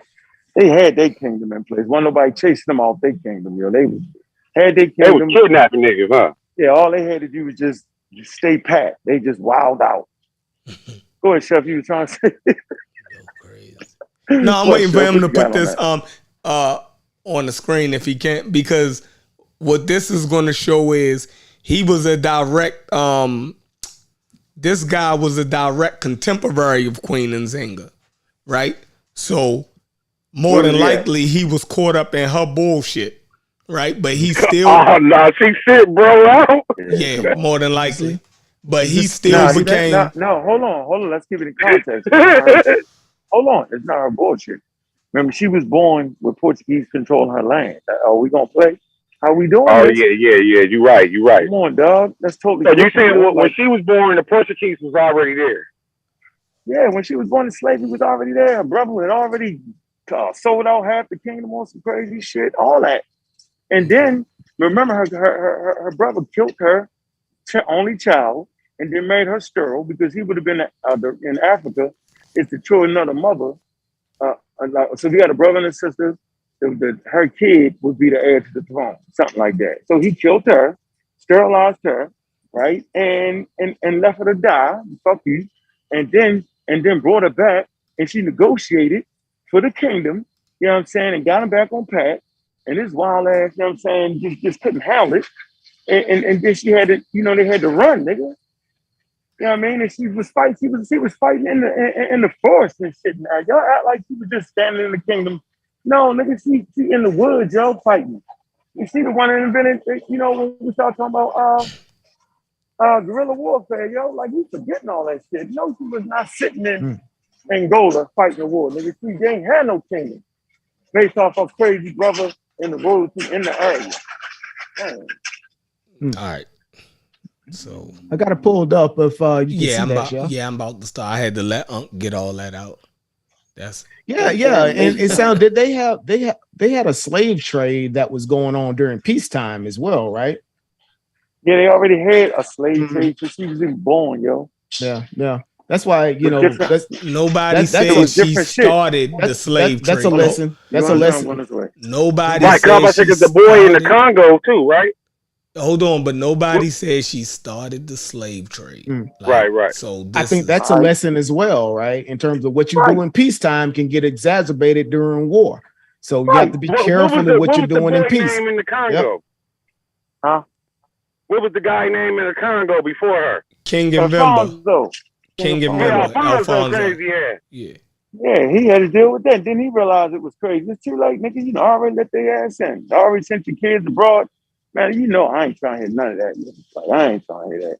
And then Alfonso realized he was wrong. Then he started wanting to fight. You know what I'm saying? To help out. But come on, yo. All right, Chef, read that, Chef. All right. Ganga Zumba and Ganga Nzumbi was leader of the massive runaway slave settlement of Colombo dos Palmares, or Angola Janga, in the present-day state of Alagoas, Brazil. Zumba was enslaved and escaped bondage on a sugar plantation and eventually rose to the position of the highest authority within the kingdom of the Palmares and the corresponding title of Ganga Zumba. The name. Although some Portuguese documents regard Ganga Zumba as the proper name, this name is widely used today. The most important of the documents translates the name as Great Lord in Kikongo. Nganga, or Nzambi, was the priest responsible for the spiritual defense of the community, which was a Colombo or military settlement made up of multiple groups. A letter written to him by the governor of the Pernambuco in 1678 and now found in the archives of the University of Coimbra calls him Gana Zumba, which is a better translation of the Great Lord in Kikombo and Kimbundu. Early life. Ganga is said to have been the son of Prince Alquantum, daughter of an unknown king of Congo. She led a battalion at the Battle of Mbiwale.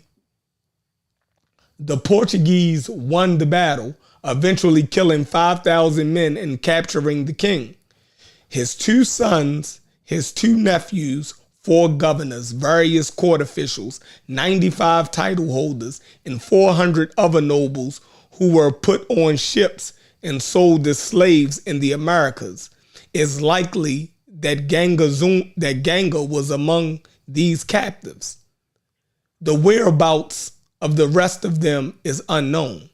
Some are believed to have been sent to Spanish America, but Ganga Zumba, his brother Zona, and his sister Zabana, mother of Zambi dos Palmares, his nephew and successor, were made slaves at the plantation of Santa Rita in the Portuguese captaincy of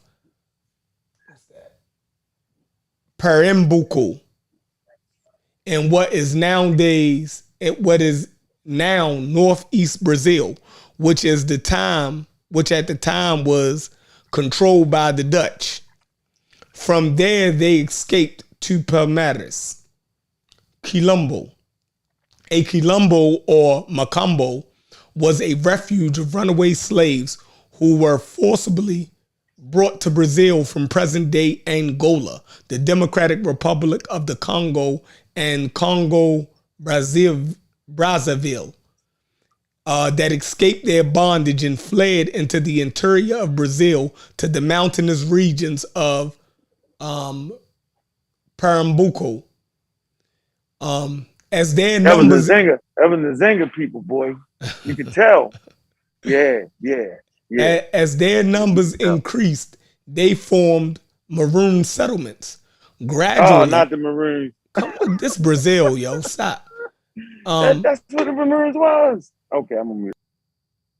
You talking about maroons in Jamaica and different places, but I know. Gradually, as many as 10 separate Macombos had formed and ultimately coalesced into a confederation called the Colombo of Palmares, or Angola Janga, under a king, Ganga Zumba or Ganja Zumba, who may have been elected by the leaders of the constituting Macombos. Ganga Zumba, who ruled the biggest of the villages, Cerro dos Macacos, presided the Macombos' chief council and was considered the king of the Palmares. The 9 other settlements were headed by brothers, sons, or nephews of Ganga Zumba. Zambi was chief one community, and his brother, Andela Quanchi, headed another. Ganga Zumba's rule. By the 1670s, Ganga Zumba had a palace. You listening to this, Unc? By the 1670s, Ganga Zumba had a palace, 3 wives, guards, ministers, and devout subjects at the royal compound called the Macaco. Macaco comes from the name of the animal monkey that was killed on the site. The compound consisted of 1,500 houses, which housed his family, guards, and officials, all of which were considered royalty. He was given the respect of the monarch, and the honor of a lord. In 1678, Zumba accepted a peace treaty offered by the Portuguese governor of Pernambuco, which required that the Palmaros relocate to Cucaco Valley. In the treaty, the Portuguese confirmed their acceptance of Zumba and their supreme leader of as the supreme leader of the people. In 1679, the treaty was challenged by Zumbi, one of Ganga Zumba's nephews, who led a revolt against him. Zumbi also rebelled against the Portuguese attempts to redistribute Palmares land among the Portuguese officers. In the confusion that followed, Ganga Zumba was poisoned, most likely by one of his fellow relatives, for entering into a treaty with the Portuguese. It is reported that Hoyo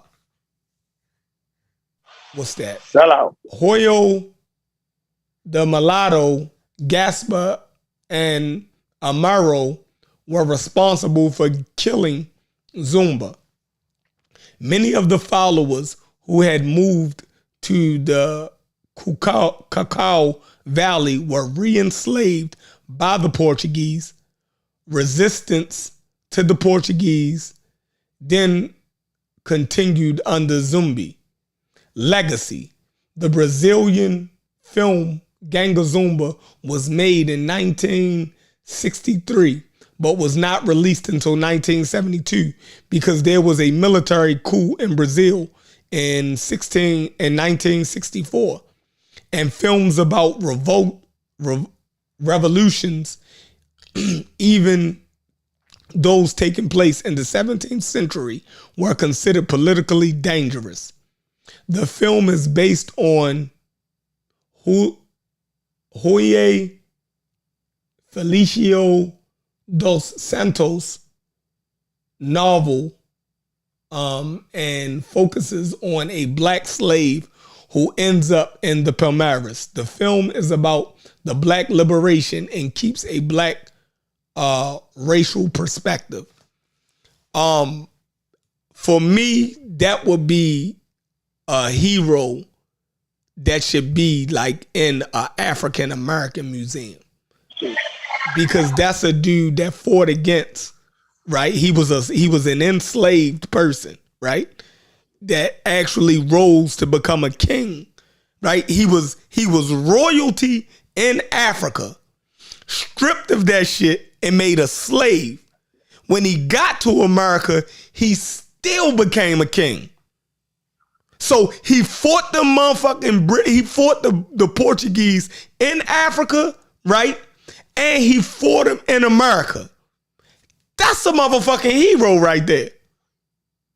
What y'all say? That's a nigga that sound like he lost to me.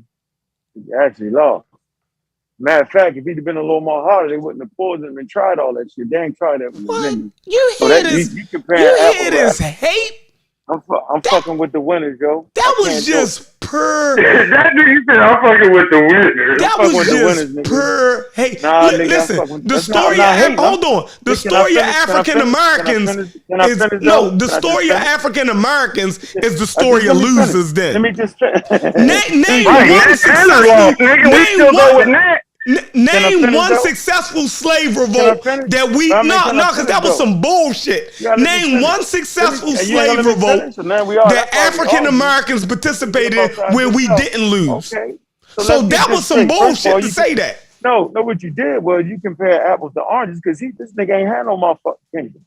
He did Man, have he a was a kingdom. slave We of just fight. No, read he he didn't. had a kingdom. He did not have no damn Kingdom because his ass got sent away. No, we okay. just read he had a kingdom. Got sent away. Nzinga sent him away. That's why he didn't have no kingdom.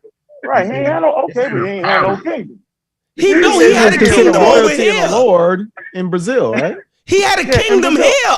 What are you talking about? He Was wasn't you fighting listening? a world war, bro. He was not fighting a world war. He Why was fighting wasn't the he? life If of his dream, Nzinga nigga. was Don't fighting play the with me. world war, he was fighting the world war in Africa No, he wasn't. and in No, he wasn't fighting no America. world war. What No, he the wasn't. fuck? Stop it. Why Stop did it. Now you I gonna make even me dig read up- that, yo? Now you're gonna make me dig up the kingdom he came from. Now you're gonna make me dig up all that. Dig Now it you're gonna all make up. me dig up Who the fuck fights he had running to- from it? Okay, so he doing the same shit. He fighting. All right, I'm gonna let you go. Go ahead. I'm saying, bro, like, and that's not gonna help. That's it? I'm saying, yo, you talking about the person that's at a world war, then the person is captured. So once you captured, you lost the first step. You trying to compare, fucking. Let me get a basketball player to Michael Jordan. It won't even make sense, though. Like, okay, my man, the glove was nice, yo. He won one title when he was old. He was nice, yo, but don't compare him to Jordan. Let's find somebody else, because he ain't had to go through all the shit that Jordan went through. He ain't got that. So that's my point. Give me somebody like that who didn't do none of the shit you claim she did and was able to live the rest of their goddamn life and die and still defeat look, and Nzinga at any dude, his own people killed him, bro. His own people killed him. Shaka Zulu own people killed him. What are you saying? So what? So he wasn't great?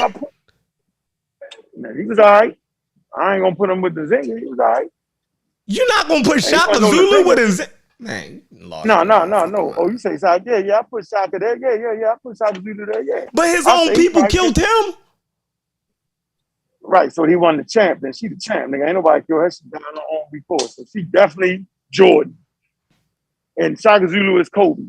Let's do that while we doing it. Or LeBron or somebody. He shows up like, yeah, we ain't gonna do that. I can't let you do it. And she was a woman, and nobody had a problem with my man being a king. Yeah, put her in that same situation. They had to kill half them just to be the king, bro. I forgot who I was arguing bro, with. They wouldn't have. Bro, listen. This is if fucking Nzinga nuts. was your man, if Nzinga was your man, yo, she would have to kill half of them niggas around her just to be the king, bro. He didn't have to go through that. That's what she had you do. Are we forgetting that though, yo? Yes, he is a hero. He's all that, bro. Okay. Put him in the museum. Oh, my fault. He ain't even make the museum. What happened? He ain't even make the museum. He ain't make the museum. What museum he in, yo? We gotta look him up on Wikipedia and make him a hero. I'm gonna give you that. Hey, but I think what Chef's saying is that his story is similar to ours, though. No matter how great it or not great it was, he's somebody that we as African Americans can relate to. And I can relate to all of them. And he missed it. He missed all that.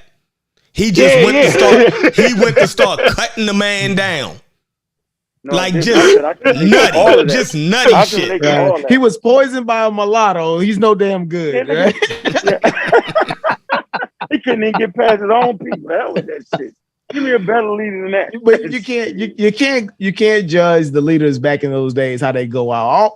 A lot of them went out by poisoning, assassination, killed by the wives or brothers. So you can't. Yeah, you can't judge them how they went out. Right? If you'd have chopped off a couple more of them heads, yo, they would have Alexander the Great probably was poisoned. Head off. Hold on. No, he went got shot by the arrow against the enemies, bro. No, don't do it. Listen, he probably was poisoned. Caesar, right? Caesar. Yeah, man. Let's be honest. He was killed by his partners, right? Yeah, motherfuckers crazy, man. Acting like that's some. That's a strike against him. No, because the motherfucker was in a wild situation and got killed. It's a strike, nigga. Shaka Zulu, same shit happened to Shaka Zulu. Right, he should have calmed his ass down when his mother died. He did too much, nigga. Shit, calm down, nigga. Okay, we know your mother did, nigga. Stop trying to make the woman out your baby, nigga. Calm down, nigga. He went against her sisterhood. Calm down. Misstep. She ain't do no misstepping, bro. That's my point. Jordan ain't do no misstepping, bro. That's my point. Listen, come on, yo. Listen, that's not even the point. The point was, No, I'm not gonna knock him down. I know it, ladies and gentlemen. I'm gonna take that back. But that's the shit Chef do to everybody I bring up. He find they faults, right, and beat them down. I ain't even looking to this dude. So I'm gonna let you have that, bro. No, I tell you the truth. I tell you the truth, and you fight it. You ain't told me no truth. Nzinga was a slave. Hold on, Queen Nzinga was a slaver. Okay, so I got you. I got you, man. Fought that. I got your man, yo. You fought that. Watch my ladies and gentlemen, pay attention to the presentation. Next Friday, I'm gonna buy a couple books. I should have 2 books read on this guy. I'm gonna find out everything. I'm gonna go past Wikipedia. Go ahead. Go past. Well, why in the Wikipedia? Hold on. Nzinga don't get out of Wikipedia. Hold on.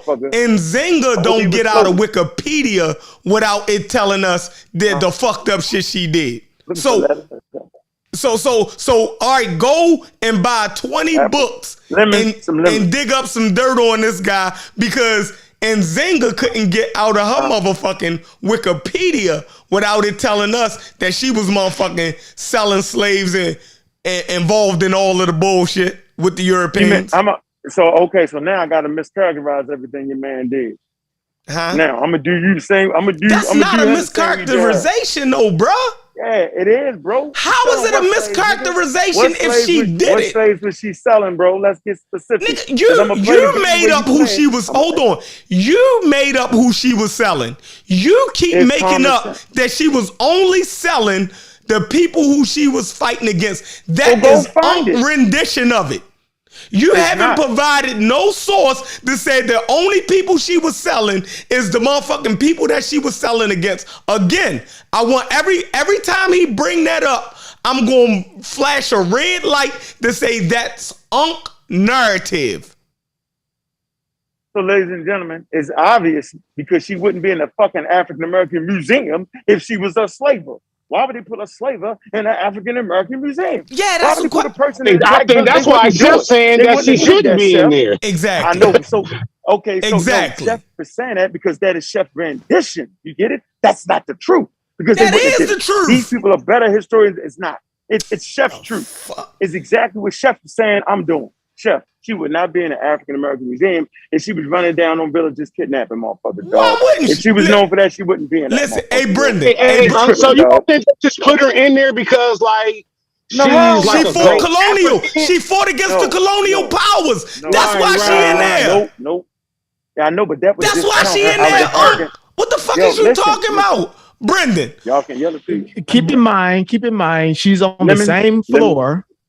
At the very beginning, right, We're talking about at the beginning of the 1400s, right? She's on the same floor where they talk about the Dutch, the Portuguese, the British, all of these narratives. They're on the same floor talking about the early beginnings of the transatlantic slave trade. She's right there. She's right there with all of those other nations, all those other imperial powers, right? That were building that out. So you can take that how it is, but she's right there with them. She's black, right? But again, I said in the chat, I think that march of imperialism has no color line, right? So it is what it is. She's squarely there with all of those powers. I'm not saying she's aligned with them, right? She had Thank you. Exactly. I'm not saying that, right? But on that floor, that's where all of that history is sort of hashed out, right? I've been to the museum a couple times. Yep. The history of what the Portuguese did, the history of what the Dutch did, how many slaves were brought in and out. Now, one thing they didn't do, they didn't put in how many slaves. Where's Nzinga? It's Angola, right? They didn't do the African nations, how many slaves they sold and brought. I think they should do that. Yes, to be fair, right? Angola sold this many, or Ghana brought in or sold this many, right? That would be fair, right? And that's why I asked. The title of this show was "Do we romanticize Africa?" Right? Because I think you're doing that. So. Like I said, one thing for sure, what we try to be is not racist over here, right? And if one group did it, right, and the other group did it, then they both did it, yo. Then they both did it. And my biggest problem is that, we condemn Europeans, right? Because the history of how we got here was told, right, for the most part, that Europeans ran up in there, grabbed us, and brought us over here, right? Then when you get in your 40s, you read that Africans actually were partnered with Europeans and putting us in this situation. Now, when you learn that dynamic changes. You cannot go around, looking at it, and you see when they said the Ashanti, ain't have no problem with condemning the Ashanti, right? But he dug his feet down with Nzinga. He then planted his feet and saying, this African, I'm going to give a pass. That's what Unc is doing. He done dug his feet down as an argument against us. He's planted his feet because he can look at other Africans who did it, and he's going to say, all right, we can condemn them, right? So he's not going across the board with it. He's just saying, because y'all niggas, I like arguing with y'all niggas, I'm going to plant my feet with Nzinga. And that's what he doing. Now, I think what I'm actually doing is, tell the whole story of the Ashanti then. Tell the whole story of the Ashanti. Why did you just dismiss them off as being slavers? Because they noted in history for that. I ain't a historian. Nzinga is noted in history. Says you, not for oh my God! So we got smart people on. Okay, hold on, wait. So let's. Is Nzinga known in history for being a slaver, or is that Kent, Sheffrin, and Cosmic Corey analysis of the situation? I'm asking y'all, because y'all ain't gonna find that nowhere. Is Breasted and Reisner known in history as racist? Of course. Go get me that then. Not right now. See, hey, Tuck, we asked this nigga earlier because he done went on forever how you have to be noted in history or something in order for it they have to say that you were a slaver in order for you, no matter whether you did it or not, right? Because that's what make you what you are, what you do. You know what I mean? Not what people call you. right? Fuck what somebody call you. It's what you do that make you what you is. Not according to Unc. Let me ask this Not question, according to right? Unc, Because though. if you read the museum exhibit, you know, I ain't need all that, bro. If you read the museum exhibit where it Extra water. shows We just need the water to make it. where it shows in Nzinga, right, in the African American Museum, and it talks about her struggle against colonialism, right, her part there, but it doesn't say anything about her selling a single slave. Horrible. Doesn't say anything about that, right? That's horrible. Do we? So stop calling us slaves. That's Chef and Hell, the leader, the leader of the historian society. and then we say, okay, right? And then we got. Right. And then we say, okay, well, in terms of us doing, I guess you would say a balanced assessment of history, right? What are your thoughts about that? Hey, Brennan. So do we put that on the Q right? What they call the curators? The curators, right? Curators. There you go. The narrative there, right? In terms of building out a narrative. I don't believe none of y'all on here better than the curators in the museum. That's $1 million exhibit. I don't believe. And you have to realize that wasn't the story that they were telling. Right? With Nzinga. Whatever, the story that they were telling with Nzinga is about Africans that fought against colonialism. Like I said. Right. So Unc just getting it all fucked up. Making that shit up. But that's where you should start. Hey, so you seen the exhibit. What is it saying about her? What why do they have it in the museum? Right. They should tell the whole story. They do tell it. What you mean? Tell the whole story. Now keep in mind, right? About slavery and everything, you know. Now keep in mind when you're talking about just for the Nzinga part, right? We're always confined by space and money, right? There's only so much we can talk about Nzinga in this introductory piece to the exhibit, right?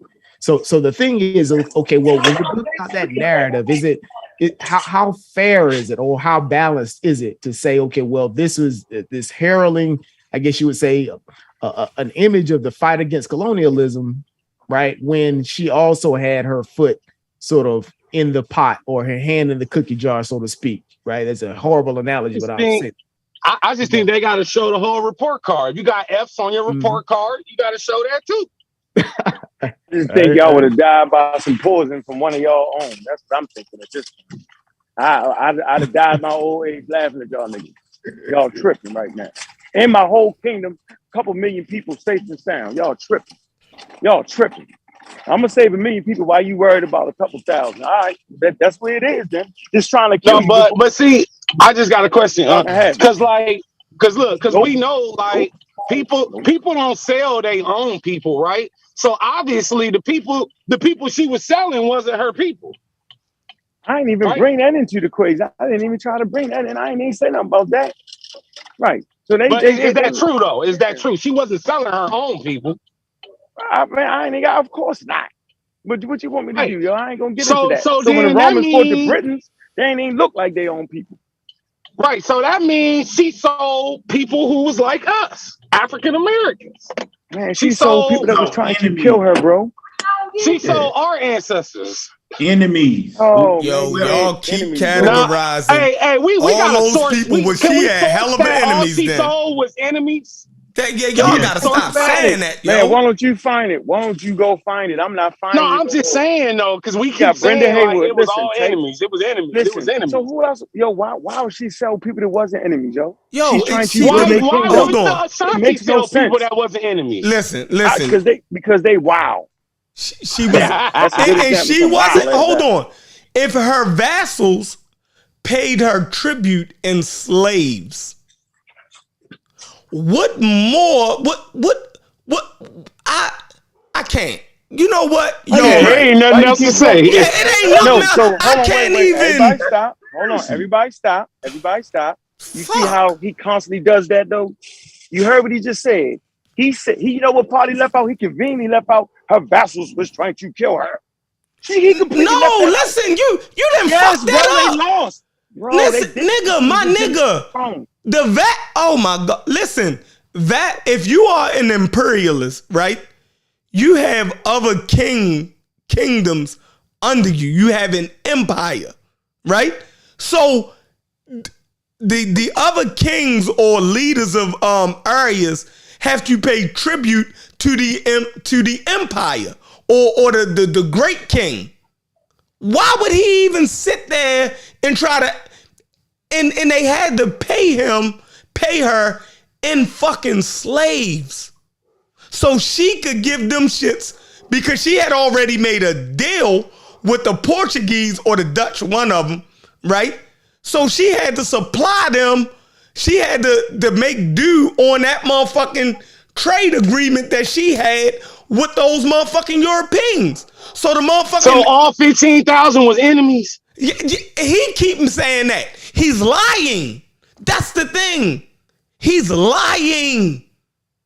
He's trying to make it seem like everything she did was out of expediency because her world was falling apart. Like she wasn't profiting off of this fucking trade. Like it wasn't luxury goods and shit coming along with that. We read how most of the shit she was getting was fancy robes, and she loved to dress. Umbrellas. Man, come on, man. He acting like she was just doing it to save her fucking kingdom. and look, and riches and all of that shit wasn't involved in it, right? Come on, like, yo, you gotta stop that shit, man. You gotta stop that. And keep in mind, is I think we're using when we say enemies and stuff after they've been conquered or brought into that kingdom, right? Again, there's this social stratification that happens, right? Because these, I guess you would say, these vassal king areas would be considered subordinate to the kingdoms, right? Under the main kingdom, just like what Chef was saying. Right. Mm-hmm. Maybe not as much as you would consider an enemy there, but you were considered lower on that social totem pole at that point. Right. Because that's where you get that social stratification that you see in all empire states. You know what I mean? So being able to bring those people in from those vassal areas, right, into slavery was much easier. Mm-hmm. Right, because of that stratification, and we see it. You see it through all of the major empires. Look it up. What we would call social stratification in the early history, right? And that's, I think that's what you'll end up seeing there with Nzinga's situation. Man, look, I've heard it all at this point. Like, I mean, I heard every justification. I've heard every, sweep it under the rug that motherfuckers had to do it. Like I said, we was taught that Europeans just ran up in Africa and took us. Right. Now we are falling all over ourselves because the truth is coming out. That Africans, and white people been said that. They been told us that shit. Right. Yeah, they call it the kidnapping. They call it the kidnapping, right? That's exactly. Like they kidnapped them. Right. And we thought that it was white people that did this to us, and they participated in it, but it was these black motherfuckers that was selling us. See, the reality is a bit different, right? The reality is different. And what Unc and them is having is they're having cognitive dissonance, right? It's like, yo, they have to, in one hand, they have to accept the reality of it, right? But they trying to sugarcoat the reality of it for us, right? They trying to act like the African participants in our enslavement is somehow justified, right? They were in more control than what we want to believe, right? These Europeans couldn't even get on the shore if these Africans didn't let them on shore, right? These motherfuckers started trading with these motherfuckers. Like he said, 200, 300 motherfucking Europeans at a time at the most is what they could do. And they didn't like to go inland in Africa because they would get malaria in different, you know what I mean? So they called Africa, inland Africa, actually, they called it the white man's death. So they ain't even want to fuck with going in Africa grabbing niggas. You dig what I'm saying? It was the motherfucking Africans that entered into trade agreements with them, right? For these motherfucking goods and these slaves, right? So I think I'll ask you this question before, right? I'll put this scenario on the table, and this is Chef as the supreme ruler of the African kingdom at war with a neighboring state, right? You basically want a war with a neighboring state, right? You've captured the majority of an enemy army, right? What would you do with that enemy army, right? Once captured, right? Which is a subversive group, substantial subversive group in terms of size in your kingdom, right? With at the same time when you have a what you would say a domestic slave trade in place, right? Would you execute the army, right? Would you basically say, okay, this is a war of attrition, I don't take prisoners, which is common, right? Genghis Khan took no prisoners, right? They killed anyone that would be, associated with that loss, right? Would you do that? Would you imprison them and use them for slave labor, or would you sell them off? What would be one of your solutions? I would ask. For slavery?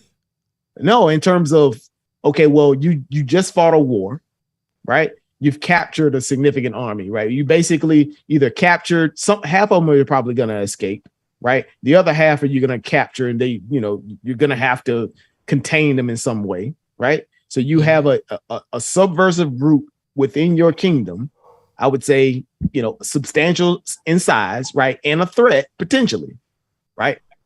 At the same time, right? You do have a sort of, I hate to use the word bustling.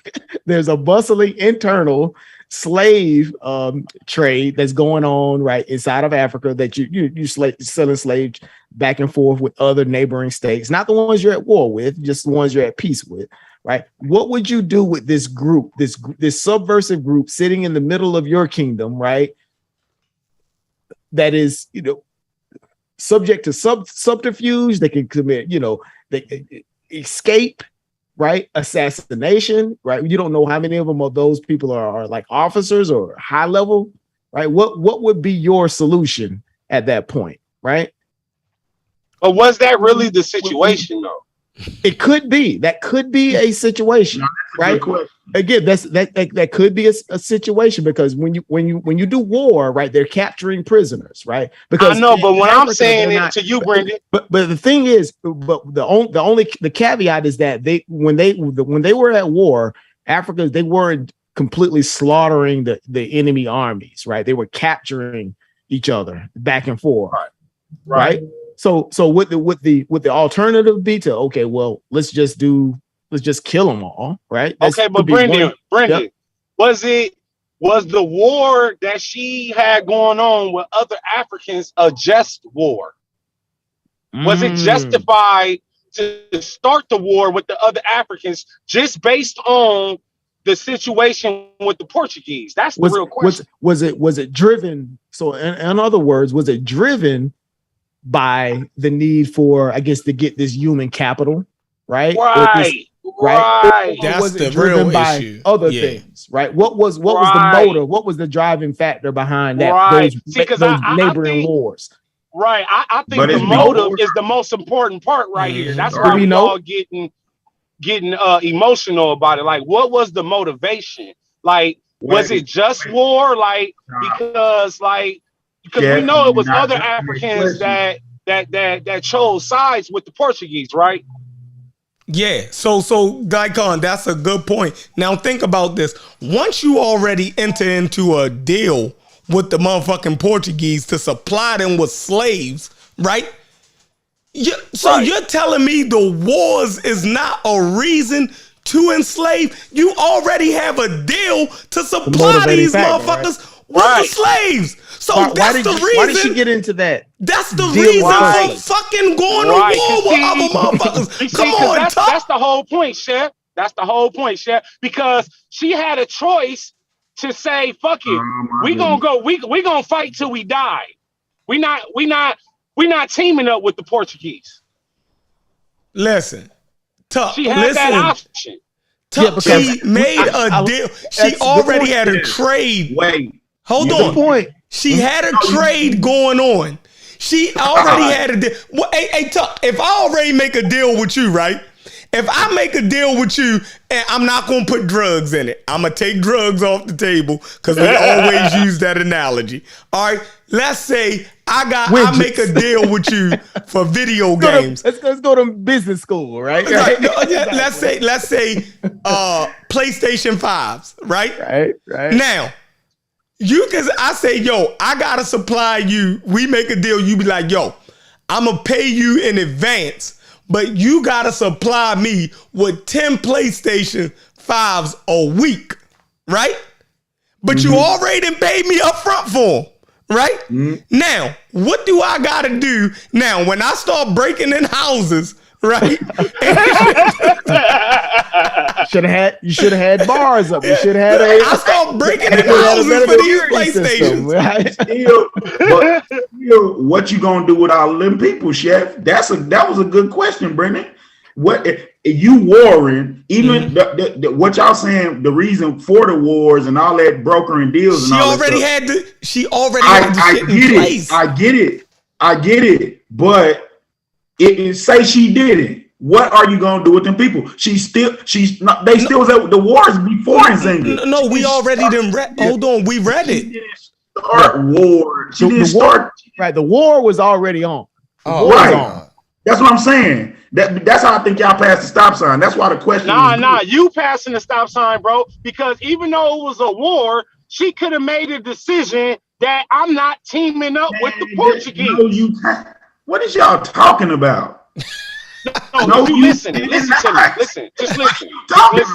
Again, the question was, what were you going to do with this subterfuge? Basically, this group, right? This insurgent group that you have in a slap dab in the middle of your kingdom that you've taken hostage, right? You've conquered. Yeah, but why are they there? Half of them were in prison. Half of them you were in prison. You were at war. You were basically warring over territory. That's why they're there. You won some territory, right? This territory. But is that true though, Brendan? That's what really happened. Hey, Brendan, they would have had slave revolts. That's what would happen to them. They slaves would have revolted and took their kingdom. That's what would have happened to them. So what do we think? What do we think happened? Right when you have a war, right? Took over their kingdom. That's what they slaves would have did. No, but hey, just hear me out for a second, Brendan. Brendan, no, we're not listening to you. You're not being real, yo. I'm not listening to the not real. Just hear me out for a second. No, because there was a point when I got off the phone I was trying to make. He talked about the vassals. I mean, so y'all don't realize that a woman wasn't allowed to rule. So nobody accepted her, man. Y'all, I mean, do I gotta say this again? The women in her kingdom was not allowed to rule. Let's get this straight. Okay, so we need to look at that. Look at the rules in the game. If you're not allowed to shoot 3 points, you can't act like you can shoot 3 points because the rule wasn't in the game. Here's the rule. No black woman can rule. So you can imagine the aristocrats and everybody fighting for power. She had to fuck their dumb asses up. And while you at it, bitch, pay tribute, nigga. We playing this game, yo. We playing checkers. It makes no sense to have this argument. Like, yeah, what you want me to say? Women was not allowed to rule. So then everybody was trying to snatch the throne. And then you got some crazy white boys, 2 different types of white boys in that motherfucker wilding out on top of all that. Is y'all serious, yo? You gonna bring me somebody that got snatched up? Okay, he a hero. Okay, he in the Amazon. Okay, bet. But we talking about 2 different things right now, yo. And he got poisoned by some more black people. And they was mad at him because he cut the deal with the white people. Like, we didn't hear all that. He cut the deal. But when you cut the deal, you got to be prepared for people not wanting you to cut the deal. She was ready. So see, when she cut the deal, she was ready. Oh, I see your dumb ass coming. I got you. Bang, boom. I seen you trying to get my throne. I got you. Bam. Yo, she was batting around like she defeated 36 white governors, yo, and all the men in that area. Come on, dude. Let's knock it off, yo. Let's knock it off. Did I ever take anything away from her being a great military leader and tactician? Never. So you can keep going on and on about what great tactician she was. No, you're not going to get the argument. You're not going to get the argument out of me. Okay, get back to the vassal. To down her. To vassal. To down get her. Back to the vassal. They had to pay a tributary. They had to pay tribute to. Let's stay there, bro. I don't want you to. So then why did you go all around to? So now you're going to tell me to get back to that when you just went. You know what? That's what we was at, though. No, you just talked about how she couldn't be the goddamn king because of her gender and all of that. We was talking about her selling slaves. No, yo, she sold people that was warring against her. It's duly noted, bro. Yo, you act like that's you ain't ready to destruction black civilization, the destruction of black. You act like Terrence Williams didn't sit down in Angola and talk to the historians. Do we really got to play this game? You tell me that man didn't do that. We just going to ignore his. I don't know what Chancellor Williams did. But I don't even know how you just interjected him into this conversation. Because you just say it. You know what you just said. You said she's selling slaves. Listen. I got a question for you. I know where you stand. Hold on. I know where you stand at on this. You know where I stand at on it. I don't think neither one of us moving at this point, yo. Like no, I ain't moving. Yeah, and I ain't either. So I mean, all right, let's let Brendan and them talk about. Let's let them go at it. The crazy slaves in the middle of the country. The crazy revolting crazy people in the middle of the country. That's what I said. I said exactly that. I wanted to hear Blues. Right, I just got a question. Go ahead. Hey, hold on, Blue. Hey, yo, I'm killing this. I'm killing this. This link, y'all. I done already put the new link in there. Y'all still over here. 70 people still over here, and 30 people is on the other stream.